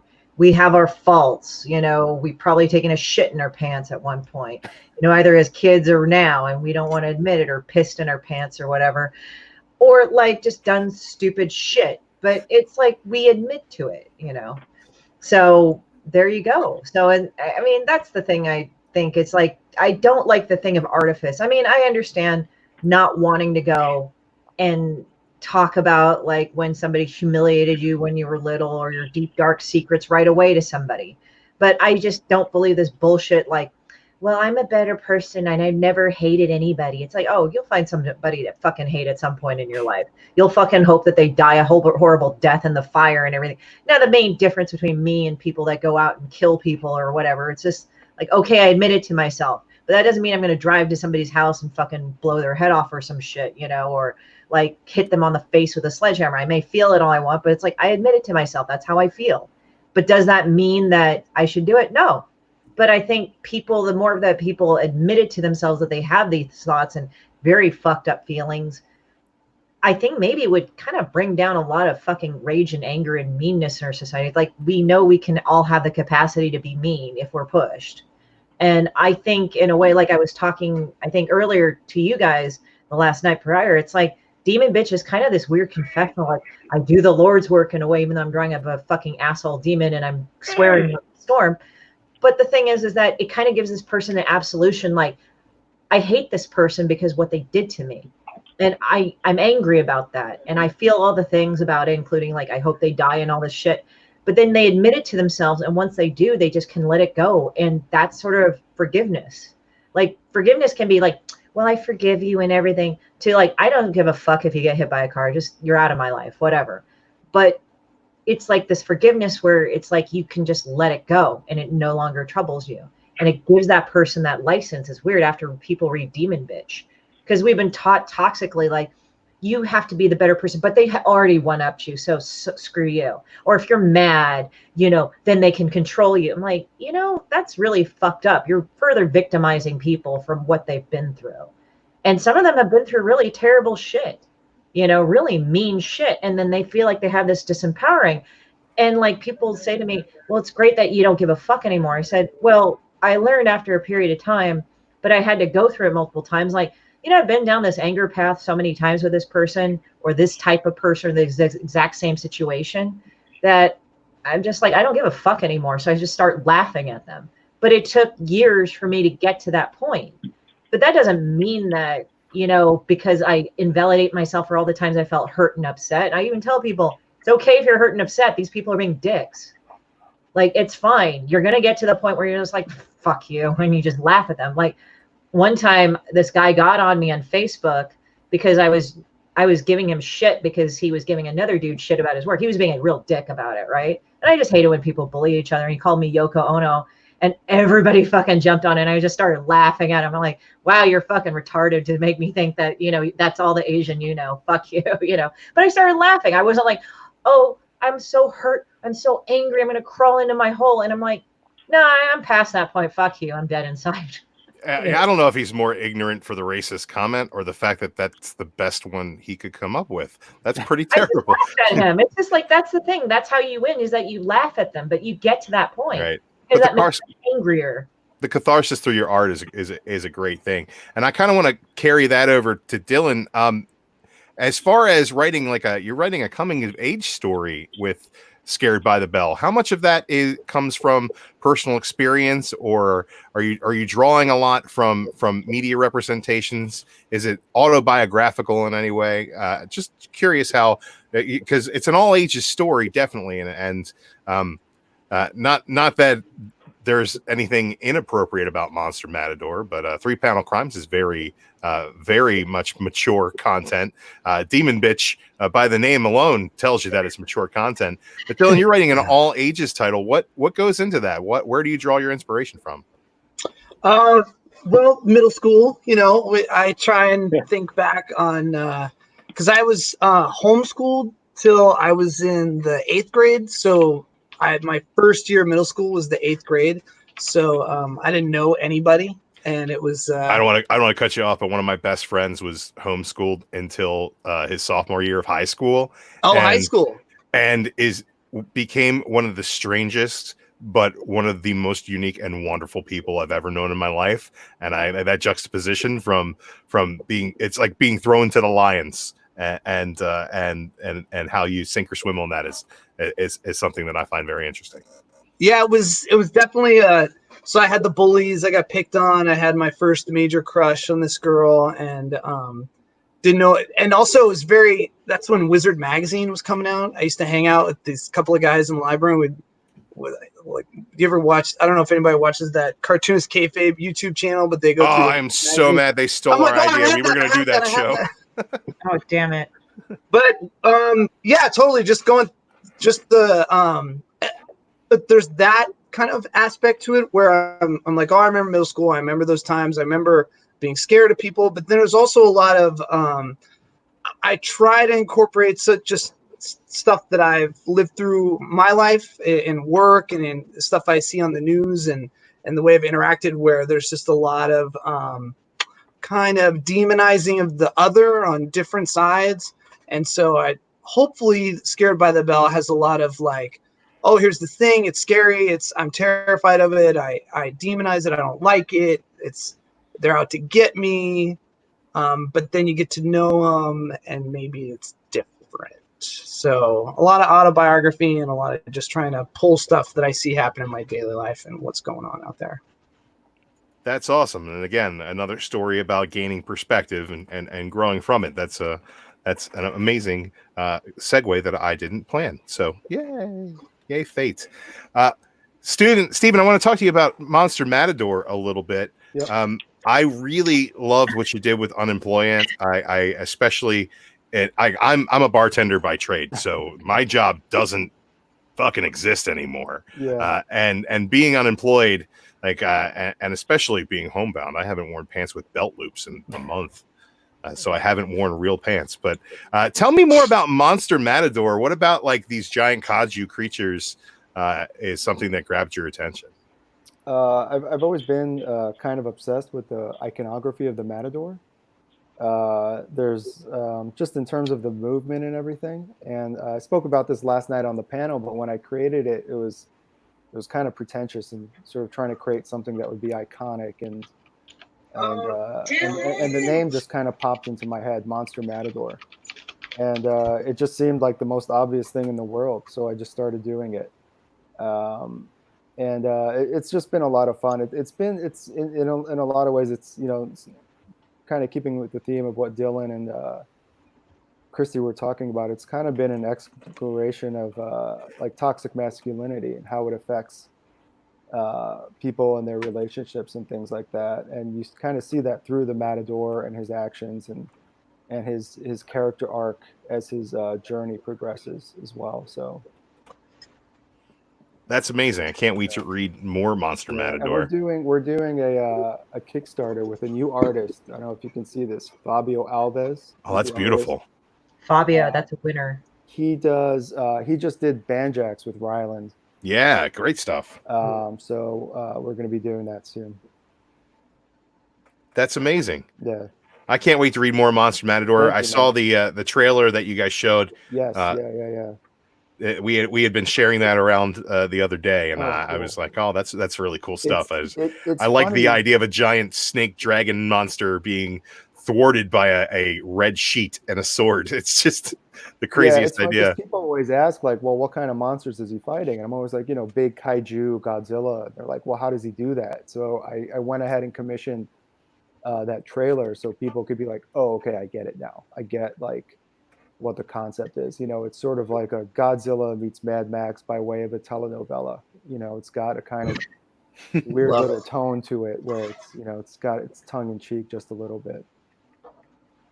I love the way that you just pitched that. That's what I call the modern entertainment elevator pitch. It's like A with B, but from the perspective of Q. I hate it, but it's like it's the easiest way into it. No, I honestly, I love that as a trope. I just that's one of the things I do with my friends is try to come up with crazy ideas. It's just like, well, what's A plus B from the perspective of Q? Let's look at let's look at how we can switch this up. So, yeah, I've got this awesome idea that I'm too lazy to put together. Anybody wants to do it, just go ahead and do it. I want to do a men staring at goats, like mixed with the Nam, but like from the perspective of like a really psychedelic kind of trippy cosmic art. So like if I could get Trad Moore to do this book in Silver Surfer language, like that's and it's just like a bunch of soldiers who dropped a bunch of acid and now they have superpowers. But that sounds cool, man. I'm never going to sit down and write it. Feel free to steal it. When you sue me Next for year it, we'll be working on his. I idea. will not Right. sue you for it. All I want is a forward where I'm like, this was a good idea. I told you so. And that's all I want to write. Tony, 3-panel crimes is a really unique format for a story as old as time. People are evil. People are devious. People are going to rob you. They're going to stab you. They're going to set you up. They're going to con you. And true crime has become kind of the biggest thing in the realm of podcasting, the biggest thing in the realm of documentary. Is it ever hard to come up with an idea for these things, or do you just like turn on a Law and Order marathon and you're like, got it? Yeah, man, like sometimes I'll just sit down and I'll just be like, here's one. I'll just make a whole list of just crazy shit. And sometimes I'll make one, I'll post it, and in the comments, someone will be like, oh, that happened in Florida. I'll be like, oh, shit. All right. You just simply Google Florida man, and then there's a month of work for you. Well, yeah, I mean, I was thinking for a while, I was like, I should do another webcomic just called Florida Man, but I was like, that was probably something that's already going on. I don't know. So if anyone wants to steal it, go ahead. We're all sharing ideas. But yeah, man, it's you know, it's the fun part about it is it's not hard to come up with stuff because it's I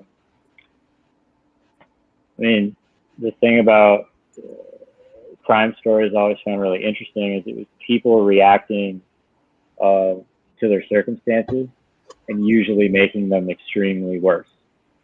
And for some reason, that story, like, that never gets old, whether it's like Jim Thompson or James M. Cain or like Ed Brubaker stories or, you know, any of that stuff. It's pretty much the same thing again and again. But there's something that I was certainly drawn to.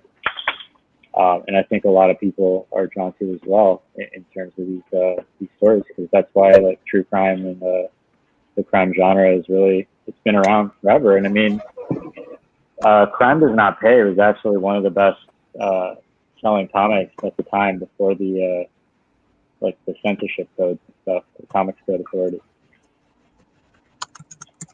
All right, gang, I'm getting some unfortunate news right now. I do apologize. I'm going to interrupt the panel real quick just to talk about this.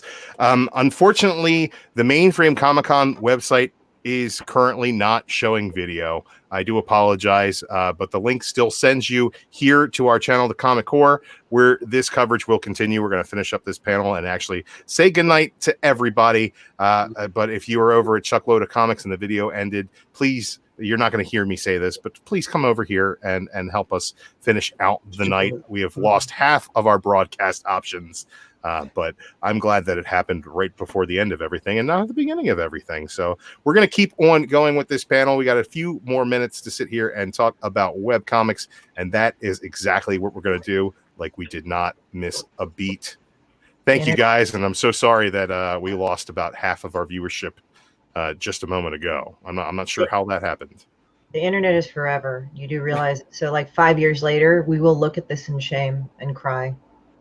We won't have to look at it in shame and cry, because I'm going to download this video to my computer exactly when I'm done, and everything that we've done content-wise is going to get chopped up into little bits and pieces and peppered throughout the next couple of weeks. So everybody's going to have a chance at some point to see this content, even if they're not watching it now. Their loss, our gain. Now, guys, I do want to ask you all about the webcomics, and I know that a few of you have moved to print comics as well. Is there an aspiration to take your comics to print or to work on print projects in the future? Or are we in this day and age comfortable sticking with a digital medium? Does that make sense? Yeah, it's just another format. I mean, I don't really separate anything, you know. It's just, there are people that read webcomics, people that read print. You're just maximizing your audience, you know. Mm-hmm. I don't really think anyone should really get snobby about that kind of stuff, you know. Wherever you can find readers, wherever you can go and get them, you should go get them. For me, I think it's like, it gives me impetus to, like, work on shit constantly. Yeah. So it's like, it's kind of like Demon Bitch is like sort of a thing that warms me up to actually write good things. And no, I'm just kidding. But the thing is that I've noticed that it's kind of another avenue of monetization for me as well. Like sometimes it's just hard to get known for web comics because just the algorithms and who you follow, what you do, and that can be all, dependent. But what I've also noticed that people really like to kind of hold things in their hands. So it's like this kind of just the webcomic is just more material for me to just put in this book of everything. So it's just like, it's like, oh, do you have another book of Demon Mission? I was like, yeah, I do. I just did 70 more pages or whatever. And this one is, it's like, and it's great to market it like for actual physical pages and stuff. You can go like, oh, look, I have 90 pages worth of bullshit, And what's even better is that if you kind of go on and release it as a graphic novel, you can send it off as media mail, which is actually going to save your ass on shipping and everything. So it's like, it's a way of people like physically holding it. Like sometimes people go like, well, I just got to do webcomics. And some people can do that. And some people just say, well, I just want to do books. It's like, why not diversify? So this will actually enable to get the work done in interim just to do this. So, I mean, personally for me, it's like, I think it's just a way of diversifying and all that and reaching more people. And also you can sign it at a con and people can take it home and say, and they look at it and it gives you more creativity to write it. Like, like with this one, I just thought of the title, like She Sucks, and so people can start laughing. It's just more avenues to kind of take most of it, the bulk of the material that what you've done and put it into something else.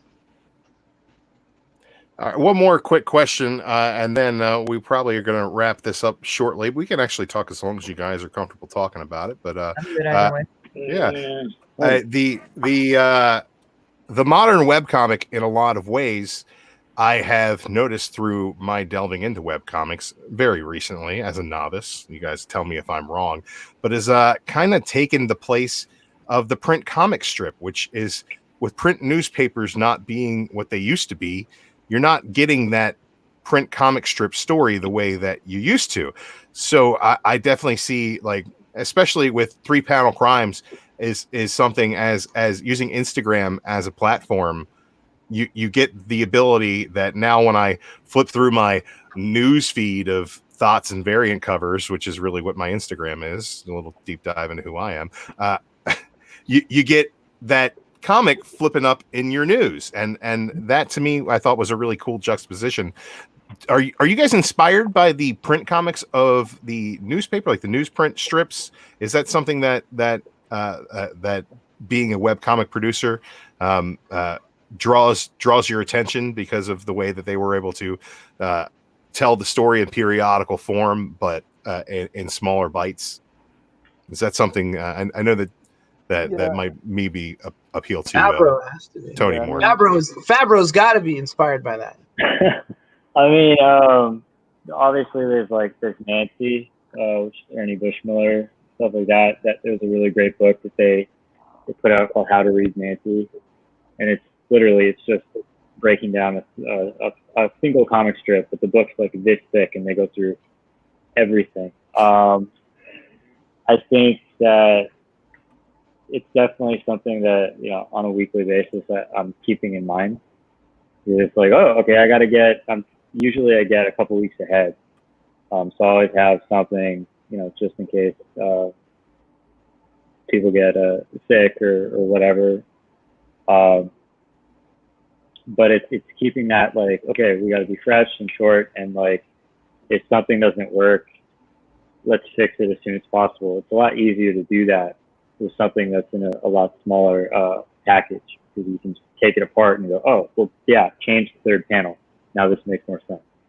So yeah, the comic strip stuff has been cool, and I think it's kind of the way that, honestly, a lot of people get their news these days is, through Facebook, social media, Instagram, just on their phones. They're constantly scrolling through stuff. At least, yeah. So I think that it's a definite, it's a good way to reach a lot of people, and I think that's what's been most attractive about it to me, is just, I'm constantly generating content and putting stuff out. So when I do a printed collection, or got a couple other projects that are finished, and then the pandemic kind of happened, so I'm waiting on pitching those. But it just helps to kind of like build an audience. So yeah, I'm totally very much inspired by like the old school comic strips. I think Gasoline Alley was another one. Like just really, really interesting, cool shit that they were doing way like a whole long time ago, but it still works. It's still funny. It still plays. That's the great thing about this art form. I think comic strips are a big inspiration. Like if you watch that, the webcomics there's a documentary Stripped that talks about webcomics and newspaper strips. However, I think that when you look at platforms like Webtoon, they're obviously much more informed by serialized manga and stuff like that. So I think that shows to the versatility of the medium of, I mean, if you like manga, if you like the longer form stuff, if you like the strips, so like 3-Panel Crime is a really good, it could be like a news strip, but then Scared by the Bell, it's even just the way I panel it and I format it, it's a lot more like inspired by like the manga kind of, and just the yeah, your layouts are actually very manga inspired, and a lot of how it's done on the notebook paper. I really love that. And it's just like it reads like he's writing his diary, and there's a lot of that trope's been used before, but I think it's used very, very well in your story. And you're right. I think that the format on Webtoon is definitely more of a traditional comic or a manga style there. The versatility of it is, it's the internet. So you can, anything where you can post images, you can post a webcomic, and it's something that's easy to share. And I love that about it too. Speaking of sharing, we're running up on our hour, so I would like to go to all you guys individually and just share, what you're working on currently, where they can find your webcomic, your social media, so they can find you, especially if other creators want to network or anything of that nature. We're all about that. So, Christy, why don't you go ahead and give us one last shout out on the weekend about Horror Studios, where you can find you and what you're working on. Well, right now, horrortourstudios.com, you see it right there. So that's my website right there. That's a link to my store. That's the link to the Webtoons Demon Bitch comic. It's basically everything to do with me, including my social media links. A lot of my social media links are at horrortourstudios.com. But if you want to look at other stuff, like Demon Bitch has her own like social media, Twitter of I am Demon Bitch, and then there's Demon Bitch Official on Instagram. But I know like a lot of links to write down is not good. All the links are there. My store is on Square, and it's Horror Studios, but it's also linked on my website here. So go on my website, check it out, and take a look at stuff. And that's where you can also commission me, as well as, give me a donation. So right now what I'm working on is a Kickstarter, and I'm doing the soft release. The soft date for the release is this upcoming May. And it's called Demon Bitch Shitty Tarot, which is like a bunch of fortune telling cards. And there'll be other stuff included in that as well. David Schrader was talking to me about a horror anthology, so I just threw that story over to him just now in the middle while I was walking, while I was like waiting for this panel. So those are the things that I'm currently on now. Demon Bitch is ongoing, so I'm doing that. I'm also thinking of continuing another story that is totally unlike Demon Bitch, Sepulcher, probably as a webcomic. I haven't like really kind of had the impetus to do it yet, but once I do, I'll do it, and that'll probably be on Webtoon as well. Awesome. We can't wait to find out more about what you're working on. And everybody go check out Christy Shin, horrortourstudios.com. Christy, you've been absolutely lovely all weekend and have been more than willing to do anything for this con, and you are now a friend of the channel, whether you like it or not. It's like you're my only friend, so I'm going to call you all the time. Oh, shit. Better change that number, girl. Well, there's like, you can go on an iPhone and hit block. Like, There you fuck go. you. It's not hard to block numbers these days. Dylan, tell us a little bit about where we can find you and what's coming out next. So you can find me at the webcomic updates every Friday at www.scaredbythebell.com.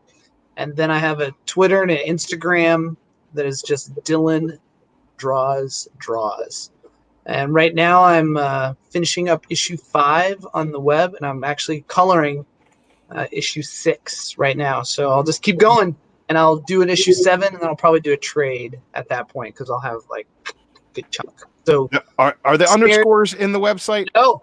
Oh man, I all put this one. Hold on. I'm Hold throwing on. it up. So yeah, just scaredbythebell.com. Yeah, click and press backspace, and then another backspace, and then we'll just delete that, and then we'll save that, and we'll put that up right here. All right, look at that. Look at me work. Good. Excellent. Scaredbythebell.com. All right, and every Friday you're updating the webcomic. Yeah, every Friday. All right. Everybody go to scaredbythebell.com on Friday and binge everything, and then just wait salivating for the rest of Scared by the Bell to come out the next Friday. Thank you so much, Dylan.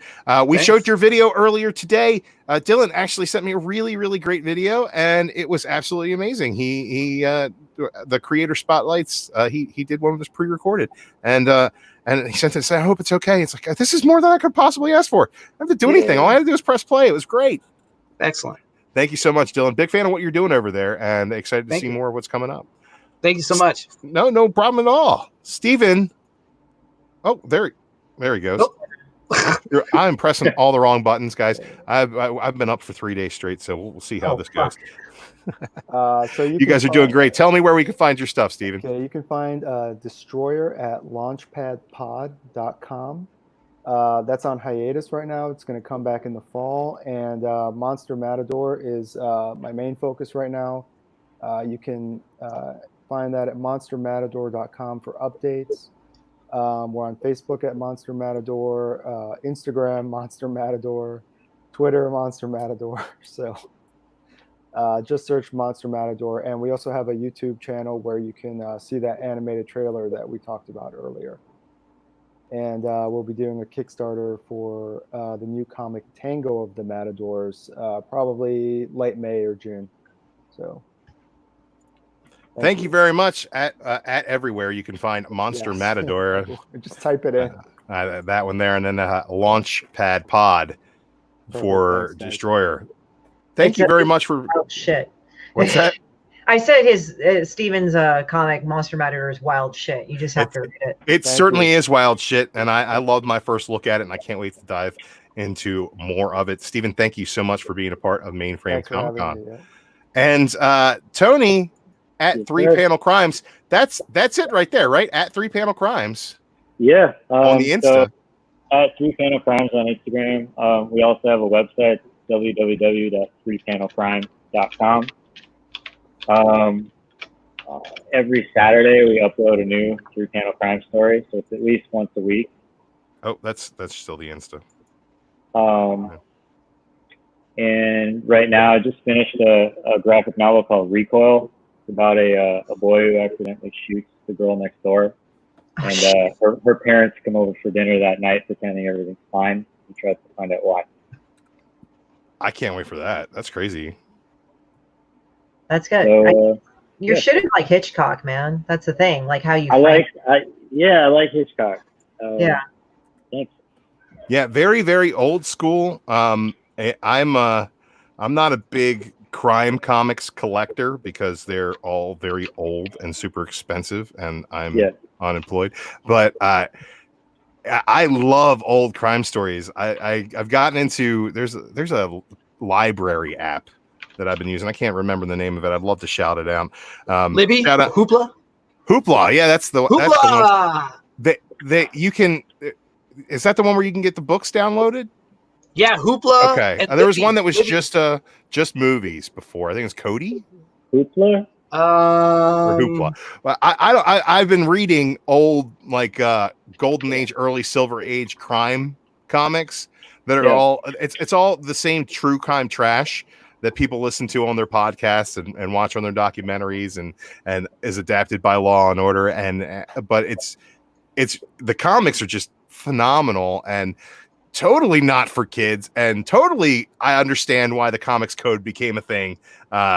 We didn't have that kind of stuff when I was growing up because of the comics code, but man, I would have loved to have read some murder and shootout stories and bank robberies and man, I've been falling into that hardcore. So when I started looking at 3 Panel Crimes, I fell in love right away, man. You're doing great stuff over there. Thanks, man. Yeah, have you checked out like any of the old Crime Does Not Pay covers?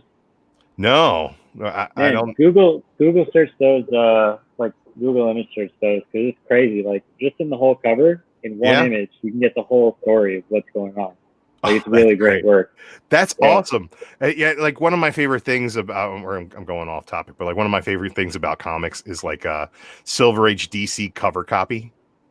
It's just like the strange quotes that they put people saying to get you to read the book. Was it the Flash one where it's like, you read this, open this comic or the Flash will die or something? Yeah. But I just love the old ones where it's like Silver Age Superman, where he's just got a thought balloon with that, just like it's like the funniest thing about the book is the joke in the thought balloon on the cover, and the rest of it I can't really get into, but it's like just like random standard by, like, saying something in their head. It's just that's crazy, and one of the things that I wish would really come back in mainstream comics is just like, give me ridiculous cover copy. I will buy your book. Like I don't care how terrible the interior is, but if I walk into a comic shop and there's ridiculous like 67 style cover copy on the book, I'm in. I'm buying it. I don't care. It's not bad. I'm gonna do that for one of the covers.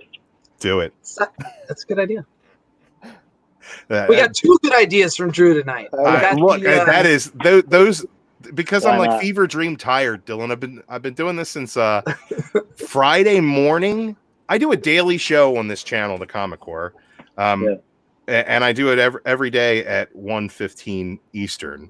But I don't ever know what I'm doing until I wake up the next morning. I've got a segment I call Cool Stuff I Found on Instagram, and I don't think about that the day before. It's literally what I find on Instagram while I'm taking a shit in the morning, and that a little inside baseball, but like it's like that's how I plan my show. Right? I'm like, I got to talk about a news topic. Well, what's on CBR? Okay, I gotta do it. What's on Instagram? Okay, and then it's like, well, through doing that, I come up with an idea for another segment, and I just do a damn show, and I go on with my life. 30 people might watch it, and I'll go, hey, that was fun. But yeah, the 3 Panel Crimes has kind of taken over my Instagram planning time this weekend, so. You're probably going to get a shout out tomorrow when you're the only thing I read when I wake up and I hit the toilet. So I hope that makes you proud. It really does. I think you have a pull quote, Tony. Yeah, can I like put that on the page? Yes, you must. It's what I read while I take shit. Yeah. Buddy. Nothing is like a new thing, and I always thought it was like a Kanye West music video for some reason, Tony's. Because like I think of like Flashing Lights, where she hits Kanye in the head with a shovel or something in the thing, and she's burning her clothes. Because you're like, why is she like getting undressed and shit? And she goes opens the trunk and just gets the shovel and starts hitting him. I'm like, oh fuck. Or the sledgehammer, I don't know. But it makes me think of that. I don't know why. Well, thank you all so very much. I appreciate you all being here immensely. You guys have helped make Mainframe Comic-Con something that I will remember forever, and I hope that you all had a great time wondering what the hell was going on while I was trying to email you back and didn't know what I was doing. But thank you so very much all for your patience, for being part of this event, and everybody go check these guys out. I'm the first one to tell you, and I didn't think I was a webcomic guy. I am. Okay, I am. And these are some great creators with some great projects, and we are very happy to have them here as part of Mainframe Comic-Con. Thank you guys so much. Thank you. Thank you so much. Bye. Thank you. What's up, everyone? So this guy just came to my house, and he's like, hey, I'll trade you an Amazing Spider-Man number 121 for all your toilet paper. Oh, you're just going to cut that? I didn't cut it, did I? Oh, I might have cut it. I don't know. Hey, Chad. Hey. This is it, buddy. Hi. This is it. All the bookings have been fulfilled. Good job. Half the streams fell off. I don't know what happened there. But we're not live on the website or Chuckload of Comics anymore. We are simply live on the Comic Core, which is great. I had a great time talking to our panel members tonight. We had some fantastic guests all weekend long. Chad, are you as tired as I am? I am. Carson's coming if his computer gets up. Oh, he better figure it out. Chad, I've had to pee for the last 3 hours. Can you vamp for a couple seconds? I can. All right. Thanks, guys. I'm going to go. Actually, I might take a shit and check out 3 Panel Crimes. I'm not going to be on here that long. Or I guess I am. So, let's go to the chat. See if anybody's there. I got Drew sent me a message and said, come on. I was sound asleep. And I woke up and came on. So, hey, there's John's Comics for Kids. If anybody wants to join me there, oh, thank God. Thank God. What's up, Chad? I just want to go back to sleep. Yeah. I know. I'm excited. Mainframe Comic-Con. It's in the books, Chad. What do you think about that? Well, most importantly, I thank everybody that was a part of it. Thank everybody that watched it. Thank everybody in the chat. Thank Chris Barrett. Thank Comics with Bueller. Thank you, John's Comics with Kids. Comics Misexplained. Christy Shin, there she is. She said, go pee. Alec, Drew, Misexplained, and John are MVPs. Absolutely. And Bob, because Bob created this.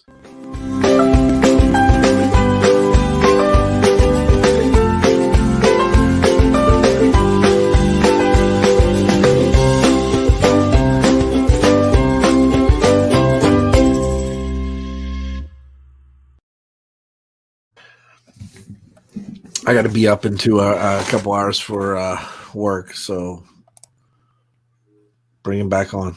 Oh, my. That was the quickest deuce I've ever seen. I didn't drop a deuce. I dropped an Uno, my friend. Dropped it all over the seat, too. Chuck did an awesome job. Thanks on both sides of everybody. We appreciate it. Cat kicked the ass. It's been a very, very long weekend. Man, are we shouting out superstars here? Because that man's a superstar. I already shouted him out. Oh, God, what a superstar. Chris Barrett in the chat, what a superstar. Jeez. Bueller, awesome. Legend, awesome.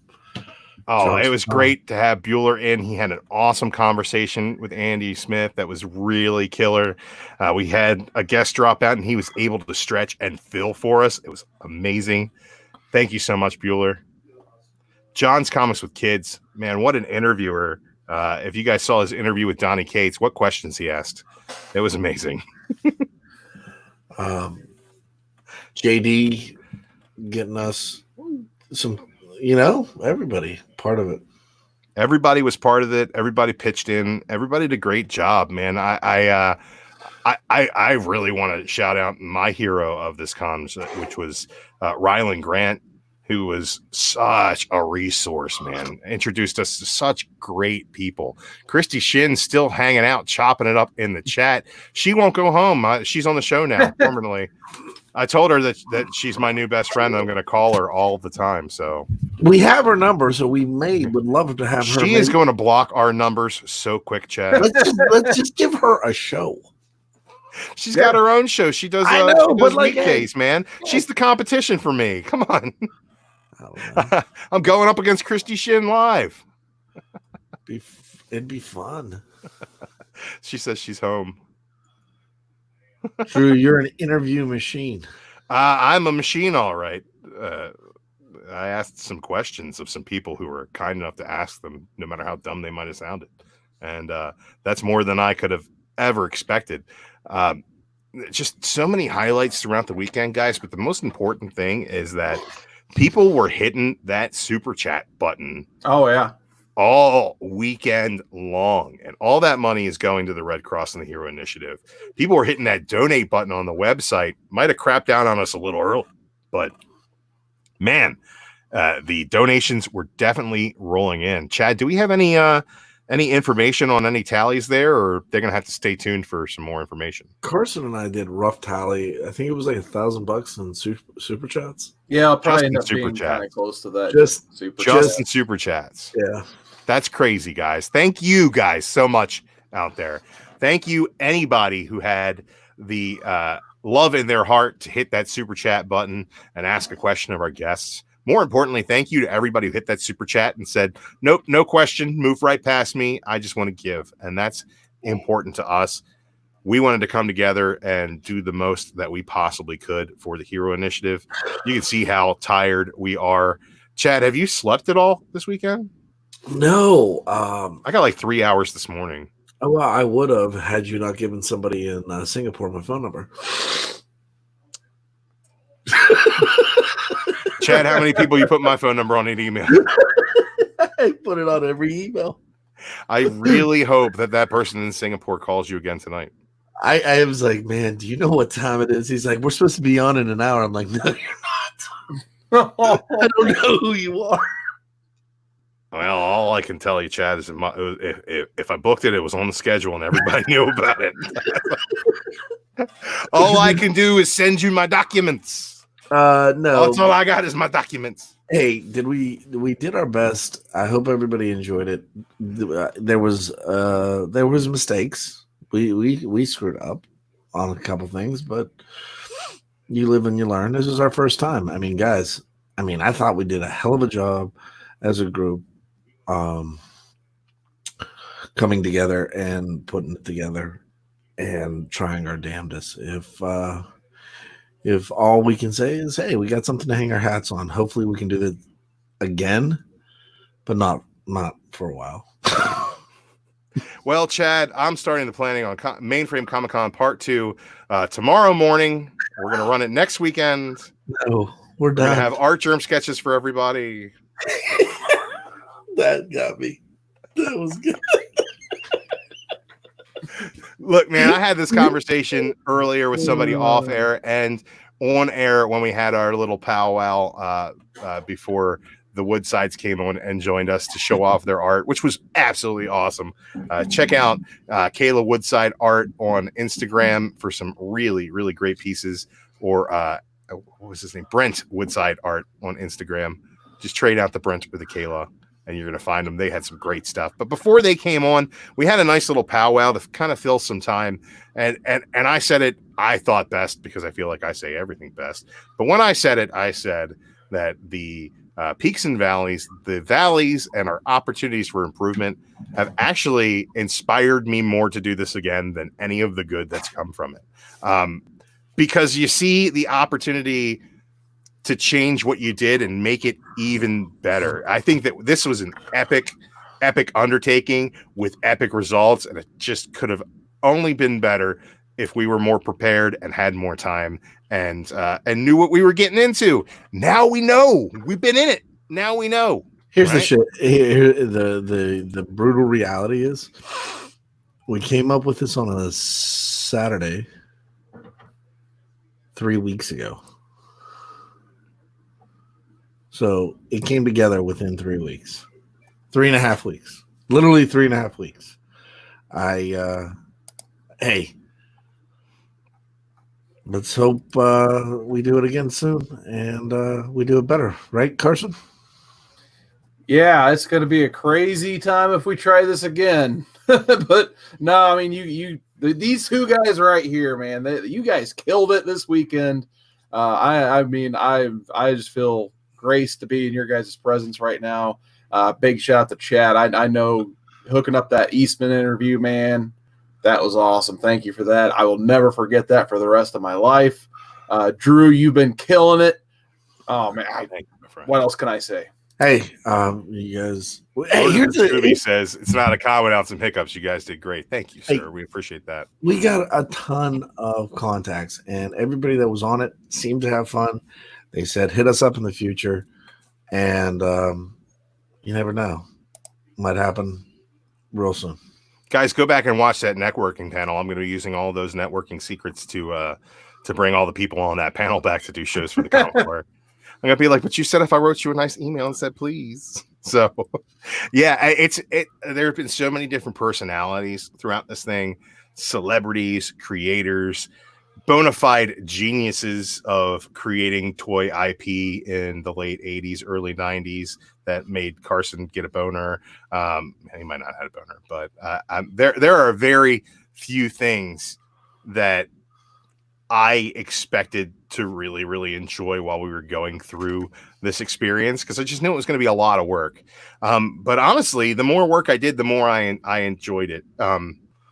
And when you put a couple weeks of grinding hard work into something, and then it comes to life, and there are very few hiccups along the way, and then in the middle of the day you check your email and it says Kevin Eastman Studios has subscribed to you on YouTube. It's like there's something about that little nugget. It's like we can't say terrible things about the Turtles. Not that we would, but we're not gonna. You talking trash about the Turtles, Drew? I'm not gonna talk trash about the Turtles. John, I was going to before. I'm not going to now. John said he got VD from this con. Very odd. Stop sticking it in your USB port, you fool. No, Wash those hands. You know, Alec came through today and yesterday, hands down. Everybody came together when anybody needed help. There was a conversation going on in the background the entire time if somebody needed help. So everybody came together, and it was awesome. And maybe we can call. I got phone numbers here somewhere. Got a message in the chat I'd like to address real quick. Tim Von Kleit or Quote, or I'm sorry I'm butchering your name, Tim. Thank you so much for tuning in, and actually for putting this in the chat. He said next time I'd like to see some focus on exhibitors and Artist Alley as well. We ran into so many hiccups as far as how to make that happen. I would have loved for there to be live comic auctions on the feed, live comic sales or live pops and toys and things of that nature. Our only issue with that is there has been a lot of issues in the community, the auction community especially, with just shenanigans going on. YouTube doesn't really support the whole auction scene, and it's just something we wanted to stay away from. If you go to the Mainframe Comic-Con website, there are exhibitors on there that do have products that you can buy. T-shirt exhibitors, little swag exhibitors, they're on the page. So you can find a way to shop for those still. And that page isn't going anywhere. That page is going to be up for the time being. There's also the Artist Alley available on there. And anybody who's listed on there, their contacts are there, and you can commission sketches. And there's a good possibility that we're going to be adding to that constantly too.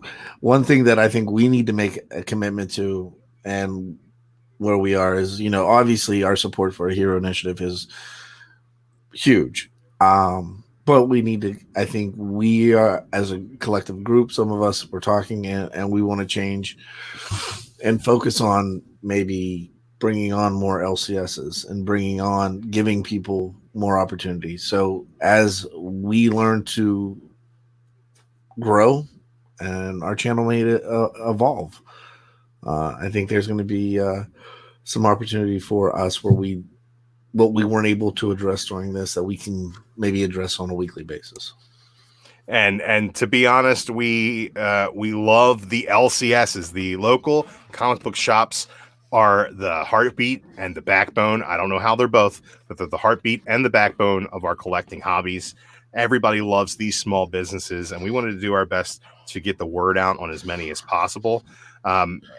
And we, try scheduling this thing, gang.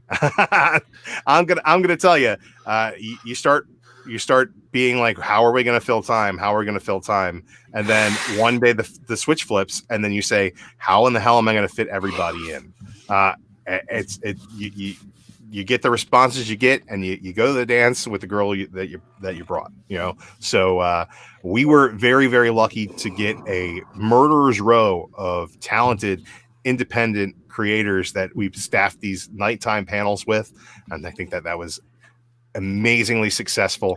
And we were able also to keep adding comic book professionals throughout the booking process, and to get a really great representation from the different artists and studios that are putting these comics out. And hey man, we did our best. Jason from Comics Misexplained, he's got some really great contacts. Maybe here's what I'd like to do, and we're probably going to do it off air. We're going to have a conversation and try to figure out what our next steps are on a bunch of stuff. So I appreciate it. I love everybody.